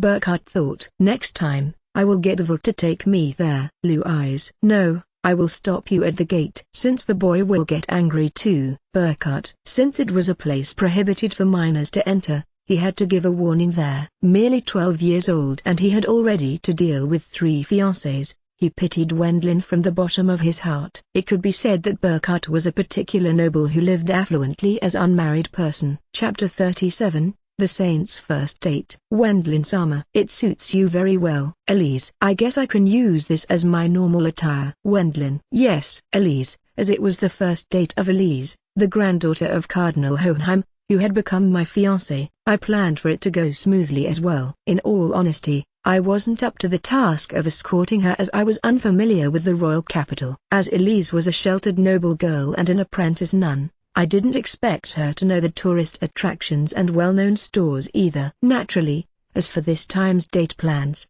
they were arranged by the butler Mr. Sebastian, who was perfect no matter how you looked at him. Although usually you would have a problem with a butler tagging along on a date, you couldn't expect 2 nobles, who were yet only 12 years old, to walk around in the capital by themselves either. I guess this is something that couldn't be avoided. There was also the reason of crime prevention, since it was something that was possible during our date. In reality, with the exception of Mr. Sebastian, apparently there were also several groups of men secretly guarding us here as well. Without doubt those could be considered to be Cardinal Hohenheim's subordinates. However, as one would expect of the role model of butlers, Sebastian, he didn't enter our field of view at all if there wasn't any necessity to do so. But if it was necessary, he would precisely follow on our side at once. It is on the degree from the butlers and such I have seen at the residence of Margrave Brithhilda-sama. Wendlin. Of course there was no such existence in my home, the Bourmister household. Even though there officially was one, It was just an old person from the village. Rather than calling him a butler, it was more accurate to describe him as simple servant. In regards to the servants at my home, it was the elder people who weren't suited to help with the tough farm work anymore. They were simple helpers as there weren't any better substitutes. Tentatively, it was possible to appeal to external employees, but it was absurd for them to do something like commuting considering the arranged low wages. Things like other nobles being curious in the amount of employees of the Bourgmeister main household, though I have no doubt that there isn't a single person like that. This was also something to be called the vanity of nobles. Well then, let's have them pack up those clothes. Wendlin, although she wasn't well informed of such things as merchants' shops and tourist attractions in the capital, when it came to the extent of Elise's home, clothes and such were mostly order-made and then tasked to be delivered to them. And yet, her sense in fashion was quite good. Up until the age of 12 years I didn't wear anything but the hand-downs from my brothers. Also in my previous life Uniqlo and Shimamura were my main battlefields. There wasn't anything you could call fashion sense. Something like clothes, I considered them to be reasonably good enough to wear as long as they weren't weird. Since there were only few items I received as present from American-san for occasions like my birthday etc., I only own a few stylish clothes. That's true. Thank you, Elise. No, since this much is something I can do. Wendlin. I was able to spend an enjoyable time after a long time. Except going on something like a date, it was possible for me to sightsee, eat, and go shopping in the capital with a gentle Bishuo having a supreme appearance. There is no way I wouldn't enjoy this. Lately there was only the teasing the king, majesty, greedy nobles, and a muscle doushi. Due to interacting with them, my spirit was nothing but dried out. After a long time it was finally supplied with water. How was that restaurant? Elise. It was delicious. It was a cooking made skillfully, the best use of the raw materials. Wendlin. It was a shop recommended by Sebastian after all. Elise. Moreover, Elise appeared to be a very nice girl too, as it was a restaurant which Sebastian went to look for so we could eat our lunch. She ended up saying so honestly. Wendlin-sama, it is her long-awaited enjoyable first date. It is the man's duty to get her something like a present honoring the memory of the date. Sebastian. Furthermore, Sebastian's directions were very good, worthy of his excellent capacity as butler. Not forgetting to consider Elise, the granddaughter of his master, he whispered to me to give her a present with the best timing to mention it. As expected of Sebas, he is a role model for all butlers. Elise, for the reason of us getting engaged safely and as it is our first date today, I thought of giving you something to remember this special day. Wendlin. Is it really alright? Elise. Due to the two-dragon subjugation, my pocket is filled to the brim. Wendlin. I have more than enough surplus of money to get my fiancé an accessory. However, if I had that allowance in my previous life, given that it is an already finished case, I decided to put an end to drawing out my memories. Wendlin-sama. As you can see, there is a jewelry that sells excellent items. Sebastian. Once again Sebastian gave me a perfect advice in an inaudible voice that only I could hear. Furthermore, without us realizing his intentions, we were guided close to a store. In my mind Sebastian's value rose more and more. Frankly, it was to the extent that I wanted him to become my butler. Tilda, welcome. Please feel free to enter. I guess the young master wishes to give the lovely young woman here a gift. Shopkeeper. When we entered the jeweler we were told about by Sebastian. A middle-aged man with a good physique appearing to be the shopkeeper emerged from the inside. It seems that this shop dealt with high-class jewelry and was related to many noble customers. Apparently he assessed us, who were yet not adults, as nobles and treated us as valuable customers. However, you could also say that it was due to the butler Sebastian, who maintained a reasonable distance. Is it a betrayal gift? Shopkeeper. Yes. Wendlin. As it was normal to be engaged at around our age, apparently it wasn't very unusual for nobles to directly give rings as presents. The shopkeeper-like man rubbed his hands together as he greeted us.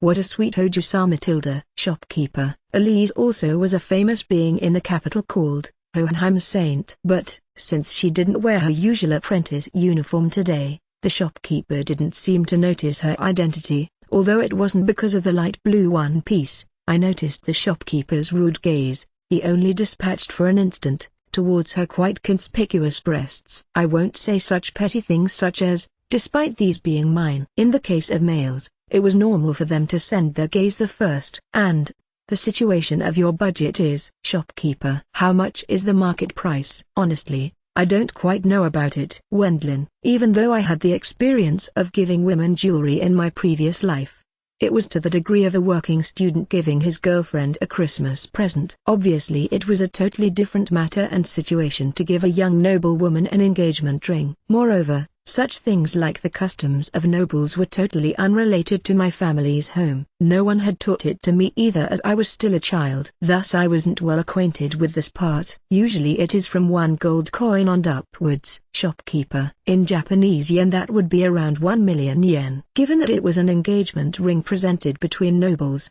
I would say it was a moderately appropriate amount of money. Certainly the market price in regards to marriage rings would yet again be a different one. Such an amount is normal. Wendlin. That is correct. I doubt that it is a good idea for Noble-sama to get something of too poor quality in these circumstances. Shopkeeper. Although I guess that the shopkeeper wants to sell an expensive ring which will yield him good profit, it could also be called something impolite in reverse to recommend cheap articles to nobles. But I think he wants to force a sale of something expensive after all. That ring shouldn't be too eccentric. Wendlin. While the shopkeeper was recommending various rings to me, a ring displayed in an odd case within the many goods began to catch my eyes. Yes, this is a special order-made ring with an unique magic gem in the center. Shopkeeper. Given that basically a large magic gem could store a lot of mana, it would cost a lot of money. As there was a limit to it, among the craftsmen there were only few who built magic tools. There were some who could also charge the magic gems quite efficiently with a lot of mana even if they were small. This ring apparently was made by such a magic tool artisan. However, this craft seemed to be only applicable to small magic gems. The reason is simple. If we assume to apply the same step to a large magic gem like the one used in magic airships, the essential magic tool artisan would end up fainting the moment they ran out of mana. Furthermore, if you said to use the mana possessed by an intermediate class magician, the magic airship wouldn't be able to float either. Indeed, you could agree to something like those expensive fair prices. Although there is a limit to optimizing the magic gem, the magic gem attached to this gem still has stored the amount of mana comparable to an intermediate magician. And even then, since it is in our shop, naturally you can also use it as jewelry. Shopkeeper. Also use it as jewelry. Wendlin. As for this, it is in a state of not being charged with mana. If you charge it, it shines like an emerald. Shopkeeper. Nevertheless, apparently the other party naturally couldn't bear to pay such a high price for this awkward gem. As a matter of fact, it is a slightly troublesome item to deal with. Shopkeeper. Thinking that it would be popular,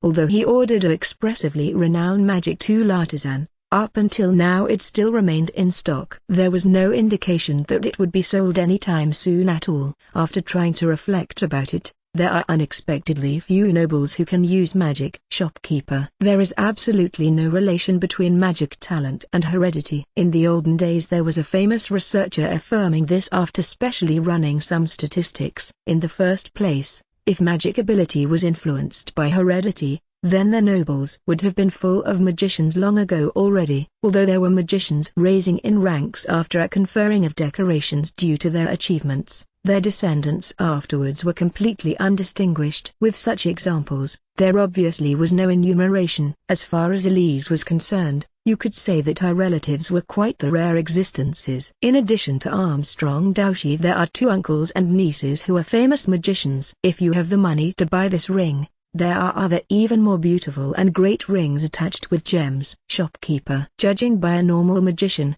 isn't it difficult for them to pay a large sum due to the jewelry? Wendlin. Yes. Shopkeeper. Certainly. If you examined it closely, the ring was made out of silver. The circumference of the magic gem was also adorned with something like diamonds. Although it was natural that it was expensive since it was a magic tool, it ended up adding additional cost in comparison to other jewelry as well. Thus it became unnecessarily expensive. How much does it cost? Wendlin. Yes, 3 platinum coins it is. Shopkeeper. That would be 300.000.000 Japanese yen. No matter how much one was a noble either, this item wasn't something they could easily obtain. Honestly speaking though, it was originally 5 platinum coins, but since I wouldn't be able to sell it like this, I had no choice but to reduce the price. Shopkeeper. Even though the shopkeeper had a tone like being mortified by the decision to lower the price, there wasn't any merchant, neither in this world nor in any other, who would do business transactions while recklessly incurring something like a loss. At most he only gets a little profit. He probably planned to recover the money to the extent of what he spent for keeping it in stock. If I charged it with mana in advance, would someone who has no mana themselves still be able to use magic? Wendlin. Of course, they would be. Since it is a highly efficient magic tool, no matter their magic nature, they will also be able to use it, disregarding whoever has charged it with mana. Yes. Shopkeeper. In order for a fellow magician to efficiently transfer mana, they need a peculiar ability. From the outset, mana has the property of its owner, or more precisely, since it contains a component like a fingerprint or gene, it ends up being futile to transfer the mana to another person so they can invoke magic. For this to be potentially possible, the condition was for the magician to be able to perform sharing mana nature. Like in Burkhardt-san's case, there are many magicians who charge magic gems with mana for the sake of having something in case there was a problem with their own mana. Myself as well has prepared several tens of those in the unlikely event that something happened. However, even if someone else would withdraw the mana from the magic gem in order to use it for magic, I guess they would be able to draw out at most 5% of the stored mana. Even though there are many magic tools that don't have this limitation, the magic tool artisans are every time forced to ask magicians with the same very rare ability of sharing mana nature like Burkhardt-san to engrave the formula into their tool. In addition,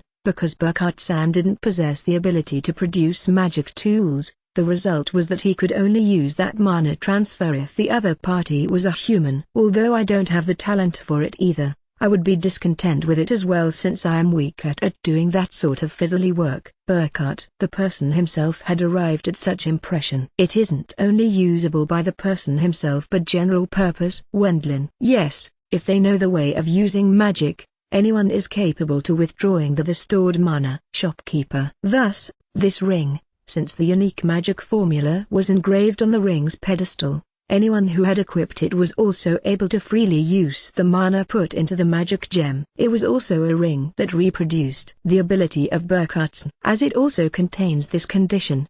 The price is high.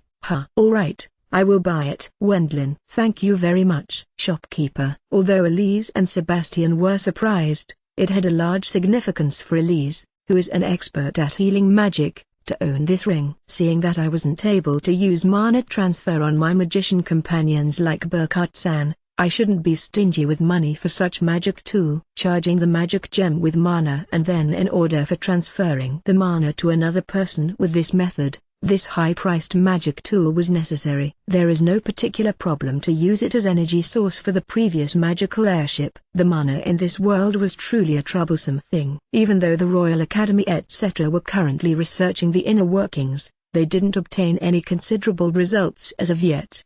As expected, such an expensive item. Elise. I suppose it was really expensive, but lately I got an enormous incidental income. Wendlin. Still. Elise. Won't we become a married couple? I might have to call upon the mana of that ring. Wendlin. As I had profited on the sales of the raw materials of the two subjugated dragons and also received the inheritance of Master, I still possessed more than 1,000 platinum coins. Therefore my sense of money was semi-paralyzed. I didn't judge this ring to be particularly expensive. Charging it with mana and keeping it close, won't you also be able to use magic in case something unexpected happened? Wendlin. Still. Elise. In the case of the church, won't you be able to use even more healing magic? Wendlin. Thank you very much. I will treasure it dearly. Elise. If she were to persistently refuse here, it would give off a discourteous feeling in reverse. Thus Elise obediently accepted the ring I bought for her. However, that alone isn't the reason. It was a kind of threat towards Cardinal Hohenheim, as Elise was a celebrity to a certain degree.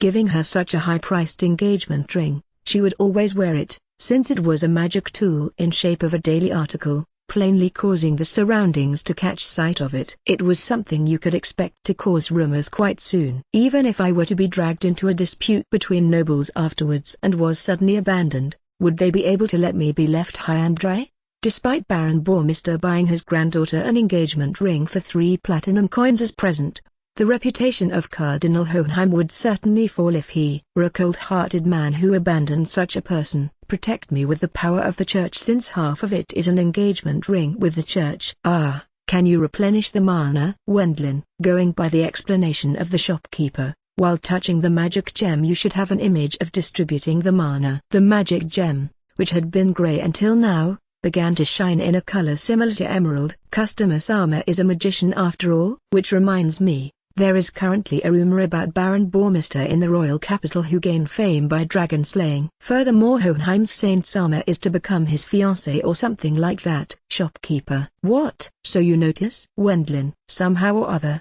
this shopkeeper somehow managed to realize Elise's and mine true identities. Although half of it was intuition, I thought I should recommend this ring's magic gem if that was the case. Shopkeeper. You are a merchant after all. Wendlin. Yes, since that's how I make my living. Shopkeeper. Even though we were seen through, because I was able to give Elise an excellent ring, serving a purpose of beauty and practical use, I decided to consider it a good thing. Furthermore, this shopkeeper didn't seem to intend on chatting needlessly to his surroundings about us being his visitors either.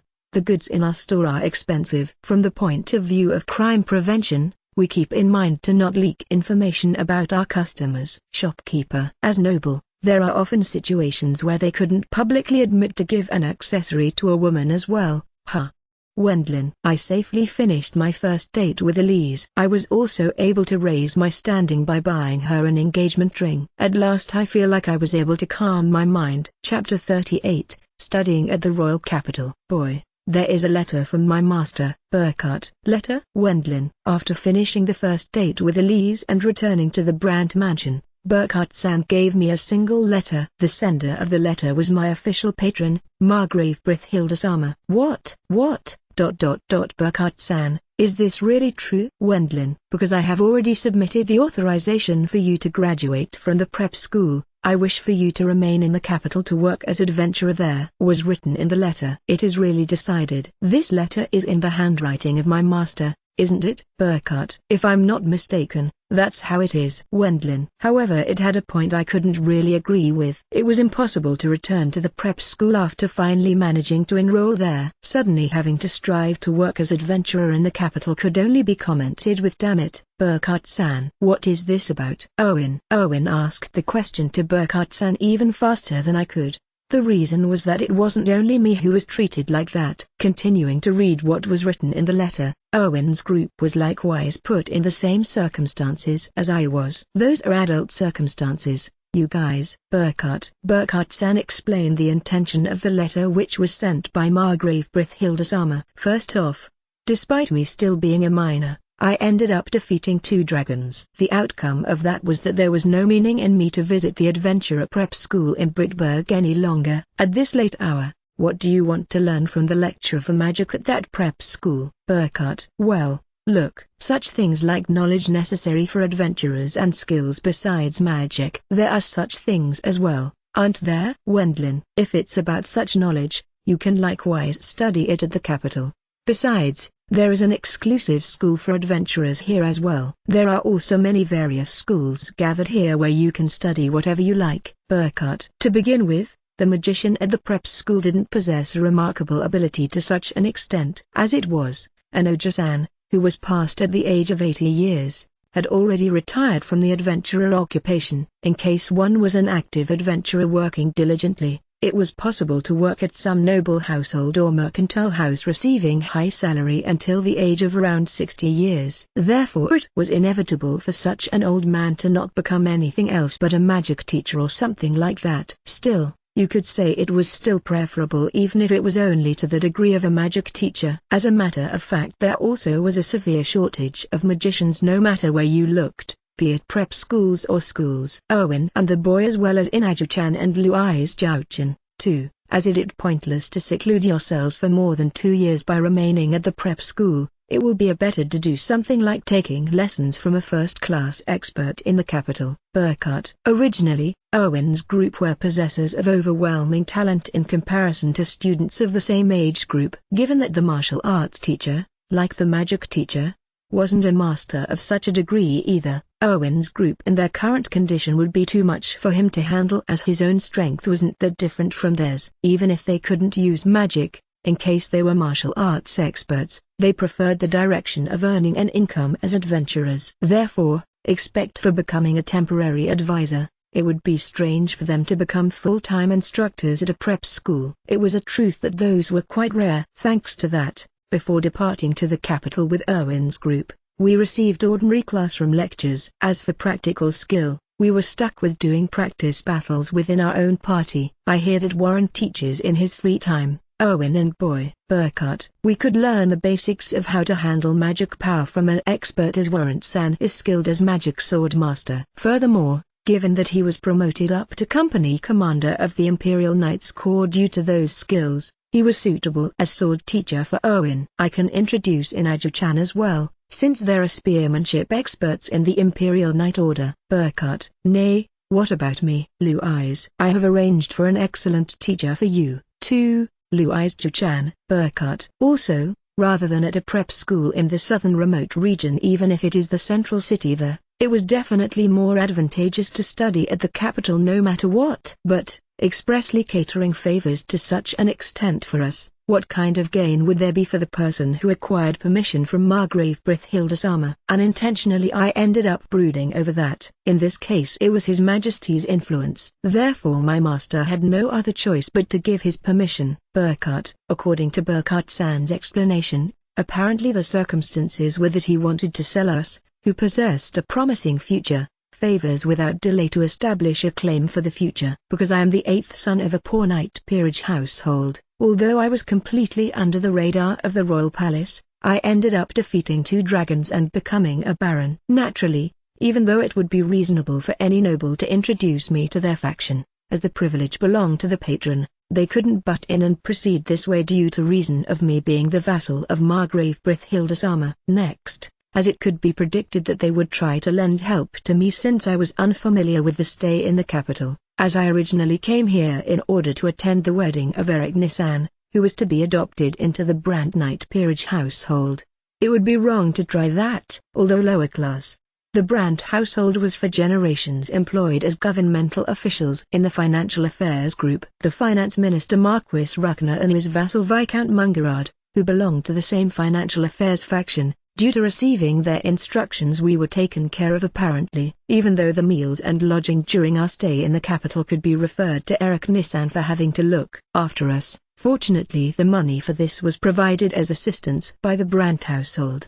Besides Eric Nissan, the prospects of the 3rd son Paul and the 4th son Helmut working in the capital were guaranteed. I consider this to be plenty of favors. Such way of thinking could be expected of important appointed nobles, is what you should say, I guess. And, even though this was mainly His Majesty's move, this was for his own close friends, Royal Head Magician Armstrong, niece, who is my fiancé. However, at the same time, since there also was that grandfather, Cardinal Hohenheim, who was in the upper echelons of the church and yielded large influence in the kingdom, it resulted in owing favors to the church's side as well. Since you are a precious magician who defeated a dragon, it isn't unusual for everybody trying to forming a connection. Burkhart. Because of that various people try to steal a march in order to get Margrave Brithhilde angry. Wendlin. Do not dig into the wounds of people, boy. At any rate, until you guys become 15 years old, you will strive to train and study in the capital. Burkhart. This seems to be set in stone. Also, no matter how strong I am in magic compared to other people, it is difficult to go against the authorities and nation by myself. As there is no particular reason to treat it as outrageous, I decided to take advantage of His Majesty's goodwill for now until I become an adult and will be able to officially debut as adventurer. Such were my thoughts. Although it's fine to live in the capital, what will happen to the residents in Brittburg? Wendlin.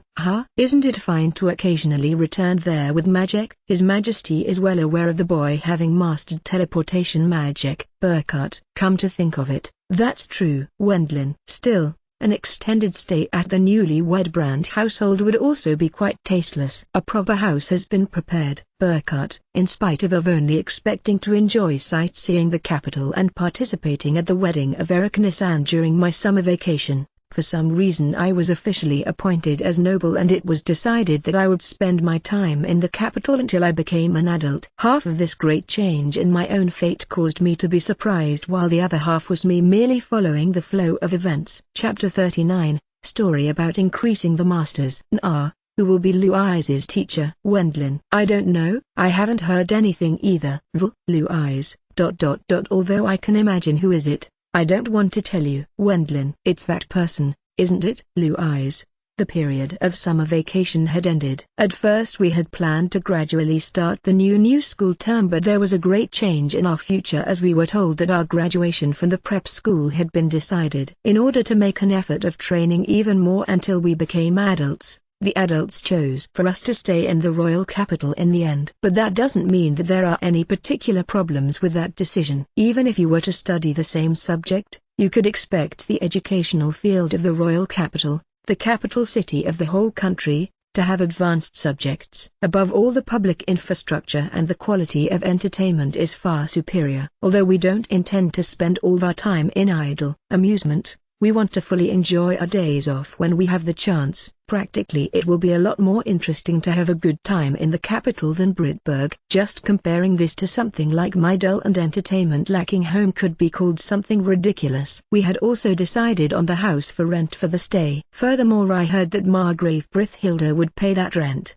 The turf war of nobles is also quite dreadful or such. Several days after I thought that Louise and I for some reason were heading towards the same place. For the sake of taking sword lessons from Warrant San Erwin was at the Imperial Knight Order. I also headed towards the castle in order to take lessons in spear handling, as the same Imperial Order had experts at spearmanship as well. Louise and I were told to go towards a military facility at another location. I am a magician. Though Louise can similarly enhance her power by magic, it is limited to only her magic combat style, otherwise she can't use her mana. She isn't an all-around type like me. Yet, due to that she can be categorized as some kind of specialized magician type. There are a certain amount of such people, those possessing piercing talent, albeit only in one kind of magic system. Because of that, someone like Elise, who can't use anything but holy magic centered on healing, could also be called a specialized type. There are also people who can't use anything but magic applied to produce magic tools,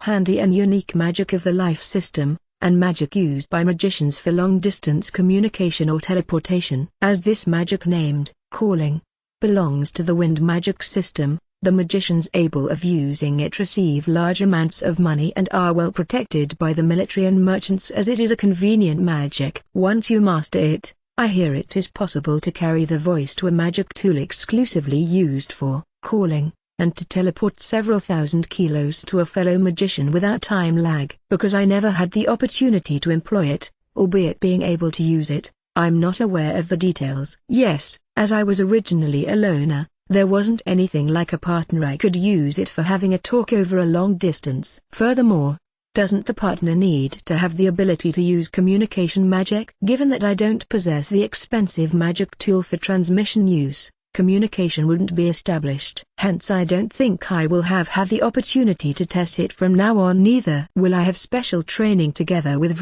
Louise.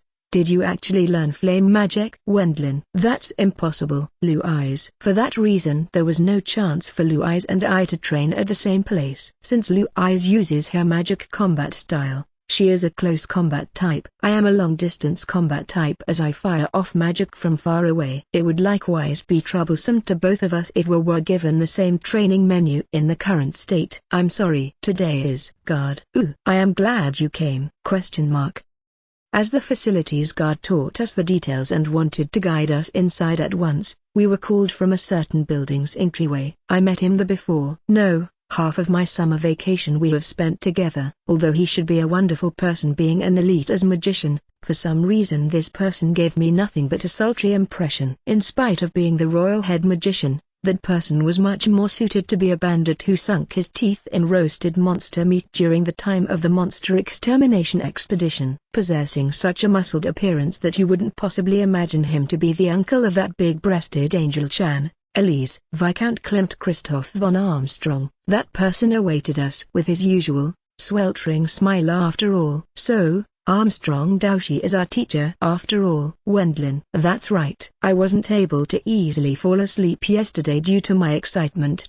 Armstrong, although he was clad in an armor made by magic, he hit the dragon with his bare hands. It is reality. Armstrong Daoshi, the magician who towers above regular magicians by more than half, is our teacher. I kept brooding over how to escape, even though it might be enjoyable for the other party. From the point of view of my side, I had nothing but an unpleasant premonition, or more precisely, I could take lessons from Burkhardt-san as much as I wanted. By no means had I meant to come taking lessons in the way of hitting a dragon. For me such magic is impossible. Or rather, is that even magic at all?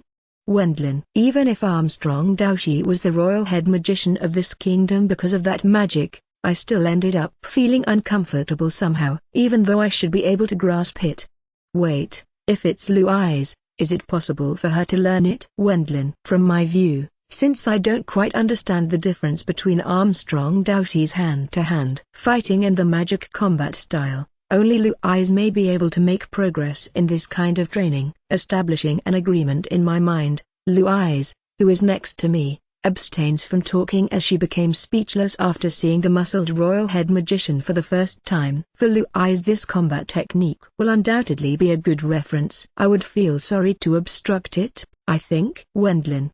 Only me? Also Vol, don't we usually decide together? Luai's. I told Luai's the story how Armstrong Daoshi used his magic to clad his full body in an armor by materializing his magic power, used his high-speed flight magic to freely move around Great Grand to punch it, splitting its breath with his fist, and finally kept causing damage by firing highly focused mana balls in succession. From my point of view, I doubt that there is such a technique within the magic combat style. Although I thought as much after trying to inquire about it, Luai's affirmed that there is no such technique in the magic combat style. Materializing magic power? If everyone had such vast magic power, there would be no particular reason to train in magic combat style. Even the highly converged mana ball, there is no such technique in the magic combat style. It is standard to clad the fists and legs in mana in a battle. The magic combat style is about efficiently using little mana to benefit the combat abilities by adding martial arts. Although I have a mana amount between the elementary and intermediate level,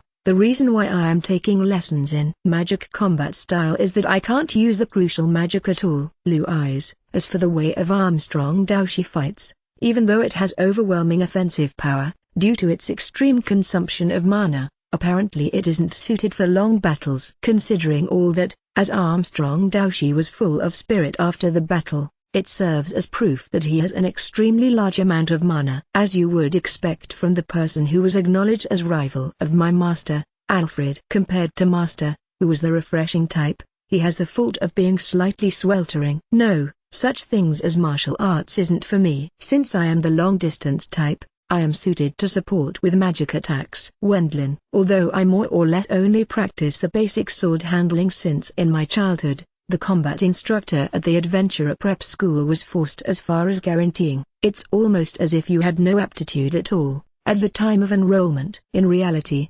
despite having grades ranging from average to a little above at the enrollment, nowadays my grades in sword fighting has fallen as far as dead last, making the method to count them easy. The time of exposure of my poor ability in sword fighting was only slightly delayed by the basic training I received at the Bourmester household. But since it can be said that I am reasonably talented in the arts of knife throwing and the bow, I trained it alongside my magic. I am no good with the sword. Wendlin. Even if you are no good with the sword, it might be fine if it's martial arts, don't you think? Let's learn it together. Luai's. As Luai's was for some reason frantically persuading me, I felt reluctant to have just the two of them, this sultry royal head magician and her, trained together after all. Speaking of why I think so, it's because it is unpleasant for me. I want to practice magic. I haven't reached my mana capacity limit yet. Wendlin. As I am still 12 years old, I have been training every day without missing a single one. The mana circulation and practical application of all kinds of magic I received from Master. Also, such things like the economizing of the employed magic I have been taught by Burkhardt-san. That's also a task I can practice for all my life without being able to say that I have perfected it. Besides, there are also the magic experiments I haven't had a chance to try yet, the improvement of the quality of my employed mana, and something like noting down the matters concerning magic in my own way in a diary as possible reference for the next generation. If I feel like it, I will be able to busy myself as much as I like. What? While already possessing mana that exceeds my own, you still haven't hit your growth limit? Armstrong. Yes. Therefore, I am. Wendlin. Even though I tried to leave by only pushing Lu eyes into it, this was like a wholesale store not selling wholesale. While the Daoshi was shedding tears of joy for some reason, he firmly seized both of my shoulders. My shoulders will be crushed. My bones will be broken, or more precisely, I have to escape from here. Wendlin. If that's the case, it is all the more reason to partake in my lessons. For training the circulation of mana there is nothing as efficient as my magic mobile armor and helmet. There is no need for an advanced close combat sense like in the magic combat style for getting used to enhancing your physical ability and using high-speed flight magic during combat. I haven't been ever taught such things like martial arts from another person either. Armstrong. Having found a match with the reasoning of Armstrong Dashi's explanation, I lost the chance to escape thanks to that. Or rather, this muscle Daoshi. That strength seems to be only reproducible with a tough body and magic. Looking at it from the world of martial artists, he is an unthinkable person. Alfred, who was a genius in skillfully mastering multicolored magic, different of someone like me who is a magician who only uses close combat magic, completely ignored the field of physical strength. But even though he said himself that he had no talent in it, he at least wanted to acquire my magic mobile armor and helmet only. Armstrong. He might not have lost his life in that forest of demons at the southern end. Armstrong Daoshi wore a lonely expression while talking about it to us. Nay, Lu eyes. That's right. Arbitrarily deciding that it is impossible without even ever having tried something yet might be rash. Wendlin. Given that I am not able to skillfully act in order to conceal my ability anyway, the latest dragon subjugation and the following conferring of decorations were inevitable. I decided to think of it like that. But, since I ended up standing out due to that as well, some hardship might visit me down the road. Still, no matter how powerful my magic power as magician becomes, something unexpected might happen. It's better to have several methods in reserve to defend myself at the time my mana diminishes. That's why I decided to learn magic, or rather magic close combat techniques from Armstrong Daoshi. Lad, you have talent. You will learn it easily. Armstrong. Thank you very much. But, are you fine with that? Wendlin. My only concern is the point called "Aren't you busy?" Since Armstrong Daoshi is the royal head magician. Though I can't imagine the figure of Armstrong Daoshi poorly controlling his subordinates and his paperwork, he can't escape from his work as head magician in the end. That's the way I thought. If that's what it's about, you don't have to worry at all. I won't be summoned by His Majesty, nor will I have to go to the castle. Armstrong. Wendlin. Think about it. What use would it be for the kingdom to govern someone like me every day, even though it was plainly visible at the previous Great Grand Subjugation as well, except for emergencies? Someone like the royal head magician is basically only a decoration for the kingdom. Armstrong. For something much like guarding His Majesty, the Imperial Guards and several of the intermediate-leveled kingdom's wizards are sufficient in the end. The intermediate-leveled lot doesn't bother themselves with the various paperwork either, as it apparently isn't any kind of problem to push it on those below. Also, I hear that something like periodically being in the official function only meant for the royal head magician to occasionally make an appearance. However, His Majesty, who is a close friend since my childhood, is also awe-inspiring. He told me to turn up at fixed intervals. Armstrong. I see. Following my guess, Armstrong Daoshi seems to be a person with a sharp mind contrary to his appearance. Although he became His Majesty's childhood friend by chance, his level as magician was referred to appear in the kingdom once in 500 years. But even if he could be as successful in life as he wants to if he felt like it, he attained this exceeding court rank with only the magic he is talented in. Nevertheless, from the point of view of the nobles group absorbed in engaging in power struggles, Armstrong Daoshi, who is a favorite of His Majesty, is a pain in the butt to deal with. Wouldn't a type like Alfred be more suitable to be royal head magician? Armstrong. In order to stay away from those who skillfully spreading rumors to slander him in this way, he acted like a foolish decoration, entrusting his subordinates with the difficult tasks on purpose. Only in emergencies he plays his role as royal head magician. Already one of my masters, having hardships as orphan in the capital in his childhood, shrunk back from those haunting guys in the royal palace and ended up escaping to the south. This person might be under quite the surveillance, and yet he has deep loyalty towards His Majesty as his close friend. As a result of that loyalty, he wasn't used in strange ways. I determined. Whether that can be done perfectly is another matter. Besides, this is also the objective of my training. Armstrong Daoshi's objective? Wendlin. That's right. I haven't yet reached the limit of my quantity of mana. Armstrong. Wendlin. Even though he is a monster already, Armstrong Daoshi, with his age surpassing 40 years, is still en route to increase his mana. It seems in the normal case is the increase of mana ends up reaching the limit before an age of 20 years. In other words, Armstrong Daoshi can also be classified as unique in relation to growth strength. As magician, Luizhu hasn't reached her mana growth limit yet either. Therefore you will devote yourselves to capacity alignment for starters today. Armstrong. At the end of the day I finished performing the task of aligning to the capacity of Luiz, Armstrong Daoshi and dozens of apprentice magicians he had brought along. For capacity alignment, if the partner with whom you join your magic exceeds your own mana quantity limit, it is possible to raise the maximum quantity of mana at once. Since they ended up becoming aware of my ability, they suffered a shock. Not being able to accept that reality, it became a habit of those doing capacity alignment with me to dish out abusive language and such. As a matter of fact, it couldn't be done without having mutual trust. In other words, it is something like the relation between master and disciple. Those dozens referred to as Armstrong Daoshi's approved disciples, since he spread groundless rumors talking about an easy method of raising the amount of mana by capacity alignment with a person who has an as high as possible mana volume. Armstrong Daoshi brought those guys along who wanted to perform capacity alignment with me. Of course, there is no truth in that. Also another thing, there exist certain conditions as well. In the past they conducted a capacity alignment with a baby having talent in magic. I heard that this baby acquired an enormous amount of mana. Thereupon, the baby ruined the room each time it cried with wind magic. When it wanted its mother's breasts, it drew its mother forcibly toward itself with magic. Once it began to walk,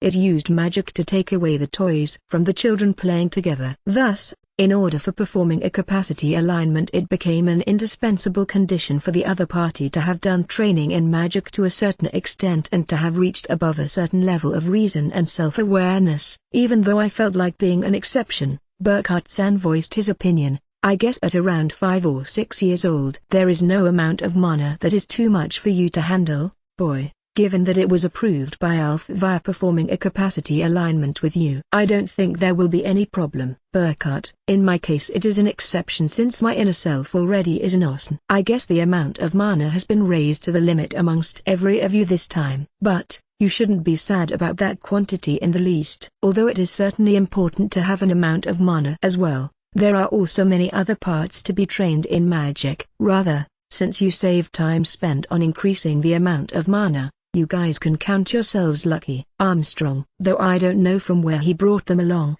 Armstrong Daoshi explained this to them, who lied sprawled on the floor due to mana intoxication after having done capacity alignment with me. But, based on the fact that all of them at least maintained an intermediate level of mana, I believe they are candidates for being a royal wizard in the future. But why doesn't Armstrong Daoshi suffer from mana intoxication, I wonder? Luiz apparently also felt some slight dizziness, though not to the degree of them. Even though she sat down close to me, that growth can be summarized in a single word: marvelous. Talking about the quantity of her mana, it can be compared with rising in level from intermediate to high level. As one would expect, recently she started to become an outstanding talent after not being restrained by her family's practicing of mana strengthening. However, it is uncertain whether Luiz will be able to use other magic. I fear this will be the challenge for her from now on. Isn't that the same for me? Wendlin. Eto.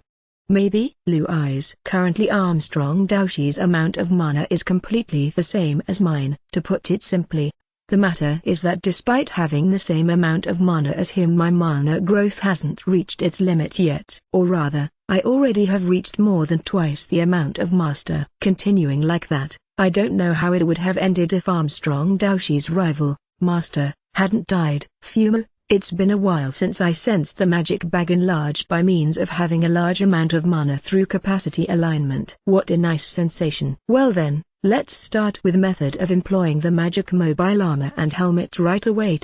Armstrong. We will study it now. Wendlin. Naturally. Armstrong. Louise and I ended up spontaneously being drained of all strength then and there due to the exceedingly spirited Armstrong Doushi. And then after this, it was nothing but a matter of praying that the legend of the strongest magic fighter Wendlin didn't start. Interlude 07. Circumstances surrounding the composition of the Associate Baron Bourmister's feudal troops. In Apoff dash. I hear that Vil exterminated yet another dragon. Seriously? Louise. Suzanne Hildebrun, together with my dearest friend Louise got acquainted with one hell of an expert magician, Wendlin von Benno Bourmister. The first meeting between us was when he rescued us from attacking wolves. Just the same like the other day, when we were attacked by a disaster-level threat called Ancient Undead Dragon, while traveling on board the magical airship in order to reach the royal capital.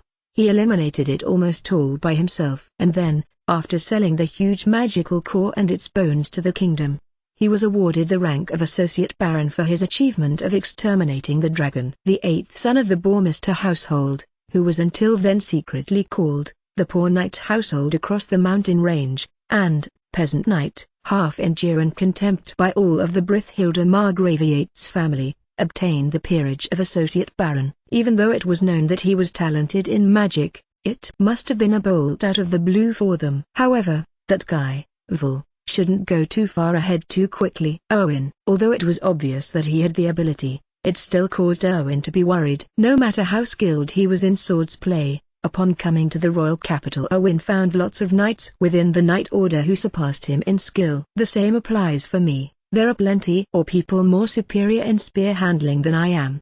In that regard Louise is special. She only sticks to Vil, causing me to be worried from time to time as well. I think basically Louise likes Vil as a woman. Alongside his talent in magic, he has assets too. His height is average, and regarding his face he always says, I am completely losing to Eric Nissan, too. However, his looks are more balanced than well-featured, I would say, or more precisely, amongst the households of the Brithhilda Margraviate Eric San is a rarely seen handsome man. Only comparing himself to Eric San, Vil can certainly be called reckless. Incidentally, the troubles have increased, too. Louise said, as it had become very clear these last days why Rudiger Sama had given the okay for them to become Vil's vassal even if only formally. My humble name is Hector von Pringsheim. I am the third son of the Pringsheim Knight peerage household. There is no one who can win in a sword fight against me, Hector. I have incapacitated 3 enemy knights during the territorial border skirmish between the Rank household and the Altman household. Knight A. I am called Baron Elsheimer. I attended the party in Sir Bourmister's residence honoring his outstanding efforts of subjugating the ancient dragon last time.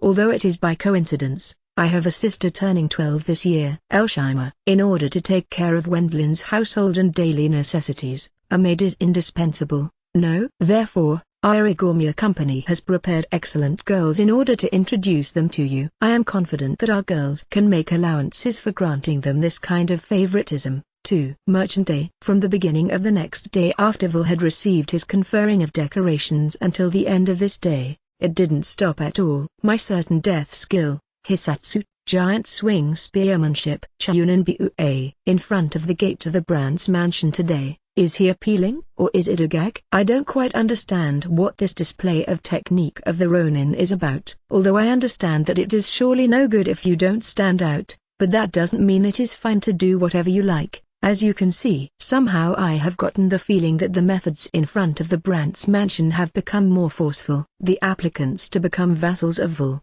who became Associate Baron, the nobles recommending their daughters or sisters as wife and those pressing to become mistresses under the pretense of being maids. There are many company heads, who aspire to become attached to the noble household alongside its fortunes by all means. Usually they prefer nobles who own their own territory. However, Vil possesses an outrageous amount of money. If they become the purveyor of the Associate Baron Bourmister household, they will be entrusted to handle Vil's capital. As Artur-san has said, The class of businessmen with political ties regard him as an excellent object to the degree of drooling. Such being the case, in order to avoid this currently present mob, Owen became the junior leading commander and Blue Eyes and I took on the two roles of being guards and maids. Furthermore, I can certainly say that it is very satisfying if the surroundings conclude on their own that we are his mistresses. By the way, isn't it necessary to wear maid clothes? All of you have such level of resolution to act together with Sir Bormister,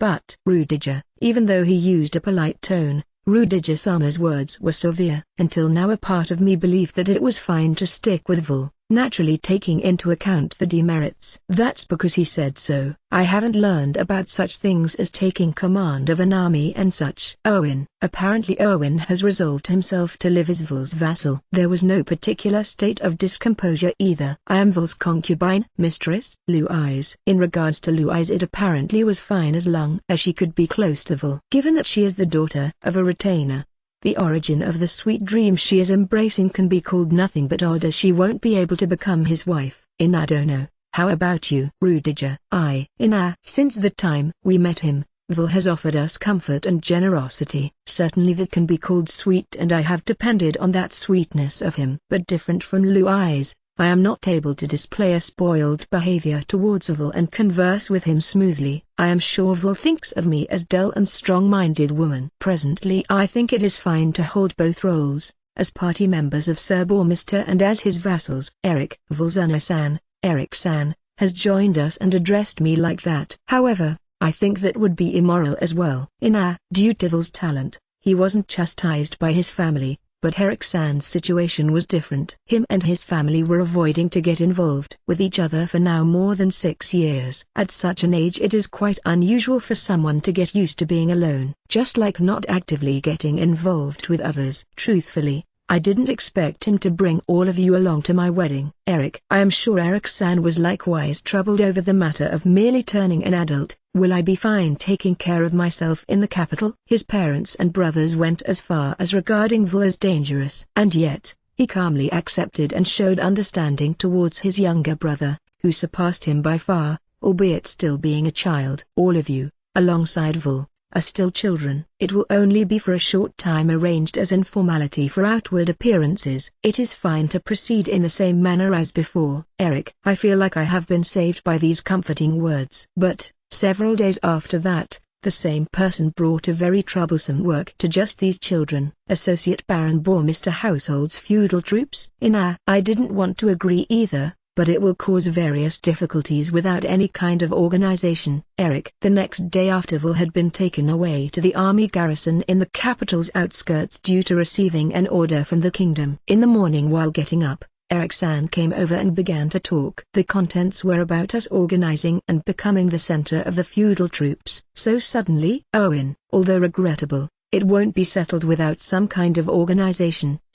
With these words Eric-san opened the curtains of the living room. A lot of people had gathered outside the Brandt's house where we have been freeloading. Are they all applying to serve as vassals? Blue Eyes. No, there are hardly any of those. In the last few days, our existence has become rather well known. I fear, putting aside the few exceptions, the number of those applying as vassals or those trying to become mistresses has dropped significantly. Instead it seems like those applying to be hired as combatants has now increased. Hired combatants?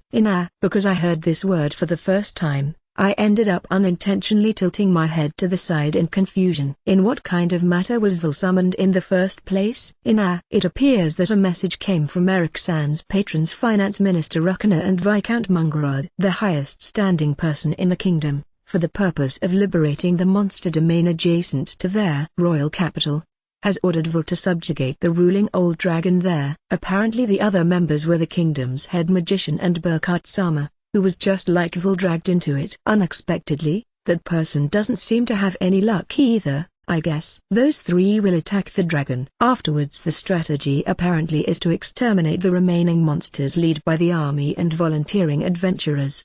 The army that was supposed to participate in this battle were the elites selected from the troops stationed in the royal capital. The remainder was arranged by the Adventurers Guild, recruiting only those who are confident enough in themselves to participate. Don't you think that something is missing?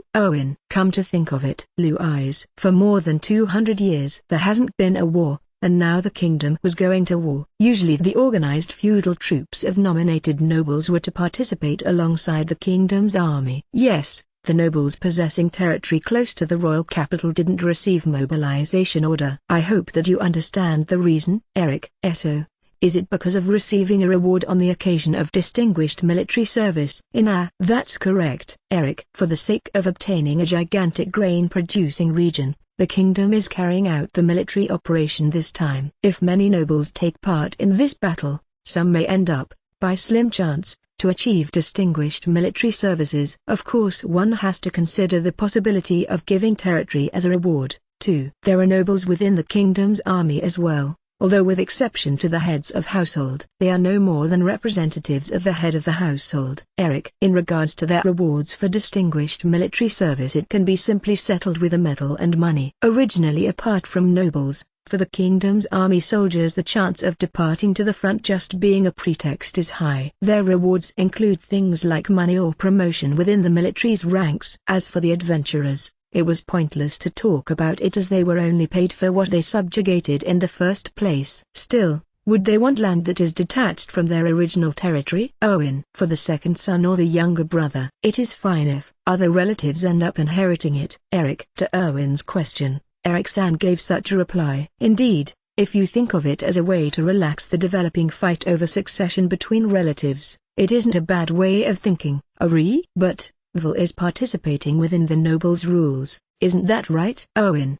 By law it was prohibited for minors to enter a monster's domain. This time, a minor, Vil, was mobilized. It is problematic that they used a hole within the law where the head of a noble household has to follow the kingdom's decree of participation in battle no matter how old they might be. Yes, the difference is the participation within the noble's rules. Eric. Going by the conclusion that a noble is mobilized, there is naturally no problem with him leading his own soldiers. Since his opponent is a dragon, he will act separately, I guess. But while the head of the household fights the dragon at the front line, his feudal troops will fight the monsters in the rear. Apparently this is the intended division of roles. The royal palace's head magician Sama is a baron, but he is His Majesty's personal best friend and the most trusted vassal to begin with. Naturally he will be able to fully understand His Majesty's intentions. Eric. Without reading the mood, though he may be a baron, he may boldly organize the nobles' forces and dispatch them. Saying this much, it doesn't seem to be the case this time. At least, I hear that Finance Minister Ruckner, who is Eric-san's patron, couldn't confirm such a movement because of his function as royal head magician.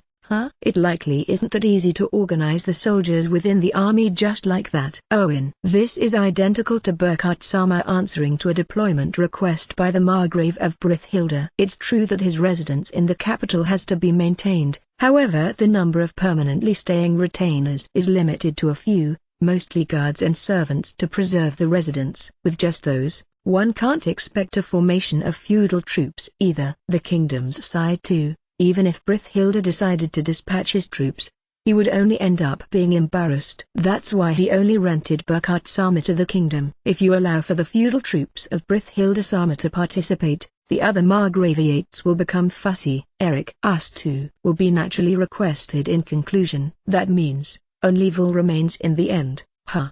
It looks to me that His Majesty hasn't said a word to Vil to come alone either. Thus it can also be interpreted that only Vil is free to lead his military forces into this operation. Just after becoming an associate baron, he is suddenly ordered to depart to the front. As his household's appearance and such hasn't been arranged yet, they are making light of him. Or rather, is this intentional? Therefore, returning back to the beginning regarding the hired combatants, young nobles and ronins want to be placed into the ranks of the associate Baron Bormister's household troops in order to give weight to their personal careers with this activity and to receive written letters of recommendation. This system is called hired combatants. Although calling it a system might not be appropriate either. Even on the kingdom's side, given that the feudal troops of the mobilized nobles are too little, they won't be dependable in battle. Thus it was right to say that this hiring was partly tolerated. The hired combatants want to receive distinguished military services, honor and rewards. Eric. In the present situation, they will be able to earn rewards for hunting many monsters while having the opportunity to receive a letter of recommendation depending on the evaluation given for the degree of distinguished military services they performed. If they play a very active role, there is also the chance to be scouted by a noble household as hired combatant. Additionally, a letter of introduction together with the letter of recommendation would become effective documents at the time when they apply for other military services. Conversely, the advantage for the Bourmester household is that it won't at least lose face due to the number of military forces fielded. Due to the mobilization, the providing of food is in the care of the head of the Bourmester household. However, the responsibility of preparing such things like armors naturally lies with the hired combatants themselves. Death in action and battle injuries will be settled with a one-time payment of money. In regards to the aspect of filling up the ranks of the military forces cheaply, there is no such convenient system in place. Still, to tell me to organize the troops is Owen. Although we are more or less capable, having 3 12-years-old boy and girls act as main administrators of the troops organization is impossible, especially since there are many veterans among those applying as hired combatants. Being troubled by this, the rescuing lifeline was thrown by Eric-san. Therefore it seems to be my turn, just like my patron said. Eric, although Vil is a dragon-slaying hero, for the associate baron household it is the first sortie. Embarrassing Vil at this time. How could I do that as noble of the same kingdom? Originally calling it a ceremony for the erection of a household, disregarding Brithhilda-sama, it will be a great scheme to demand gratitude from Finance Minister Ruckner and Viscount Mungerard. As the nominated Brigadier General, I entrust this task to you, Owen-kun, as junior leading commander. I hear that these Bourmester troops won't be able to link up with Vil, who is Commander-in-Chief, during the upcoming battle. Therefore Owen will be set as commander and Louise and I will act as staff officers. The plan is for Eric-san to deal with the contract negotiations of the hired combatants, manage the necessary funds and materials, and submit the necessary documents to the royal palace and governmental offices. As far as I understand, a lot of business-like work has to be done. Working as nominal staff officer and second in command of the Bourmester troops, should I? Since my physical strength is completely no good, I will do my best to specialize on logistical support. Eric, by now it's too late, as it seems the necessary funds have already been provided by Vil after inquiry. I guess I should say as one would expect of Eric-san, huh? However, aren't you the head of the Brandt household, Eric-san? Owen. Because they are fellow nobles of the same rank, I have a feeling that it will be a problem if one enters underneath the other. It's fine since I am still only the successor as father-in-law still holds the title. Eric, if that's the case, there is no problem. Though it was expected and planned to be done after the wedding, the inheritance of the noble rank has been delayed. It seems to be primarily upon the request of Finance Minister Ruckner. These days it is fine to inherit the noble rank either while the current head is still alive or post-mortem. However, those clad in a noble rank in the central government mostly pass on their title while still alive, whereas those nobles holding territory mostly pass on their title after their death. Although nobody understands why there is such a difference, it is more correct to say that is nothing more than a custom. Given that there are many who wear an official position, the reason, or perhaps I should say opinion, is that those holding such official position pass it on before losing the ability to properly manage it due to advanced age. In addition, after the successor inherits it, the predecessor, who handed it over, still receives the benefits of the peerage status. That doesn't mean that they still receive their annual pension. It's about their treatment in official places. For example, Rudiger-san will be treated the same as if he were holding a knight's peerage. If you think of it as some kind of honorable peerage, it might be a bit easier to understand. Having the successor say I won't treat the retired old man roughly, this might also be the real intention of the senior statesman glimpsing through. Well then, there are no problems. Owen, you are. How troublesome. Eric Nissan treats himself to a reward. Was said, because there are expenses immediately following after the wedding. I am thankful. Eric. Naturally it doesn't only concern Eric-san. For that reason Finance Minister Ruckner and Viscount Mungerard have appeared as well. They introduced the children of the nobles affiliated with the Financial Affairs faction. I hear that it is a group of Kuhais from Eric-san's workplace, You have been temporarily suspended from work in order to help with the logistical support. Temporary suspension? Will it be alright? Owen. There is absolutely no problem. Rather, they are grateful for the opportunity to receive a distinguished military service. Eric. Since they submitted for permission to temporarily being suspended from office, Finance Minister Ruckner and Viscount Mungerard won't be able to complain, as they won't receive any wages while on temporary suspension. Eric-san included a battlefield salary in the plans for the budget he had received from VL in order to increase their income. As for the assessment by the office, no matter how much they are governmental officials in the Financial Affairs Department, they are still nobles who had better obtain some battlefield experience. Since something like a temporary suspension won't occur repeatedly for many months, they don't need to expect that it will influence their career negatively either. There are quite a lot of applicants. Refusing your senpais will be quite difficult. Eric, as he is the number 2 in the feudal forces in reality, it will be awkward for him to have his senpais from his work to enter the forces as his subordinates. For that reason, I heard that Eric-san made sure that all the supporters are his kuhais. The personnel sent by Finance Minister Ruckner and Viscount Mungerard were given detailed instructions from the outset, so there shouldn't be any problems. All that remains is the Margrave of Brithhilda. But, Eric, the choice of not sending even one person here can't be possible in the first place. From his residence in the capital he will send up to 3 civil officials from the retainers being in charge of logistical support, 15 veteran guards from the guard captain of the residence, and 20 hired combatants he has employed himself. By the way, the full amount of expenses will be the responsibility of Brithhilda-sama. The motive for this is that although he wasn't able to employ VL as magician, he certainly still yearns for him to become his vassal. As such, he is covering the cost in order to fully restrain Finance Minister Ruckner and Viscount Mungerard, who were obviously aiming for this gap in his defenses. Brithhilda-sama shows some fighting spirit and sends us some aid.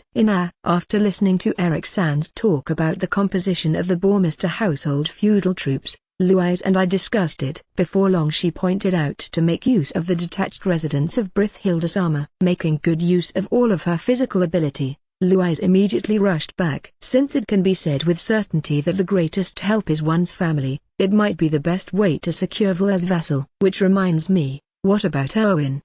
He will interview the hired combatants. Eric, even though it is called an interview, if the hired combatants aren't powerful, they won't be of any use. And then after contesting with Owen, the remaining 2 commanders began to conduct normal interviews. By the way, the 2 commanders were 2 Unai-sans who were requested to help out by Eric-san. Anyway, since this is such a mishmash bunch, some kind of command is necessary. Eric, due to that reason, 10 soldiers of the capital guards, who were commanded by Eric-sans and Valzana-sans, came along. They were the 3rd son Paul-san and the 4th son Helmut-san. The problem of temporarily suspending from guard duty as well was avoided by the connection with Minister of Military and Naval Affairs Edgar, thus there was no need to worry about complaints either. Asking for the opinion of their direct superior officer, they were told work hard. I hear that 20 soldiers with noble background were attached as unit to them. They, Paul-san and Helmut-san,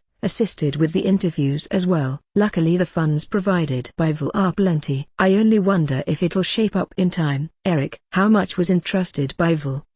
100 platinum coins. Eric, but in what way does VL wants us to organize the troops? It was planned that the Bourmister troops would be supplied with no less than 500 troops for rear support, even though it is called the feudal troops. In reality only by receiving help from other households did the Associate Baron Bourmister feudal troops actually get any substance to work with. If the numbers of troops are too excessive, there will be nobles making a fuss such as just because he is a new Associate Baron. The budget entrusted by VL is simply too much. If we properly write down the expenses, it will be fine to just return the remaining budget later.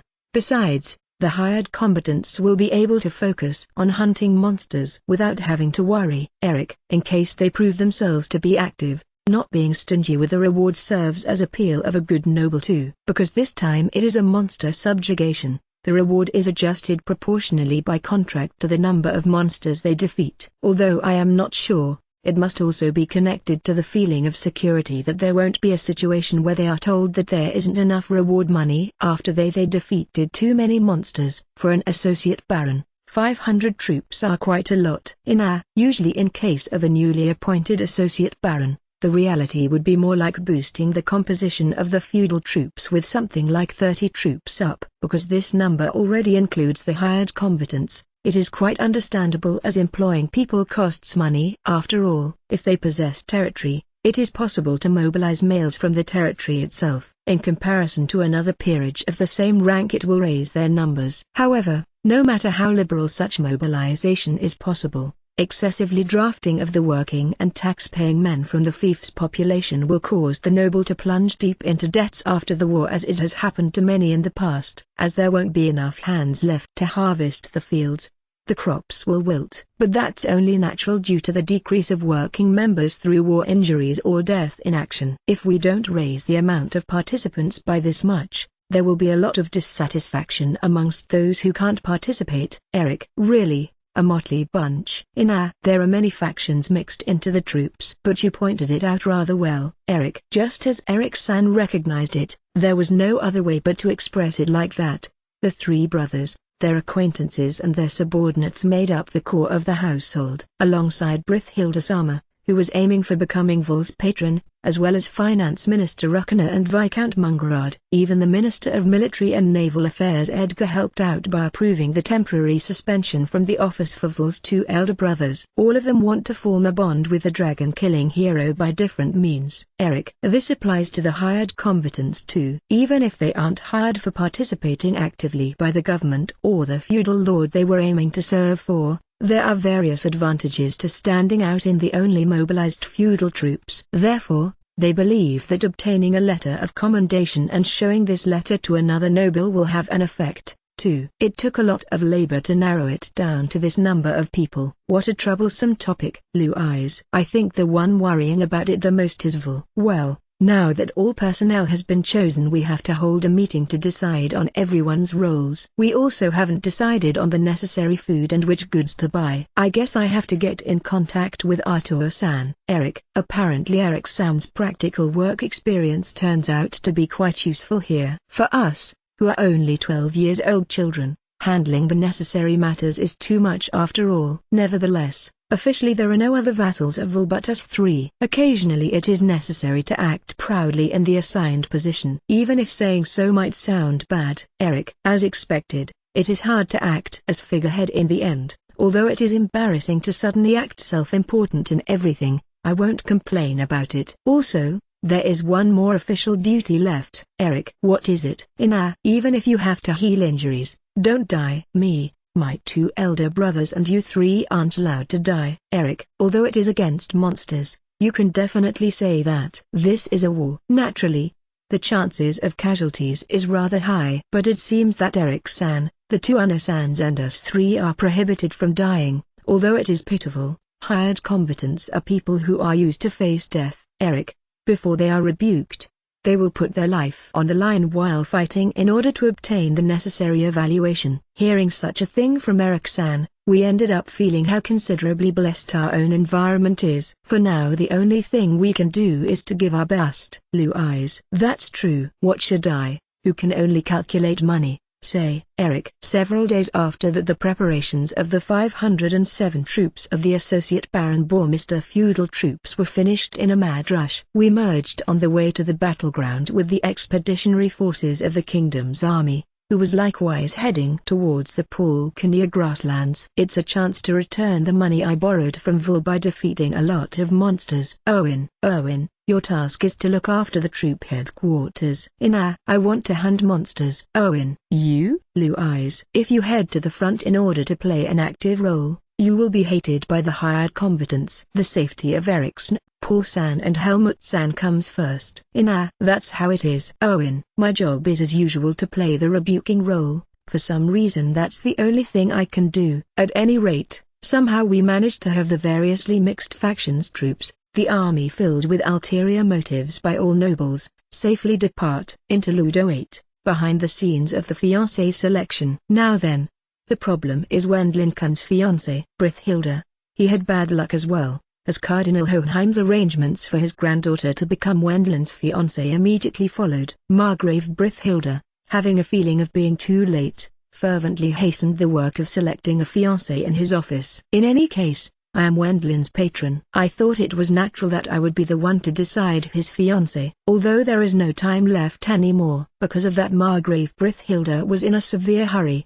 The capital was far away from southern area of the continent. Due to this extent of distance, the current situation could be explained. However, the retainer, who brought the documents about the fiancé candidates to the office of Margrave Brithilda, wore a depressed facial expression. The reason was because there was no girl of marriageable age amongst the descendants of Margrave Brithilda's relatives. They were completely lacking. Everyone's marriageable daughters are already married. Retainer: is that so? Brithilda: certainly, since I remember attending their marriage ceremonies quite well, all the girls have ended up being wed. From the start, the candidates shouldn't be too old, no?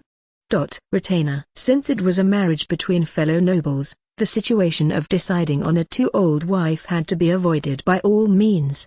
The commoners wouldn't be satisfied with that either, as male chauvinism existed and was something deeply rooted in this world. Once in a while it happened that great nobles with superior peerage pushed mature women, who remained unmarried, forcefully on lower-ranking nobles as wife. But this method didn't occur if it was a regular patron-to-vassal relationship. If that had been done to Wendlin, the appointed nobles of the central government would condemn it. The dragon-slaying hero together with a mature woman, of whom you don't know whether or not she can give birth to any children. Good grief, that's why it became a situation where the provincial nobles have women remaining unmarried, would be the apparent criticism. Well then, for now let's set following as a condition: they have to be below 13 years old. Brithilda: although, being the situation as it is. Retainer: I heard that there are several very young girls amongst the branch families. However, the oldest one is 4 years old. The bottommost was just born last month. Doing such things like pushing such children forcefully into an engagement will only give the greedy appointed nobles in the center an opportunity to strike at the time when he becomes an adult. His partner has to be an adult as well, otherwise there is no point in that. Else they won't be able to produce offspring. I fear that such a verbal attack would be the result. In reality, there existed a great number of married couples with many years difference between the parties due to the political situation. To put it simply, any reason would be fine as they aimed to find fault with Margrave Brithilda. My children, aren't there only men? Brithilda: I guess. Retainer: for some reason the children of the Margrave Brithilda main household had the tendency to only be male. Though they were occasionally born at the branch families and their likes, the result still appeared to be the same. Margrave Brithilda merely became speechless towards his own misfortune. That's the reason why I extended the number of concubines to such an extent. Brithilda: because of that even more boys were born in vain. Retainer: even though it was problematic if there weren't any young men to succeed the house, it would likewise become troubling if one had to deal with too many of them. As one would expect, it wasn't feasible to drop the children of the Margrave's main household to commoner status either. Let me adopt him. Brithilda: even so, it will become fodder for criticism. Retainer: adopting a child with no blood relation, he wants to claim the title of being a relative to the dragon-slaying hero for himself. Huh? For those greedy appointed nobles that is a very likely response, Margrave Brithilda judged. Those guys, in spite of us intending to adopt him without hesitation, they will lodge a complaint towards such a compassion. Brithilda: well, in fact that's because we only have few assets. Retainer: appointed nobles didn't possess any territory. Their economical strength likewise was far inferior to the one of equal nobles holding territory. Thus, conducting themselves with the political influence of the central government and their official positions, they eternally competed with such big provincial nobles such as Margrave Brithilda. By the way, Master, there is still the case of Anita-sama. Retainer: how did you end up bringing up this story here? Brithilda: Anita was an unmarried woman exceeding the age of 40 who was the younger sister of the previous Margrave Brithilda. Until this very day she was a woman living quietly and comfortably free from worldly cares at the Margrave Brithilda's residence. If it were the Heisei of Japan, her social status as woman would be treated as domestic maid. Since she was Margrave Brithilda's aunt, using strong words on her wasn't possible either. The topic about her becoming someone's wife also was troublesome. If possible you didn't want to breach that subject in her presence, because she knew of the various incidents in her own childhood. At least she was aware that she was difficult to deal with. Some of the retainers have the opinion that she should marry into the Baron Bourmister household only for its title. Retainer. Among this lot were many who treated the home of the Bourmister Knight household as poor and stupid. They judged that for such an upstart a woman well past her prime, who remained unmarried, was adequate. Aren't those guys useless as usual? Brithilda. Doing such a thing will probably cause great joy for the appointed nobles in the center. You, the patron of Baron Bourmister, are picking a fight with him, aren't you? It will be necessary to deal with firmly. Let's end this with changing the patron. A patron forcefully pushing an over 40 years old wife on his 12 years old vassal. In the patron-vassal relationship, if one side were to be overly insincere, something like cancelling it would be possible too. After examination, the side of the lower nobles management organization would immediately change the patron once they discovered a compatible relationship. It was normal for the central government to not say anything at all to such procedure. Baron Bourmister is pretty stubborn for his age. There is also Ericsson at the royal capital. Retainer. It wouldn't be permitted to do something very ridiculous. Rather than choosing a worthless proposal caused by envy by his stupid retainers, Margrave Brithilda should work towards a direction of pleasing Eric and Wendlin. Those guys are. Even if they caused some scandal, it would be thwarted right away anyway. Brithilda. By the way, what will you do about the matter of the fiancé candidates? Retainer. Having as close relation as possible, there is nothing but adopting him, isn't that right? Brithilda. This concern was also resolved without problems the next day when the details about Wendlin's legal wife were transmitted by Burkhart. From Grave Brithilda's work it was a terrible result. It's fine now, because I will lead the heir sprouting forth from Baron Bourmister's marriage. Brithilda. She was the granddaughter of Viscount Hohenheim, who also was a cardinal, the niece of the royal palace's royal head magician Armstrong Douchy, and she was acknowledged by His Majesty. Since it was futile to try finding any faults, Margrave Brithilda completely changed his way of thinking. After all, a noble was an ever-changing creature which thought several decades ahead. However, being a related party, what should I say? The marriage between royalty and nobles is a troublesome thing. King Helmut. In my case, I think it is also fine to be branch royalty. Thanks to Elise, I guess I should be grateful to have obtained an excellent step-nephew. Armstrong. That girl is beautiful and also possess a fine disposition. I think she is very suitable to Baron Bourmister, with having that boin special part of her despite being this young. Although I don't know whether it's due to her family's disposition, she definitely has that part. Armstrong. Just at the same time, in a room within the royal palace, being in one of his few private rooms, the king expressed his own true opinion. Helmut XXXVII had a private talk with his friend Armstrong Douchy while drinking wine. Inside the room there were only those two. There were really few allowed into this room. As for men, it merely was the two princes and Armstrong Douchy. Armstrong Douchy had received such things as education together with Helmut XXXVII since their time as children. They also had a relation to occasionally sneak out from the palace to go play in the city. He had transformed from old playmate to childhood friend. By now, the origin of Baron Bourmister is being the 8th son of a knight household. There are many fellows who would stammer in front of a royal daughter, King Helmut. And yet, despite you can say that it is like that, isn't that person, Armstrong? For nobles, marrying this was a problem lurking in the shadows no matter what, whether or not they would be able to balance their status. But, that didn't mean that the requirements were always suitable for everyone with a nice timing.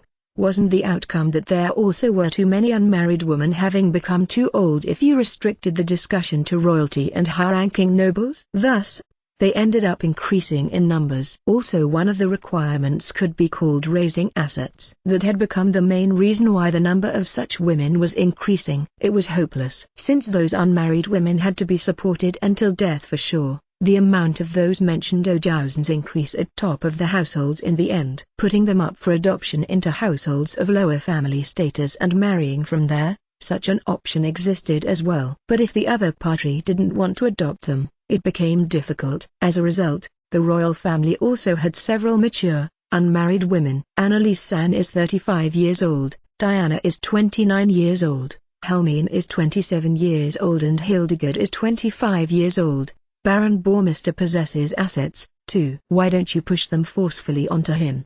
There is also such an opinion. As one would expect, I had to restrain myself to not yell at them in a thundering voice. King Helmut, in my case, I would seek asylum in the Holy Empire. Urquhart Armstrong. Me too, if my position were to be the same.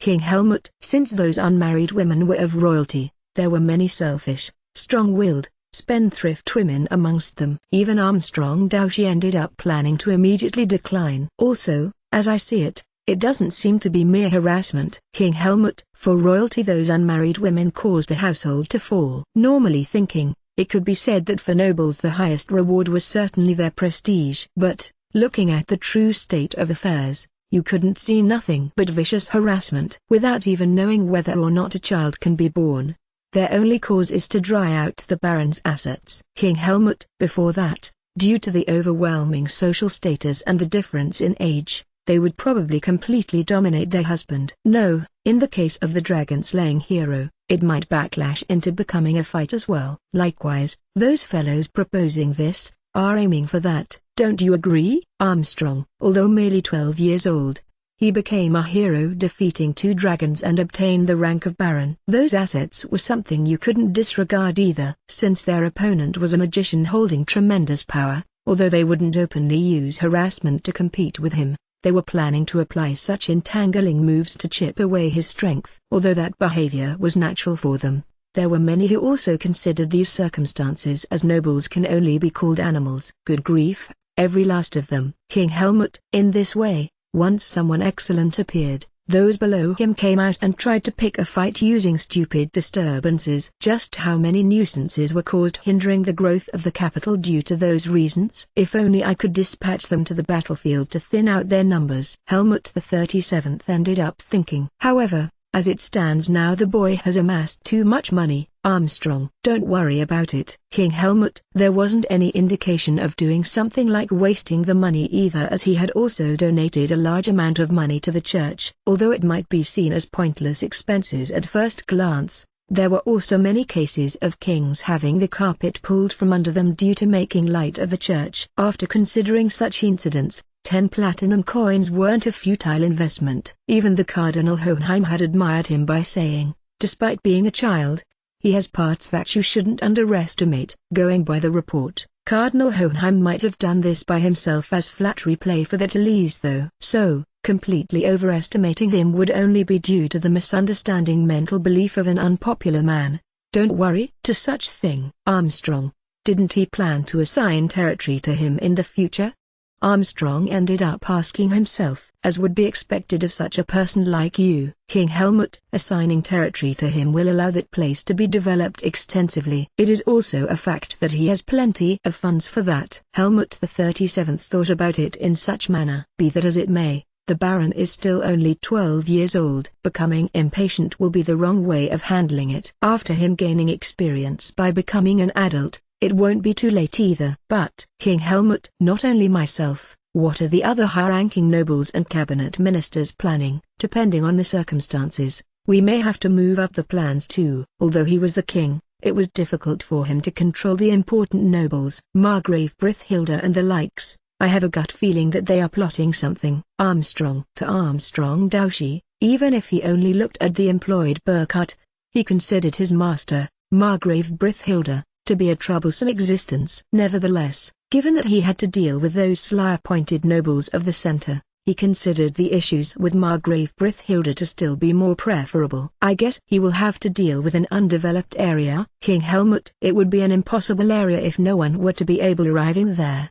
There were only very few who managed to cross the great mountain range, thus the success of the Knight Bourmester household in regards to the situation of that area was mostly just on paper. But why do you leave the ownership of that household as it is? Armstrong. Now that I think about it, since neglecting the duty of development is a crime, I could confiscate that territory. King Helmut. For more than 100 years up until now they neglected to develop the territory. The government officials of the central government thought that confiscating everything, apart from the region suitable for a knight household, would just end up causing problems, because they might continue the development project sooner or later. It was less troublesome to leave it as it was for the moment. And that was the outcome of it. Furthermore, There is also Baron Bourmister's existence. King Helmut. It was also possible to use the hand of ordering a division of territory for Baron Bourmister. At that time, rather than the main family, it could be anticipated that the situation would develop into the branch family possessing an overwhelmingly vast territory. In a long history of the kingdom, such a reversal in the power relationship between the main and branch families for the likes of nobles' households wasn't that unusual either. It could also be said that a thing like that happening to the Bourmister household was purely by chance too. An excellent portable shrine was completed. Superscript 1,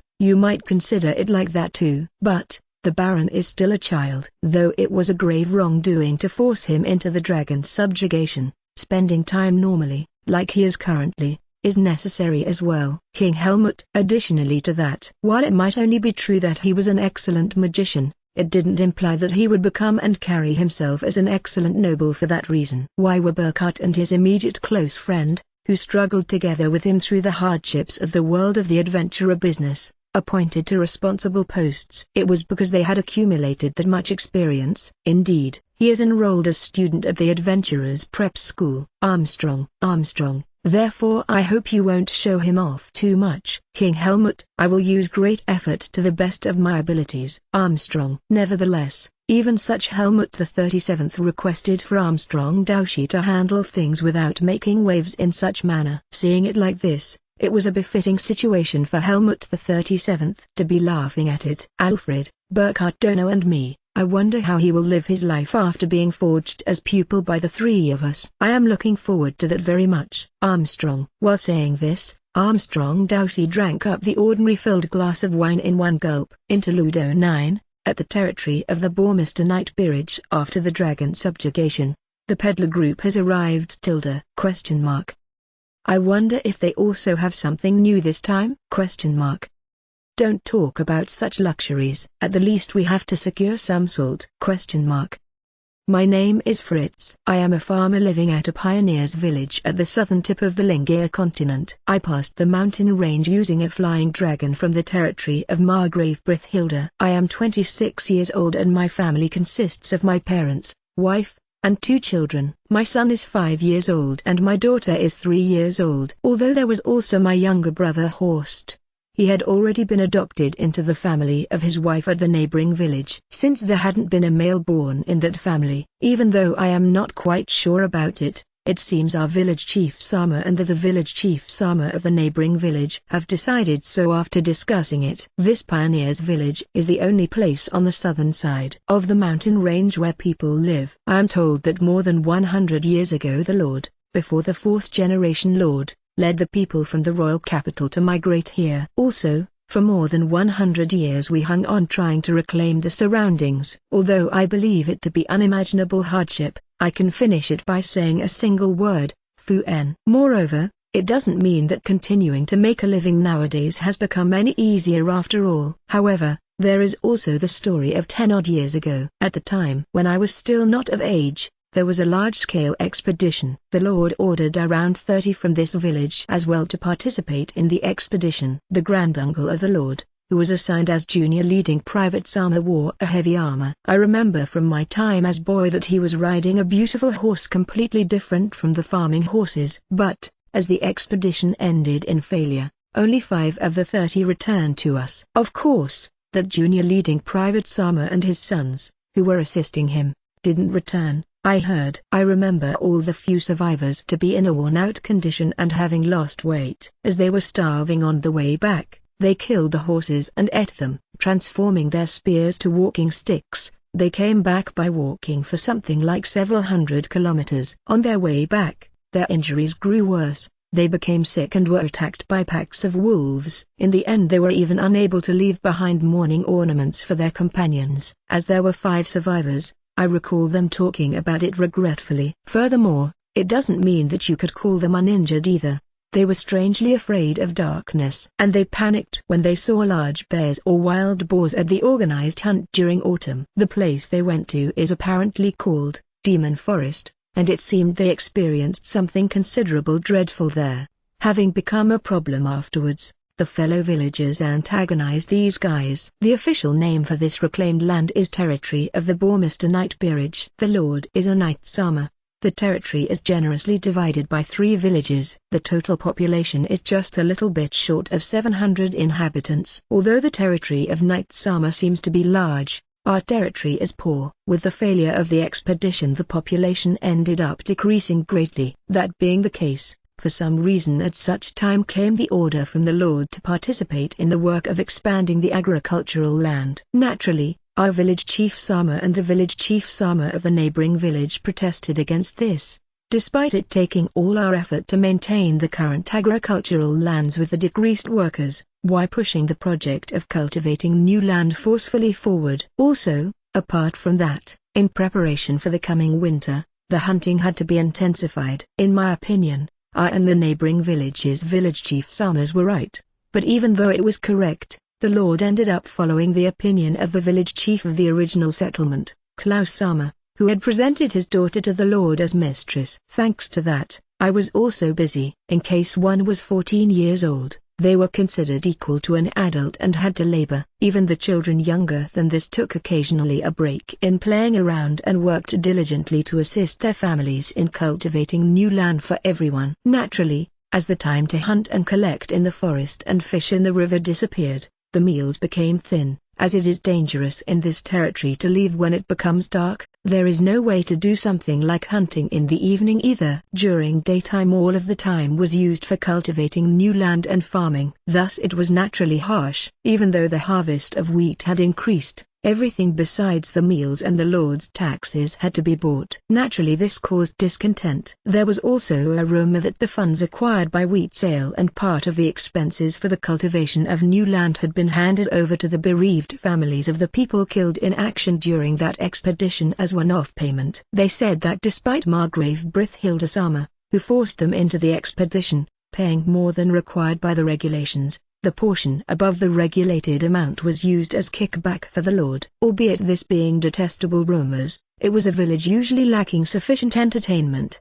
The rumors were something that spread silently in secret. Because of that the meals had only been thin salty vegetable soup and dry and crumbling rye bread for quite a while. Furthermore, lunch had been removed. No one but the Lord Sama's family and the village chief Sama's families could eat something like 3 meals a day. But, across the mountain range, at Brittberg, everyone apparently was able to eat 3 meals a day. Hearing of that, I ended up becoming slightly envious. Given the current situation, it seemed that my childhood friend Boris, who lived in the neighborhood, would join the trading group next time and leave the village. I am told that he would start as an apprentice at a workshop in Brittberg. Since Boris was the 3rd son, his parents didn't oppose it. Although the village chief Sama is requested to help with having someone adopt into the farmer family of the bride if the main provider of the household went missing, Boris was yet 12 years old. As it was impossible to become a son-in-law, I thought it was also unfair to let him experience a shameful time at his home in the meanwhile. In the end Boris would leave the village. I also thought that this would be the best.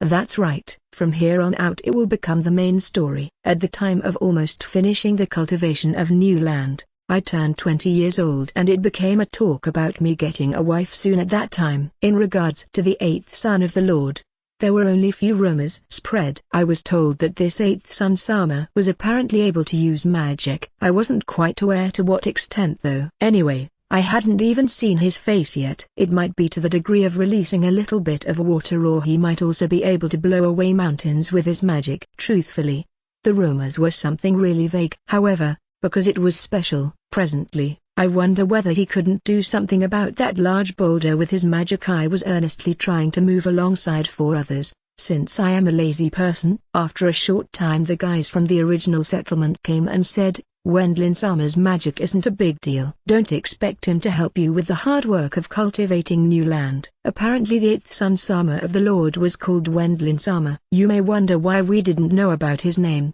But since someone like the 8th son Sama wasn't expected to remain at the village, we judged that it wasn't necessary to remember his name forcefully. Also, as I practically hadn't seen magic, I wasn't able to say anything about it. At any rate, it was those guys from the original settlement who came and talked about it. The reason why this territory of the Bormister Night Peerage was divided into 3 villages is because there was local disputes since the beginning of the hardships. As they were descendants of the citizens the founding lord had brought along from the slums of the capital, The Lord's residence likewise was situated at the original settlement.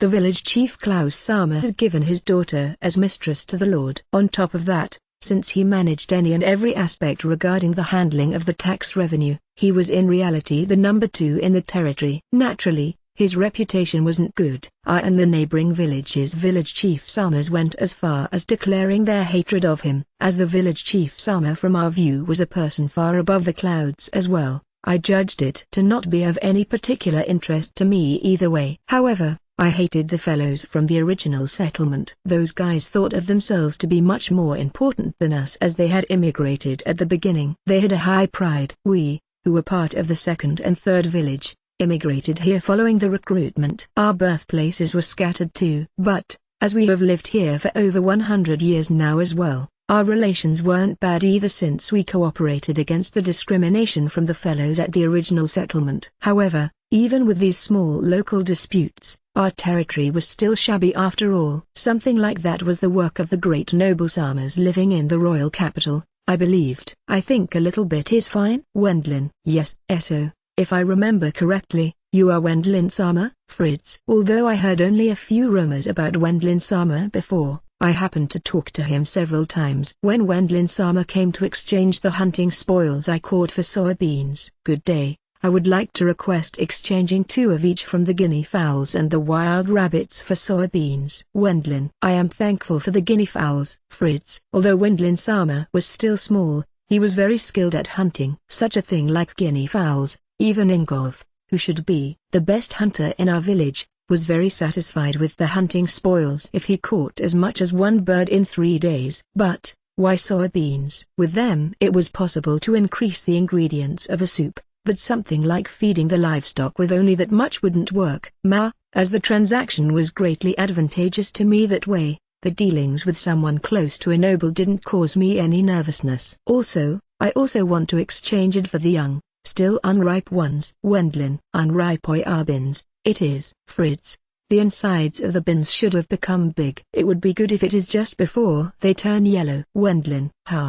Really, Fritz? If you boil them and sprinkle them with some salt they are delicious. Wendlin. How to say, he was an unusual noble Sama, I remember. Still, the boiled unripe soybeans were really delicious. Although I desired some alcohol to go with them for some reason, since I couldn't drink so much alcohol here, that alone caused me to feel regret. If you plant soybeans in fixed intervals, it will become a method to reinforce the other crop's growth. Wendlin. I see, Fritz. Only once Wendlin Sama talked about this. Even though I was half in doubt, certainly it wasn't not beneficial to the growth of the crops. After that the fellows from the original settlement gossiped again. Wendlin Sama has a lazy character by nature. Although it won't become a problem if he leaves the village soon. Spiteful villager. Although they were saying such things, I shouldn't rely on what those guys from the original settlement said. If he was a lazy person, he shouldn't be capable of producing accomplishments more than a professional hunter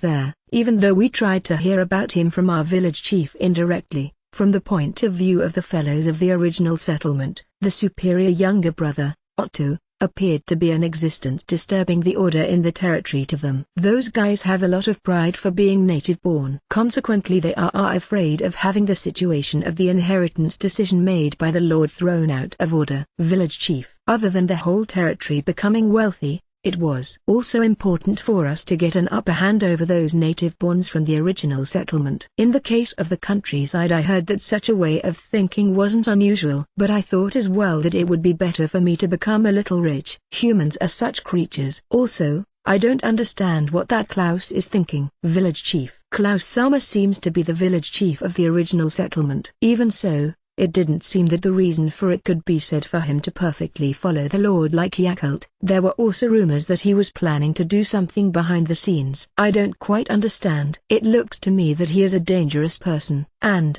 our village chief Sama, Jurgen Sama even mentioned it. In comparison to someone like Klaus I think he is a far better village chief. Before that, I hate him, Klaus, as a person. Villager. If Jurgen Sama heard this then you would get into trouble. Fritz. After this sequence of events Wendlin Sama, who turned 12 years old, left the village. I was told that he apparently wanted to enroll in a school in Brutberg to become an adventurer as soon as possible. So the life of eating soybeans and guinea fowls has ended, huh? Fritz. There were many villagers lamenting over this. But somehow the guys from the original settlement lowered their shoulders, caressing them in relief. Compared to Kurt-sama becoming the successor, I guess there were various difficulties, huh? However, before that, something similar had happened to the fifth son Sama, called Derek-sama, as well. And then it was the second time the peddler group had arrived since Wendlin-sama left the village. As there was no merchant store in this territory, everyone rushed and gathered. Although the prices were slightly expensive, everybody thirsted to buy rare articles with their money. Because of that, they diligently scrutinized before purchase. But even then, first off, it was necessary to buy salt required for keeping the body going. Everyone, today I brought the printed newspaper extra from Brutberg. Peddler. I heard it was something that was distributed just before the peddler group departed. Reading it right away after receiving it, there was an article about Wendlin-sama's legendary ancient dragon extermination. Even if we were in a rural area, we were still able to read and write to a minimal extent. That was because the priest Sama, who could drop dead now at any time, taught us at the church. Even so, it was only the common letters of hiragana and katakana. Kanji was too difficult after all. Wendlin-sama, that lazy person. Villager A. Do you believe in such rumors? It was the fellows from the original settlement who came and talked about it. Villager B. They tried to butter up to Kurt in order to gain favorable treatment. Villager C. Also, in this poor territory, something like favorable treatment didn't amount to much. In the first place, if they were really given favorable treatment, it would be suspicious. Living in the village where the Lord's residence was located,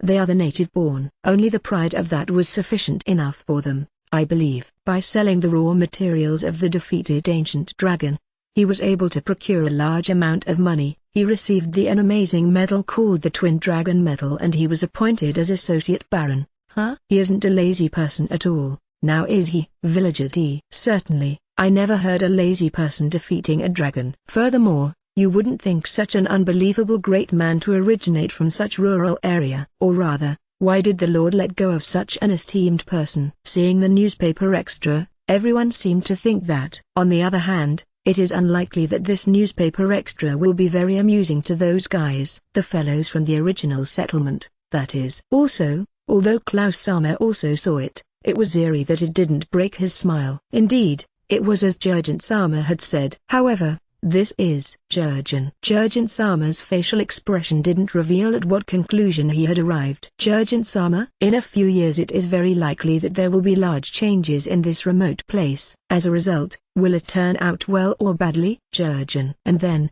after 3 months, the peddler group arrived for the third time this year. Wendlin-sama became a baron after defeating 2 dragons. Once again he obtained a large amount of money. The news about his engagement to the granddaughter of some important person called Cardinal or such was brought in. I am glad. This territory will become wealthy. Villager A. Banzai to Wendlin-sama, I guess. Villager B. Even though the people were innocently pleased, I wondered, is that really the case? I didn't believe that this story would turn out well just like that when I looked at Jurgen-sama's expression. Interlude 10, Pink Hippo-san. Why these 4 people? Wendlin. The monster this time is slightly troublesome. Armstrong. Monster? Hey, I'm a minor. Wendlin. Although it is categorized as monster, this, Pink Hippos, doesn't inhabit a domain. Armstrong. It was several months since we started to study as adventurer apprentices following the instruction given by His Majesty. Today it wasn't the usual special training by the strict Armstrong Daoshi either. I was delightfully hoping it would turn into a day off. For some reason I ended up keeping them company until we reached the forest in the suburbs of the capital. The members of the likewise forcefully recruited Burkhardt-san and Erwin, making it a total amount of 4 people. Ina was practicing her spearmanship as usual. Louise was ordered by Armstrong Daoshi to stay behind doing special training, causing her to a facial expression of disappointment. However, I wanted her to feel relieved. It didn't particularly mean that Armstrong Daoshi and I planned to play around. Despite still being a minor, I followed his lead doing work that was related to monsters. Pink Hippo-san. It's fine for me to go back. Right, Burkhardt. Although Burkhardt-san is a former veteran adventurer, it seems he wants to excuse himself from this. Pink Hippo-san. Going by its name, Even though I can't say that it got the impression of feeling like some fancy hippopotamus, maybe it possessed some earth-shattering killing technique. Or rather, why does its official name have a san attached anyway? I have an intense urge to ask the person who named it. I hear that every adventurer guild has completely refused the task. Thus the pot has been passed on to us. Armstrong. Why do the adventurer apprentices, Owen and I, have to participate in such a request? As if seeing through my thinking, Armstrong Dowsey began to explain. It isn't a subjugation request. This is a protection request. Armstrong. Protection? Wendlin. The explanation continues further on. This monster called Pink Hippo-san apparently doesn't live in the monster domain but in areas such as clean springs in regular forests. Its size is around the size of a pony. The color of its entire body is pink as indicated by its name. Only females exist, who breed by laying an egg by themselves. It also has a record of having a lifespan comparable to that of a dragon. Or to put it simply, it has an extremely long life. Naturally, in proportion to that, it only rarely lays an egg. There are very few of them alive as well. I was told that they are currently specified as protected animal in the kingdom. Protected animal, not protected monster? Wendlin. It doesn't really matter which way you classify it. Differentiating it is a bother. Armstrong. I certainly didn't expect this world to have a concept of animal welfare. Furthermore, that protection is a troublesome task. It must be very troublesome if a person of Burkhardt-san's degree dislikes it. The eggshell is an immensely precious ingredient for medicine. Armstrong. Medicine? Wendlin. It's a wonder drug capable of curing the incurable. Armstrong. It is said that the royalty and titled nobles unanimously guaranteed the protection of the Pink Hippo-san. For that reason, they want it to feel good so that it lays its eggs so that they can receive the eggshell after the hatching. This time, the specimen we are expected to protect has ended up laying its egg prematurely. Armstrong. It has laid its egg. Huh? Is that alright? Burkhardt. Isn't that dangerous? Wendlin. The only danger is the timing. Armstrong. Usually the Pink Hippo-san is a very docile monster. Although it is placed within the category of monsters, it is a lot more docile than something like a wild boar. It eats the grass growing close to the forest spring. If it isn't attacked, it seems that there is no way that it will come and attack the other party. But it is also said that it turns ferocious after laying its egg in order to protect it. Which reminds me, I happened to hear that in reality the hippopotamus was unexpectedly ferocious in my previous life too. Even if you say it's ferocious, that doesn't particularly mean that it will come charging at us. Armstrong. Only if you threaten it, right? Wendlin. That's why everyone refuses to do this request. Burkhardt. The hint is that the ingredient necessary for wonder drug is the eggshell. The Pink Hippo-san uses an unique magic on its enemies that try to hurt the egg or itself. Armstrong. It seems to use a mind attack, which is almost as if combining hypnotism and illusion together. Mind attack? Wendlin. It is something that no magician is capable of defending against either. Armstrong. In regards to the details, it also became clear that it caused an extremely disastrous effect. I was told that the female camp implored to be excused from participation. In case of a man, is it fine to receive damage? Wendlin. You shouldn't say that. Maybe you might be able to defend against its magic, boy. Burkhardt. That's right. Last time my magic defense failed. I experienced various disasters due to that. If it were possible, I wouldn't want to participate. But, lad, you are Alfred's pupil. I will bet on that. Armstrong. I have a very bad premonition about this. Wendlin. The target, Pink Hippo-san, is deep within the forest close to the spring. Having created a nest with collected grass, it is guarding the egg there. Will you take it along to another location for protection? Owen. Indeed, we will take it to a special reserve prepared by the kingdom. Come now. Armstrong. But now, before we were leaving, Armstrong Dowsey, who is a stern-muscled Daruma, wasn't pleased. Did you plan to steal the egg? Before confronting us the Pink Hippo-san obviously hid the egg away. Afterwards it started to stare our way with its small eyes. Huh? There isn't even any intimidation. Wendlin. But that was due to my lack of perception. Also, in the meanwhile the gaze of the Pink Hippo-san didn't move even a bit. Unconsciously I ended up matching my line of sight with its small eyes gradually facing in this direction. Poor. This is Wendlin. Somehow it seems we ended up falling into its trap. Gradually I am not even able to avert my gaze from there. Pink Hippo-san. My mind becomes hazy. The last thing I could confirm was something like a pink fog entering my field of vision from the sides. The boy is no good either, after all. Burkhart. In spite of invoking a magic defense against it to protect myself from such things as sleeping magic in advance, it obviously didn't have any effect at all. Slowly the freedom to move our bodies was stolen. I can't move my body. Burkhart. It can't be helped. We should resolve ourselves here and generously pray to all gods after the consequences. Armstrong. Such way of talking? Burkhart. While Burkhart-san was making such complaints towards the Daoshi, the quantity of pink color gradually increased in my field of vision. If it goes on like this, we will lose consciousness before long. Wake up, Shingo-kun? Huh? This is Wendlin. Opening my eyes, this place wasn't inside the forest. It was the evening classroom of Heisei, Japan, which I thought impossible to see ever again. Furthermore, checking my own appearance, I am wearing the uniform from my senior high school days. Even the appearance of my face follows that specification. A mob character student with black hair, divided in the middle, a medium build and a common face wearing glasses. This was me in my high school days. Is something wrong? Shingo-kun? Successively, I could see the woman, wearing the same uniform as me, who had woken me up. I clearly remembered her. It was the woman I liked during my high school days. She was the idol of the prefectural Sakuragoka, Cherry Tree Hill, High School, Ijuin Shizuka-san. Accomplished in both arts, literary and martial, she was the student council president. And yet she had a nice character as well. Likewise she was idolized by her kuhai and classmates.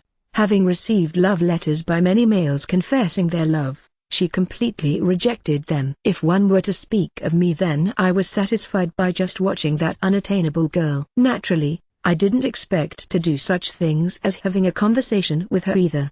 But even so, I was called by her. No, it's nothing. Eto, shouldn't you go home soon? Ijuin-san. Wendlin. Call me Shizuka, Shingo-kun. Shizuka. Are you serious? Wendlin. Currently I am not Wendlin. I truly don't feel any sense of discomfort acting as Iakin Amiya Shingo. Although I should be about to leave towards the forest in order to protect the monster together with Erwin, Burkhart, and the muscle Daoshi, I don't think that the current situation is strange at all. Eto. Shizuka. Wendlin. Yes, Shingo-kun. Shizuka. She was an idol I longed for without having had a proper conversation during my high school days. Such girl asks me on her own accord to call her without honorifics. Gradually I became aware of my face getting hot. Shingo-kun. Shizuka. Yes. Wendlin. Everybody has already gone home. Shizuka. As the time is 6:30 in the evening, only those guys having their club activities on the sport grounds are left. There is already no one but us two remaining in the classroom. Therefore, Shizuka. While she was saying this, she closed her eyes and turned towards my face. This is? Could it be? She wanted to kiss me. In the end I considered the possibility of some dust entering her eyes, since I am unpopular after all. Something like kissing in the classroom after school. I believed it to be an urban legend with the exception of stories. However, panicking here can be considered as blunder. While taking a deep breath once, as expected of the unpopular me, my mind was already engulfed in a great tumult of the same level as just before the outbreak of the World War. But, a woman having gone as far as this, there was nothing left but to kiss her on my own accord. I am glad to be alive. While thinking this, I also closed my eyes and put my lips on top of hers. Continuing onwards, both of us embraced each other, placing the hands on either back. Only when you haven't done this before, such unexperienced kiss is magnificent after all. The nice fragrance characteristic to a female high school student. The soft touch of her lips. Besides, my mind was also exalted by the likes of the soft feeling of her body. I felt like staying like this for an eternity. It's the best feeling ever. However, my shoulders were shaken as I was at such height of happiness. It was an awfully boorish guy, bothering me like this during this wonderful time. Even for a gentle person like me it would be fine to be enraged. You see, it's fine to become a victim of high-level magic. I trembled in anger while I opened my eyes. Thereupon, in front of my eyes a scene of hell was unfolding.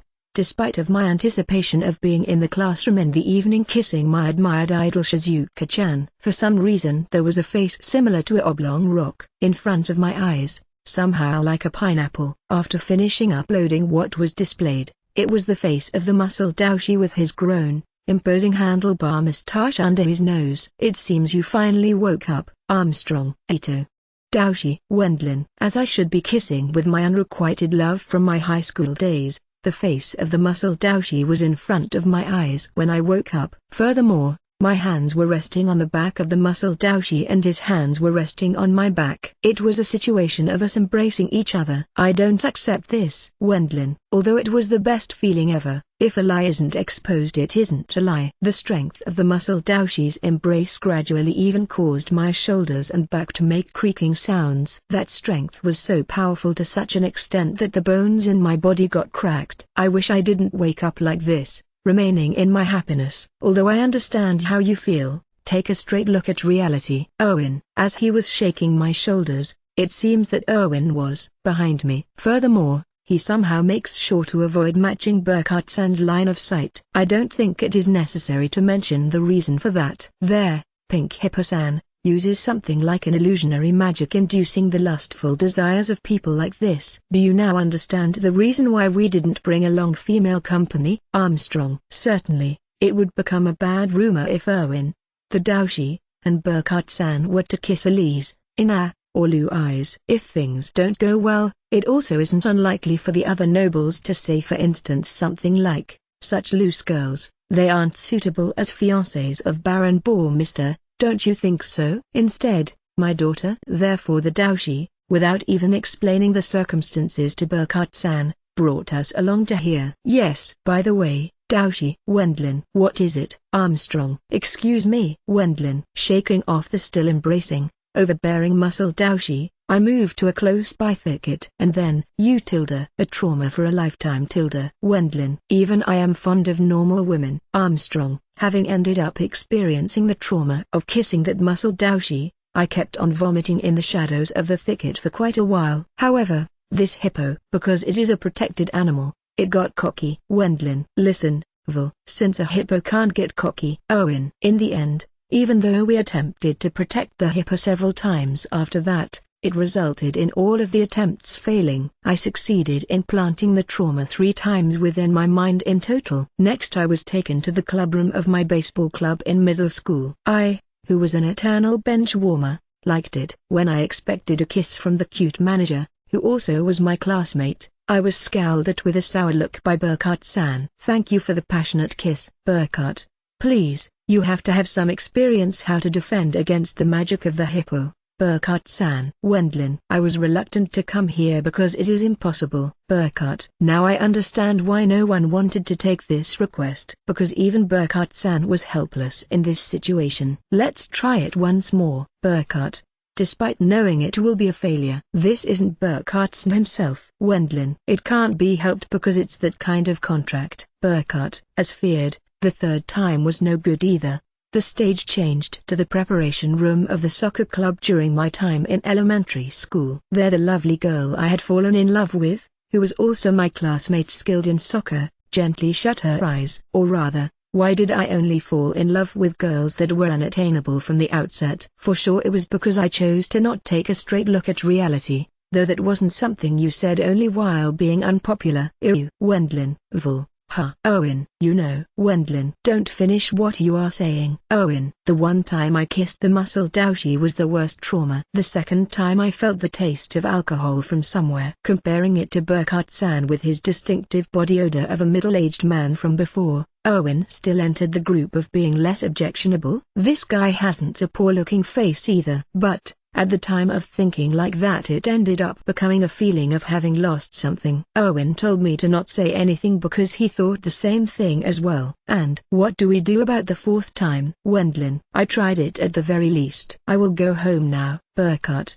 Having fulfilled no more than his obligation, Burkhardt-san began to prepare for returning home. But, will we leave the hippo as it is? Wendlin. Rather. If you think about it, it is impossible to accomplish this without injuring that thing. Burkhardt. Or more precisely, I don't understand why it is necessary to expressly move the hippo to a reserve. Any poacher won't be able to move his hand in front of that illusionary magic. Actually, A watchman will come to see the state of affairs in the morning. Armstrong. In case it is a single poacher, he will do such things as hugging and kissing a tree, whereas in case it is more than two, it wasn't seldom for them to do some even more dreadful things. The partner may be a man or it may be a woman. Even regarding the task of protecting it, there are also many cases of adventurers being swallowed up in tragedies. Coming back to their senses, the male adventurers get stuck with marriages as they have to take responsibility for such sexual relations. As it is, it seems many people end up awakening to their homosexual love, too. I won't bring along Elise. Wendlin. Indeed. Armstrong. As far as the officials of the church are concerned, homosexual love is a heresy equal to a sin as well. Likewise, it is below the moral principles and unproductive. Usually it was dealt with by severe punishment if it was discovered. She will faint if she sees such a thing like Vil and the Daoshi kissing. Owen. The same for Iryu and Burkhardt-san, too. Wendlin. Although we finished the task with an extraordinary failure in the end, we won't be charged with a penalty since all the other adventurers had declined the mission. In addition, although the Pink Hippo-san was a problem, it appears that parent and child will voluntarily move to the reserve once the egg has hatched. This one day of work was a complete loss. If I come back home, I will get Elise, Louise, and Ina to remove the aftertaste. Deducting the number of people, it will become 0. Huh? Wendlin. No, you have to consider the impact of Daoshi's portion. Owen. Even so, I will have Elise's group get rid of the aftertaste. And I also plan to reach the point one day that I could say, it is already fine to not return being Iakinomiya Shingo. Interlude 11, The Saint's Confession. Vil, isn't it almost time for your 13-years-old birthday? Owen. Now that you mention it, I guess there was something like that. Wendlin. Isn't that your own birthday? Owen. In the afternoon of a certain day, in the residence that was loaned to us by Margrave Brithhilda, I was asked by Owen whether I wouldn't be having my birthday in the near future. Birthday. If you thought about it normally, you would expect a happy day of receiving congratulations from your friends and family. Undoubtedly such things like a delicious feast and a cake would be provided as well. There should also be some presents. But, comparing it to my previous existence, it was different for me here for about 10 years. Apart from my childhood in my previous life, since I lived alone since my time as a university student, I celebrated it only twice during the time I had a girlfriend. Afterwards, as I also became a working adult, it was normal for the excessive eagerness to celebrate one's birthday to disappear. My 25-year-old birthday was particularly cruel. As the overtime dragged on, I noticed my birthday on the verge of the date changing. On the way home, no sooner than wanting to buy a shortcake at the convenience store, it was sold out. Since it couldn't be helped, I ate a pudding with fresh cream spread on top of it that day. After that, despite taking possession of a child's body, I didn't really consider that the situation could get any worse. Since I possessed Wendlin, the concept of something called celebrating a birthday didn't exist in that home. Only for eldest son, Kurt's birthday, they slightly splurged with a magnificent meal. I guess that's about all. He only received a slightly more favorable treatment in a such way because he was the eldest son. Something like the other siblings' birthdays were almost ignored, or perhaps I should say they were completely ignored. I guess that my father probably didn't even accurately remember my birthday. Even if he remembered it at most, something like a birthday party could be expected to be impossible in that home due to its economical condition. Since there were many siblings, celebrating each and everyone's, they would certainly run out of money in no time. Therefore, my memory of birthdays after I became Wendlin could be referred to only be at the age of 7 when Eric Nissan told me happy birthday. Also, after Eric Nissan left home, he sent me a present and a letter every year. 100% of the memory of receiving congratulations was Eric Nissan, no one else. Indeed, it was quite heartless. I have no interest in my home's family members, and the only one, as an exception, who understands the reason for that well is Eric Nissan. Recently, I also met Paul Nissan and Helmut Nissan. I don't quite know how to talk with them being much younger than them. Since I didn't know when it was arranged for me to leave my home, I was busying myself with only my own matters. It is true that I will become 13 years old. Even so, it isn't more than a single waypoint in life. Wendlin. Still this year there are Elise, Erwin, Ina, Louise, Eric Nissan's group and the Brandt family members who might celebrate it with me. Talking about such an expectation, I would set the stage myself wholeheartedly. Therefore I decided to try replying slightly cold-heartedly. Most likely, if you combine these attitudes on the very day of my birthday party, they will call me something which was referred to as a tsundere in my previous life. Such a thing like a tsundere guy, I think there isn't any demand for that at all. Even if you don't ask for it, there is still the possibility that it will be celebrated. Owen, is that so? Wendlin, it will be full of nobles. Owen, something like that is already fine. Wendlin, even so, there seem to be nobles who are scheming something, exceeding the scale of Owen's anticipations. Again, they are really persistent. Having this kind of toughness, they might have become a first-rate businessman in the trading company I worked at in my previous life as well. Something like, Yakinomio, I want you to have a little bit more guts. I think my supervising boss wouldn't have said that. Yo, boys. Burkhart-san came looking for us there and greeted us. Did your work go well today, Burkhart-san? Wendlin, it's work. Sunday next week the boys' birthday party will be held. Burkhart, can you still be called a child at this age? Wendlin, basically.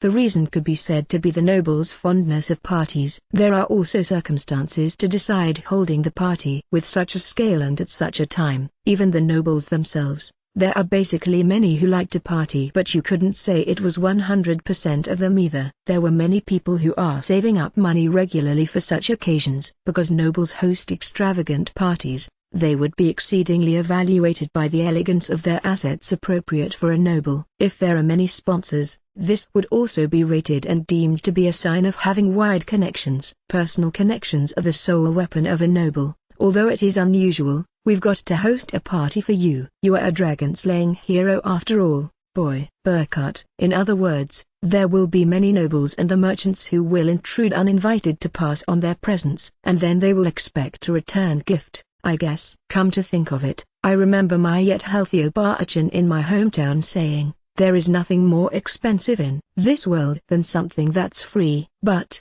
it will be impossible in the garden of this house. Wendlin, although this house was a splendid home to live in for a student commuting to the adventurer prep school, comparing it to the house of a noble, it is small. Since the garden is particularly small, it can be considered to be ill-suited for a party. The party will be carried out in Margrave Brithhilda's residence in the capital. It will be fine for you to simply come on the appointed day, boy. Burkhart, understood. Wendlin, you are rather obedient. Burkhart, no. It would be detestable of me to say that I would prepare everything by myself. Wendlin, in any case, as you are the guest of honor, boy, you will be continuously busy during the party. Burkhart, somehow or other, this is a clear sign that I will be busy during the party with various matters to attend to. Since it seems that I will have to keep many people company either way, I resolved myself that this matter wouldn't be any fun.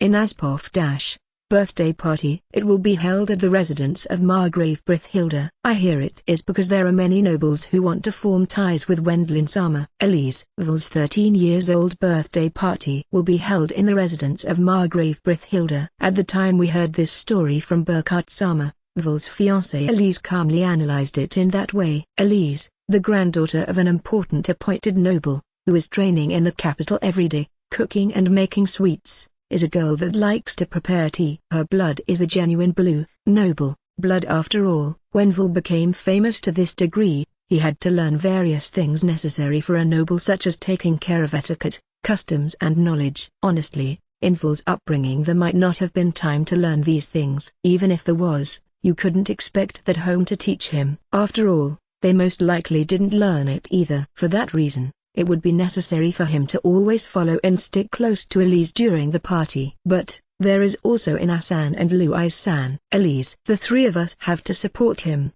Yes, otherwise. Elise, not having learned their lesson, how many more times will these troublesome circumstances of forcing concubines and maids concealed as concubines would occur? Only thinking about it, it looks to me that it would result in something terrifying. However, you approved of us. Elise, Louise, even though things may appear this way, I am a noble's daughter after all. Elise, I hear that it is unusual for nobles to have only one wife. Even in Elise's home it is like that. It seems there is an elder brother, likewise being the grandson of Cardinal Hohenheim, from a different mother. To tell you the truth, it is the same in our home as well. Louise, in mine as well. In case of a great noble's retainer, There are many instances of situations of having several wives after all. I am not hated as a daughter or younger sister. The reason for that is my position of not being involved in the succession at all. In reality, if the legal wife and the mistress give birth to males close in age, the child of the mistress will receive the same type of affection. It isn't a rare case for a dangerous relationship between both parties to develop. For this reason, all three of us have to give our best to prevent these things. Elise. Isn't Elise unexpectedly a hard worker, San? Blue eyes. Ma,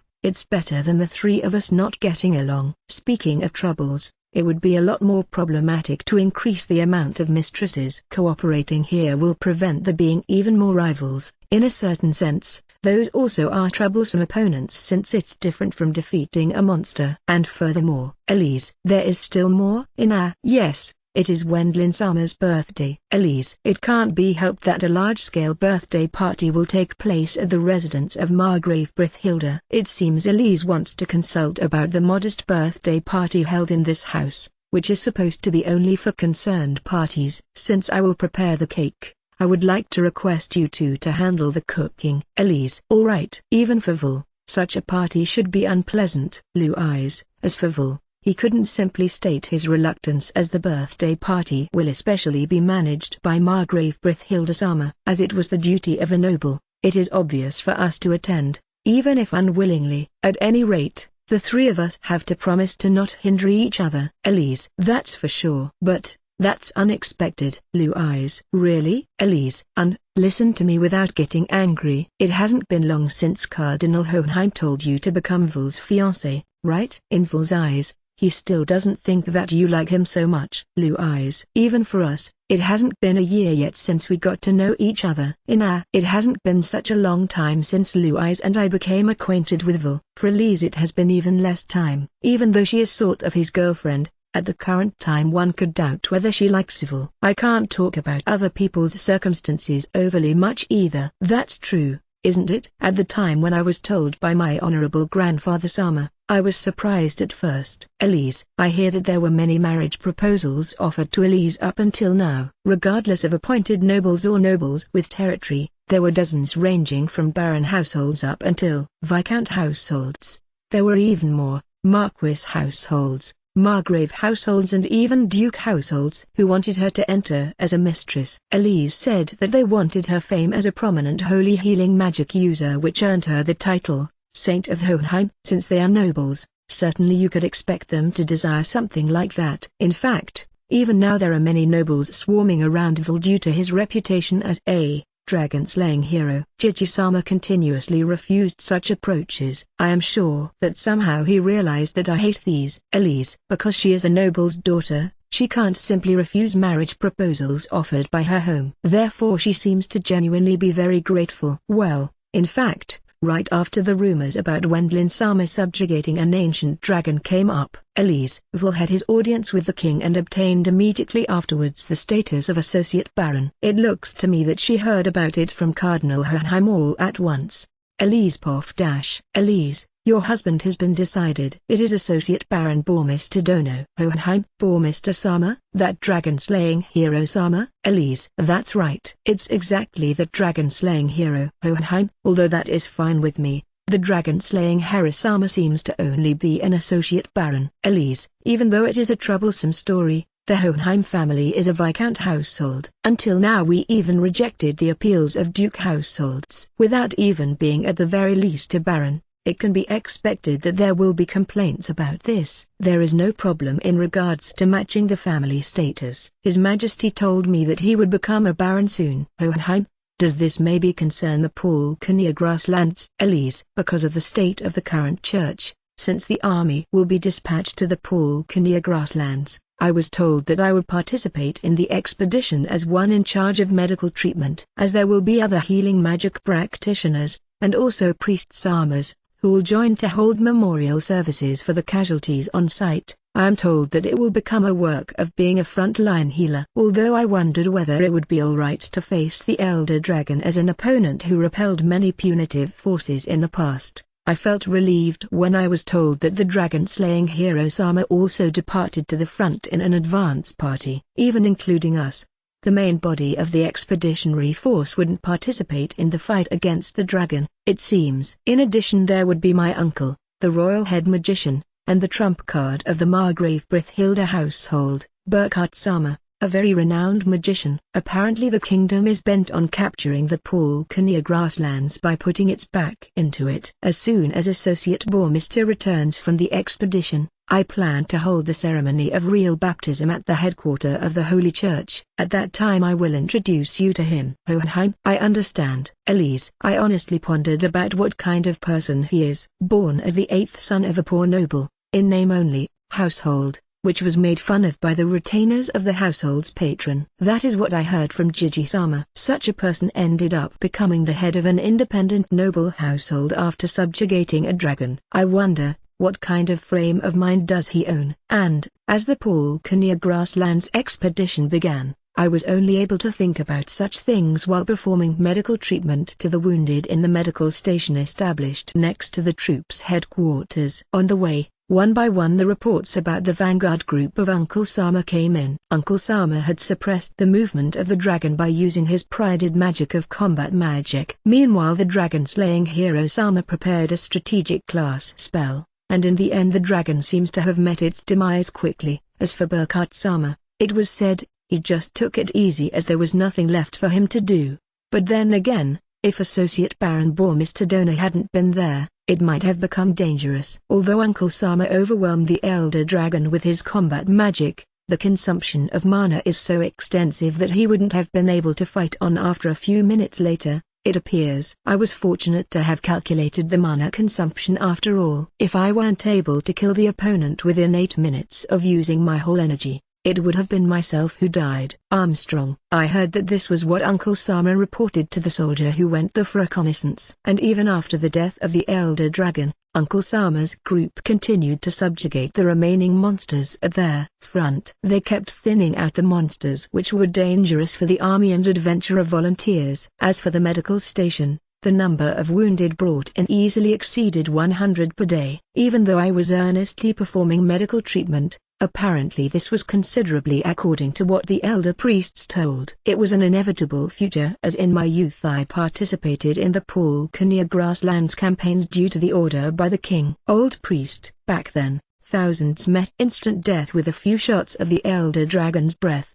The surviving soldiers didn't know if they would be covered in severe wounds the next day either. Furthermore they suffered from being pursued by the monsters who joined the fray, let alone bringing in the wounded to the medical station. While withdrawing only those people were treated who seemed to be able to survive. I hear that it was like a scene from hell after they left. The soldiers who couldn't be saved were left behind in the monsters' estimated advancement route. We used the time the monsters spent on tormenting and devouring these soldiers to gain a lead. Everyone was crying while deserting their comrades in arms. Old priest. However, wouldn't it have been possible to save them with resurrection magic? Elise. The mana needed for that spell allowed us instead to use healing magic several tens of times on others. That's how it was. Old priest. With an anguished facial expression the old priest Sama told this story. And yet, even this time there is no way that there wouldn't be any casualties, even if their hearts stopped beating. Although there are many cases where it is possible to use resurrection if it's within a few hours. There wouldn't be any meaning in doing so if their body was extremely damaged. Even after revival, they would simply die again due to the injuries awaiting them. Since it isn't effective to use healing magic on a body of which the heart has stopped beating, you can't say that resurrection magic is perfect either. In the first place, there are only very few people who can use it. Saint Sama, are you alright? Old priest. As there were many wounded, occasionally a casualty appeared as well. Due to the actual scene being quite gruesome, concerned people called out being worried about me. I'm alright, Elise. There is no way I could have said that I am not fine. I forced myself to smile. Since I had to keep the appearance of being the saint of the Hohenheim household. In Eto, it is slightly hard to tell you my impressions. Due to Elise's talk about the expedition, we unintentionally ended up becoming speechless. It seems it was stupid of us to think something like, staying in the back, she had it easy since she didn't have to fight. Even you two went to the front leading the feudal troops. No, Elise. But we were completely decorations. Given that we were told don't get injured, and don't die, We were just guarded by Eric-san's group in the rear. Although there were 5 casualties amongst the hired combatants, it was said by everyone that this degree was comparatively few. Being worried, Vol provided a larger portion of remuneration money. After that I met Wendlin-sama. Elise, even though she was wondering what kind of grim appearance he would have, I think she was relieved that he was just a normal person. Also, there was the first date. The saint of the Hohenheim household. Huh? Although I can understand you since I was called such things like dragon slaying hero all of a sudden. There is a bit of pressure, right? Wendlin, pressure? Elise. Something like being delighted and obediently accepting being called a hero. I am not so bold. Wendlin. When Wendlin-sama said this, I felt that I had met someone who understands my own feelings for the first time. Elise.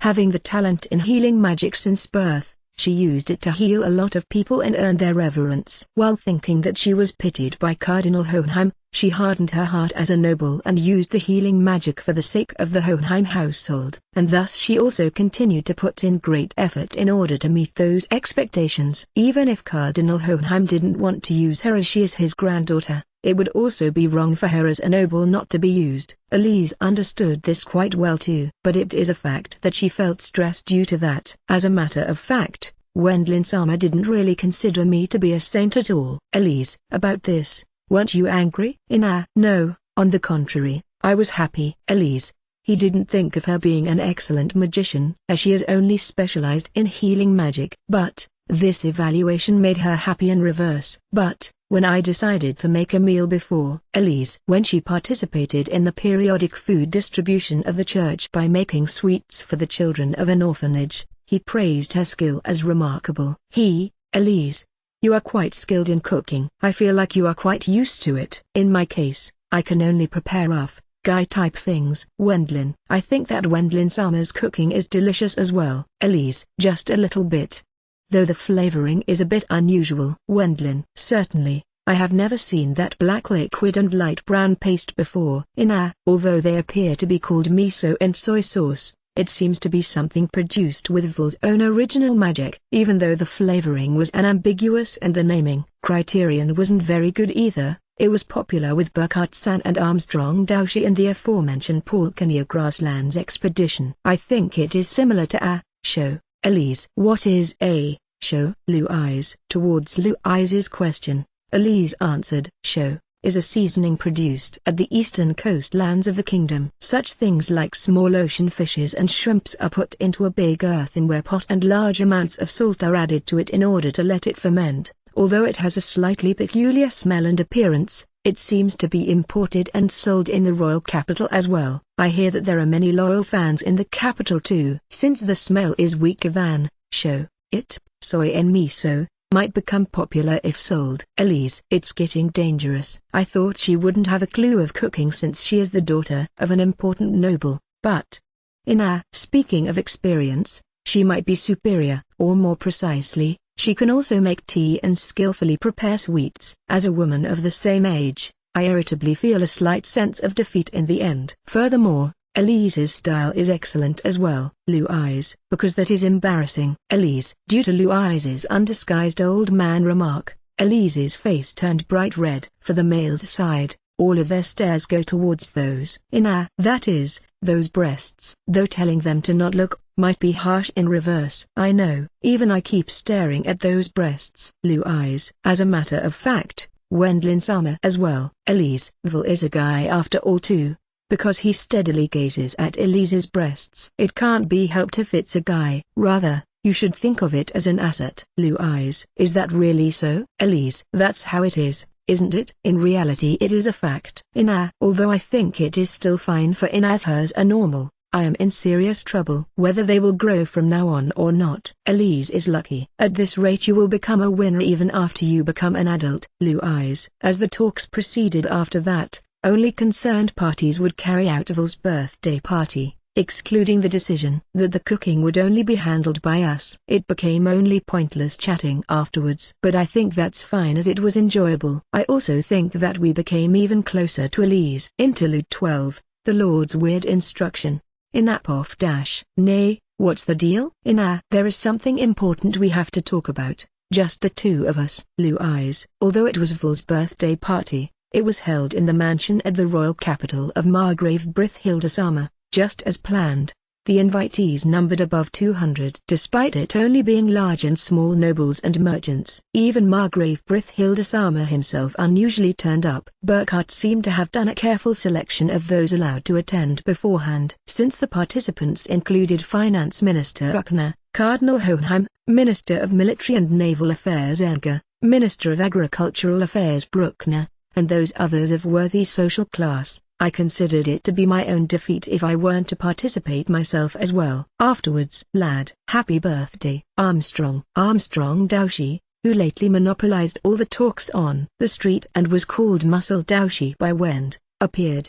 He strongly shook Vol's hands, making me wonder whether Vol's palm wouldn't be crushed by it. Let's aim together towards the highest peaks as magician from here on out as well. Armstrong Doushi. It hurts. Hey, I am in pain. Wendlin. Armstrong was striking Vol's shoulders with the ban causing me to question whether the shoulder bones will be broken. Come to think of it, it seems Vol silently healed his palm and shoulders with healing magic afterwards. Maybe it might have gone as far as receiving a crack. In addition to being absorbed in salutations, they aggressively gave their presents to him. Even though Vol appeared to be busy, even this duty finished at last.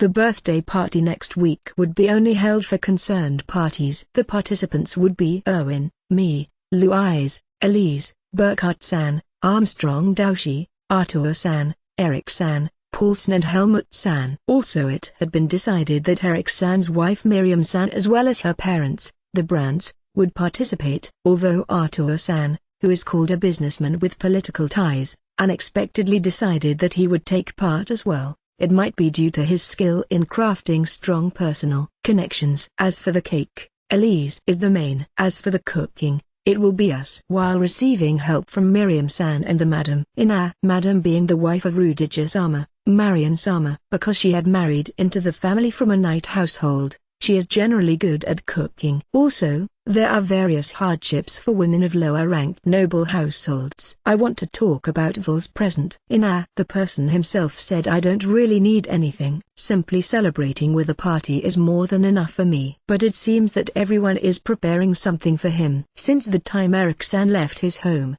he had given a present to Vol every year. Likewise Vol gave him a return gift every year as well. Given that he is a low-ranked governmental official, it doesn't mean that he has such a surplus of money though. And yet he gave such things like a sweater with sufficient good taste to be used as plain clothes and a book about rare magic he stumbled upon in the capital. Although those weren't expensive items, he had a staggering good taste in choosing presents. Vol also said, the quality of his good taste can't be imitated. Likewise each of the other participants will likely think it over. We have to think it over as well. It has to be something with impact. Recklessly aiming for such a thing could cause us to terribly fail. Louise. Most likely Louise was conscious of Elise. Which reminds me, Elise skillfully sewed male clothes. Besides cooking, something like sewing was one of her fortes as well. It was to the degree that Louise cried out, "What?" This perfect superwoman. The person herself hearing that, answered, "Because of the charity bazaar occasionally organized by the church, I sewed clothes to display them as goods there." Also, in addition, she made clothes for the children in the orphanage. And I hear there are many situations where she has to mend clothes as well. What to say? You can't underestimate the church, is what you can say about her. In order to become an excellent bride, it might be good to receive the education of the church. It's for opposing such high-scoring Elise. Louise. With these words, Louise took out a single copy of a worn-out book. Looking at the leather binding used as cover, this thing could be called an item aiming at a minority of enthusiasts. Examining its age, you could deem it to have a value as antiquity. However, from where did Louise obtain this expensive-looking book? Where did you buy this? I borrowed it from Margrave Brithhildesama. Louise. It appears she borrowed it at the birthday party that took place a few days ago. What kind of book is it? It's a book to make Vol entranced in anything about us. Louise. Come to think of it, as for the sole hobby of Margrave Brithhildesama's deceased father, it was to collect valuable rare books. I heard. I guess this is likewise one of the books from that precious collection. Though the relation between that precious collection and Vol becoming crazy about us is quite ambiguous. But, not flipping through it would be a waste. right? We might never again be able to obtain something this valuable. Blue eyes. Even putting aside the price and so on, there are also things that you can't find no matter how long you look for them. I wonder, what kind of book is it? While saying this, I looked at the front cover. The Maid's Afternoon with Their Beast-like Master was written there. Let me correct. It's already enough to just borrow such a book. Just looking at the title I get a bad feeling about this. Margrave Brithilda Sama lent it to me at great pains. Blue eyes. Pulling myself together, I decided to try looking at the contents. However, has Margrave Brithilda Sama really read this book? Within my mind my image of a calm domestic person seems to crumble. No, on the contrary, since he has accumulated stress, there might also be a way of thinking like it is told in this book. Ito. We, the maid duo, love our master, but lately, our master might have become tired of us. Although the title was like that, maybe the contents would crush such hopes from the beginning. Even the style was normal seen from the view of amateurs like us. The contents appeared to be like the novels. The royal capital occasionally prohibited to be sold to children, having a heavy use of kanji characters. Only that part might be high quality for this book. Go on reading. Blue eyes. Yes. Summarizing the contents, it seems to be a story about two young maids coming up with original ideas in regards to their master who got tired of them. Chapter 1, Volume of Miniskirt Maids. Chapter 2, Volume of Nekomimi Maids. Chapter 3, Volume of Maids Disguising as Butlers. Chapter 4, Obtaining the Outfits of Waitresses in Popular Cafes. Chapter 5, The Last Measure. The Epic Battle of a Night. Present. Even though the book had more chapters following after this, we decided to stop for a moment since it seems to become more stupid the more you read. It appears to be utterly retarded. Men like stuff like this. Blue eyes. The problem is what to use as reference in this story.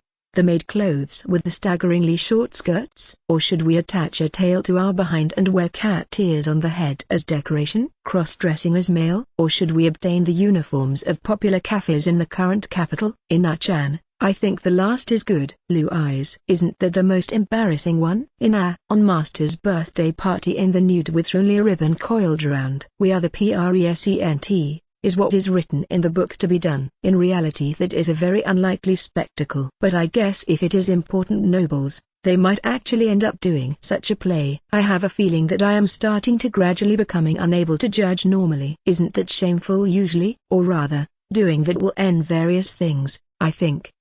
Although we will win if Vil is delighted, it has the possibility of him becoming disgusted. But it is a book from Margrave Brithilda Sama. Blue eyes. If you say this, because the other party is the current head of the main family, there shouldn't be any problem no matter what he does in the end. I don't think it's like that, but that might also have the reason that it is too embarrassing to execute this. However, while it may be true that people do that, the book Margrave Brithilda Sama's gave us is somewhat frightening as well. Since he wasn't able to send in a fiancé from his relatives, it seems that he has high expectations of us. The methods shown in this book are for Anita. Blue eyes. Stop. Even though this might be rude towards the main family, if the over 40 years old Anita Sama used the appearances written in this book to seduce Vil, you could expect that even Vil would get angry. It might be possible that he would beg to Eric-san in tears for the Margrave Brithilda household to quit being his patron. I guess it can't be helped. Blue eyes. Is she sad? After all, she is the daughter of Margrave's vassal. We are not able to go against the order from Margrave Brithilda Sama. In regards to who is responsible for the outcome,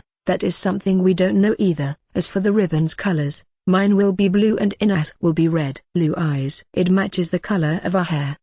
Really? It is fine either way, I guess. And yet, we bought matching ribbons that day. We spent time carefully arranging things in preparation. I am sleepy Wendlin. And then, after carrying out the plan day after day, the day the birthday party was held ended joyfully due to the cozy mood. Everyone enjoyed eating the cooking. The presents were passed on to Vil and then he blew the fire lit on the candles placed on the cake. Vil looked happy. It was a very great and fun party. And then, in the night of that day, finally the time came to carry out our plan. I visit Vil's room quite often. Blue eyes. The exquisite secret skill of the magic combat style to erase one's presence is very useful.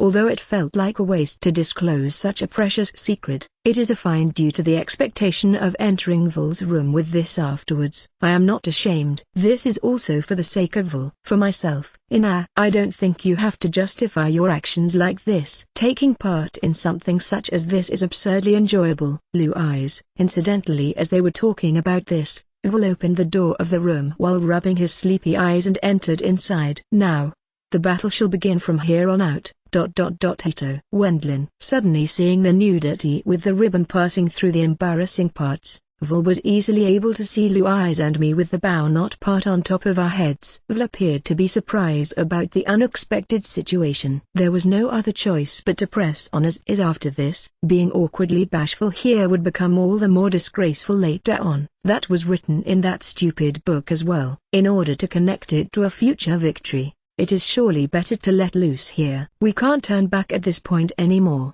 We are your present. Louise and both of them spoke this line simultaneously. They displayed the fruits of their research by showing Vol a perfect pose. No matter how prudent Vol usually is, he still occasionally kissed us. Same as he instantly glanced at Elise's chest so his view couldn't be traced back. Even if the action itself was completely pointless. There shouldn't be no way for her to attempt such two-sided naked ribbon attack either. Although the reference book has its problems, it is according to the request of Margrave Brithhildesama, who likewise is our lord. Now then, how will he react? Maybe.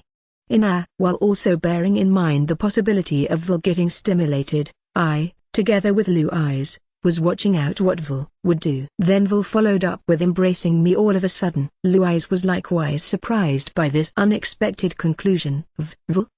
Yes, I know. Because I understand you. Wendlin. Even though I didn't comprehend what exactly he understood, Vol continued with even more words. Louise instigated you into doing this. There is no way would have done such a thing by yourself. Wendlin. You have such an image of me? Louise. In regards to Vol's remark about the instigation, Louise seemed to be unhappy. Vol. To tell you honestly, I got quite excited. But, please understand, has plenty of charm without having to do such a thing. Wendlin. About that. Being suspected of having instigated this, Louise seemed to be already half absent-minded. What to say for her usual speech and conduct to become this fragile due to such an influence? I think I can learn a lot from that. Practically it is no lie as Louise is the principal offender in fact. Even so, as for Vol's image of myself, I guess he thinks of me as calm serious woman after all. Also, I feel that Vol finds such me desirable. Although it might be slightly off from a love affair, it might be possible for a good partner, married couple, to be apart. Recently, though I was washed away being celebrated as important person, I am certain that I want to marry and Louise once I become an adult. But it is impossible to do that as of yet. Wendlin. With this, Vol made us wear the sheet of the bed and his own shirt and then left the room in the end. Afterwards only we were left. When I calmed down, I became very embarrassed having only the appearance of the naked ribbon. Also, as for Margrave Brithhildesama, I wonder what kind of gain he would get from making us do such a thing. Maybe I have overestimated Margrave Brithhildesama, I guess. Collecting myself to a certain degree, I realized that I was filled with only useless thoughts. Was this a success? Since we even heard a statement coming close to a proposal, isn't that a success? Louise. Once in a while, he did something that somehow didn't match with his character. Also, while saying that he is unpopular, I realized that Vol was unexpectedly cool. I think it was a good result. Wendlin. Those two. They used a frightening method to indecently seduce me. Wendlin. I never expected them to use such aggressive statement of giving a present of naked ribbon. The best I could do was to somehow flee without yielding to the temptation. Since there are also Elise's outrageous breasts recently, I want you to bear with me here. After I become an adult, I will make a move on you. Wendlin. Given that Wendlin's contents thought like that, he had no intention to ignore this. He usually kisses them, but that was like a greeting in Europe and America in his previous life. Therefore I arbitrarily decided that kissing in this world is an extension of greetings in this world as well. I am sorry, that's a lie. I just wanted to kiss earth-shattering adorable girls. Wendlin. Although it was unknown to whom he was apologizing, because of the strange hippo from before, He ended up with kissing 3 men including the muscle Daoshi at that time. However, once I become an adult, I will have 3 wives. Huh? Am I one of those winners in life? Wendlin, provided that his thoughts were those of a lewd person, he swore to himself that he wouldn't hold back anymore once he became an adult. While thinking that he cannot help it wanting to become of age soon,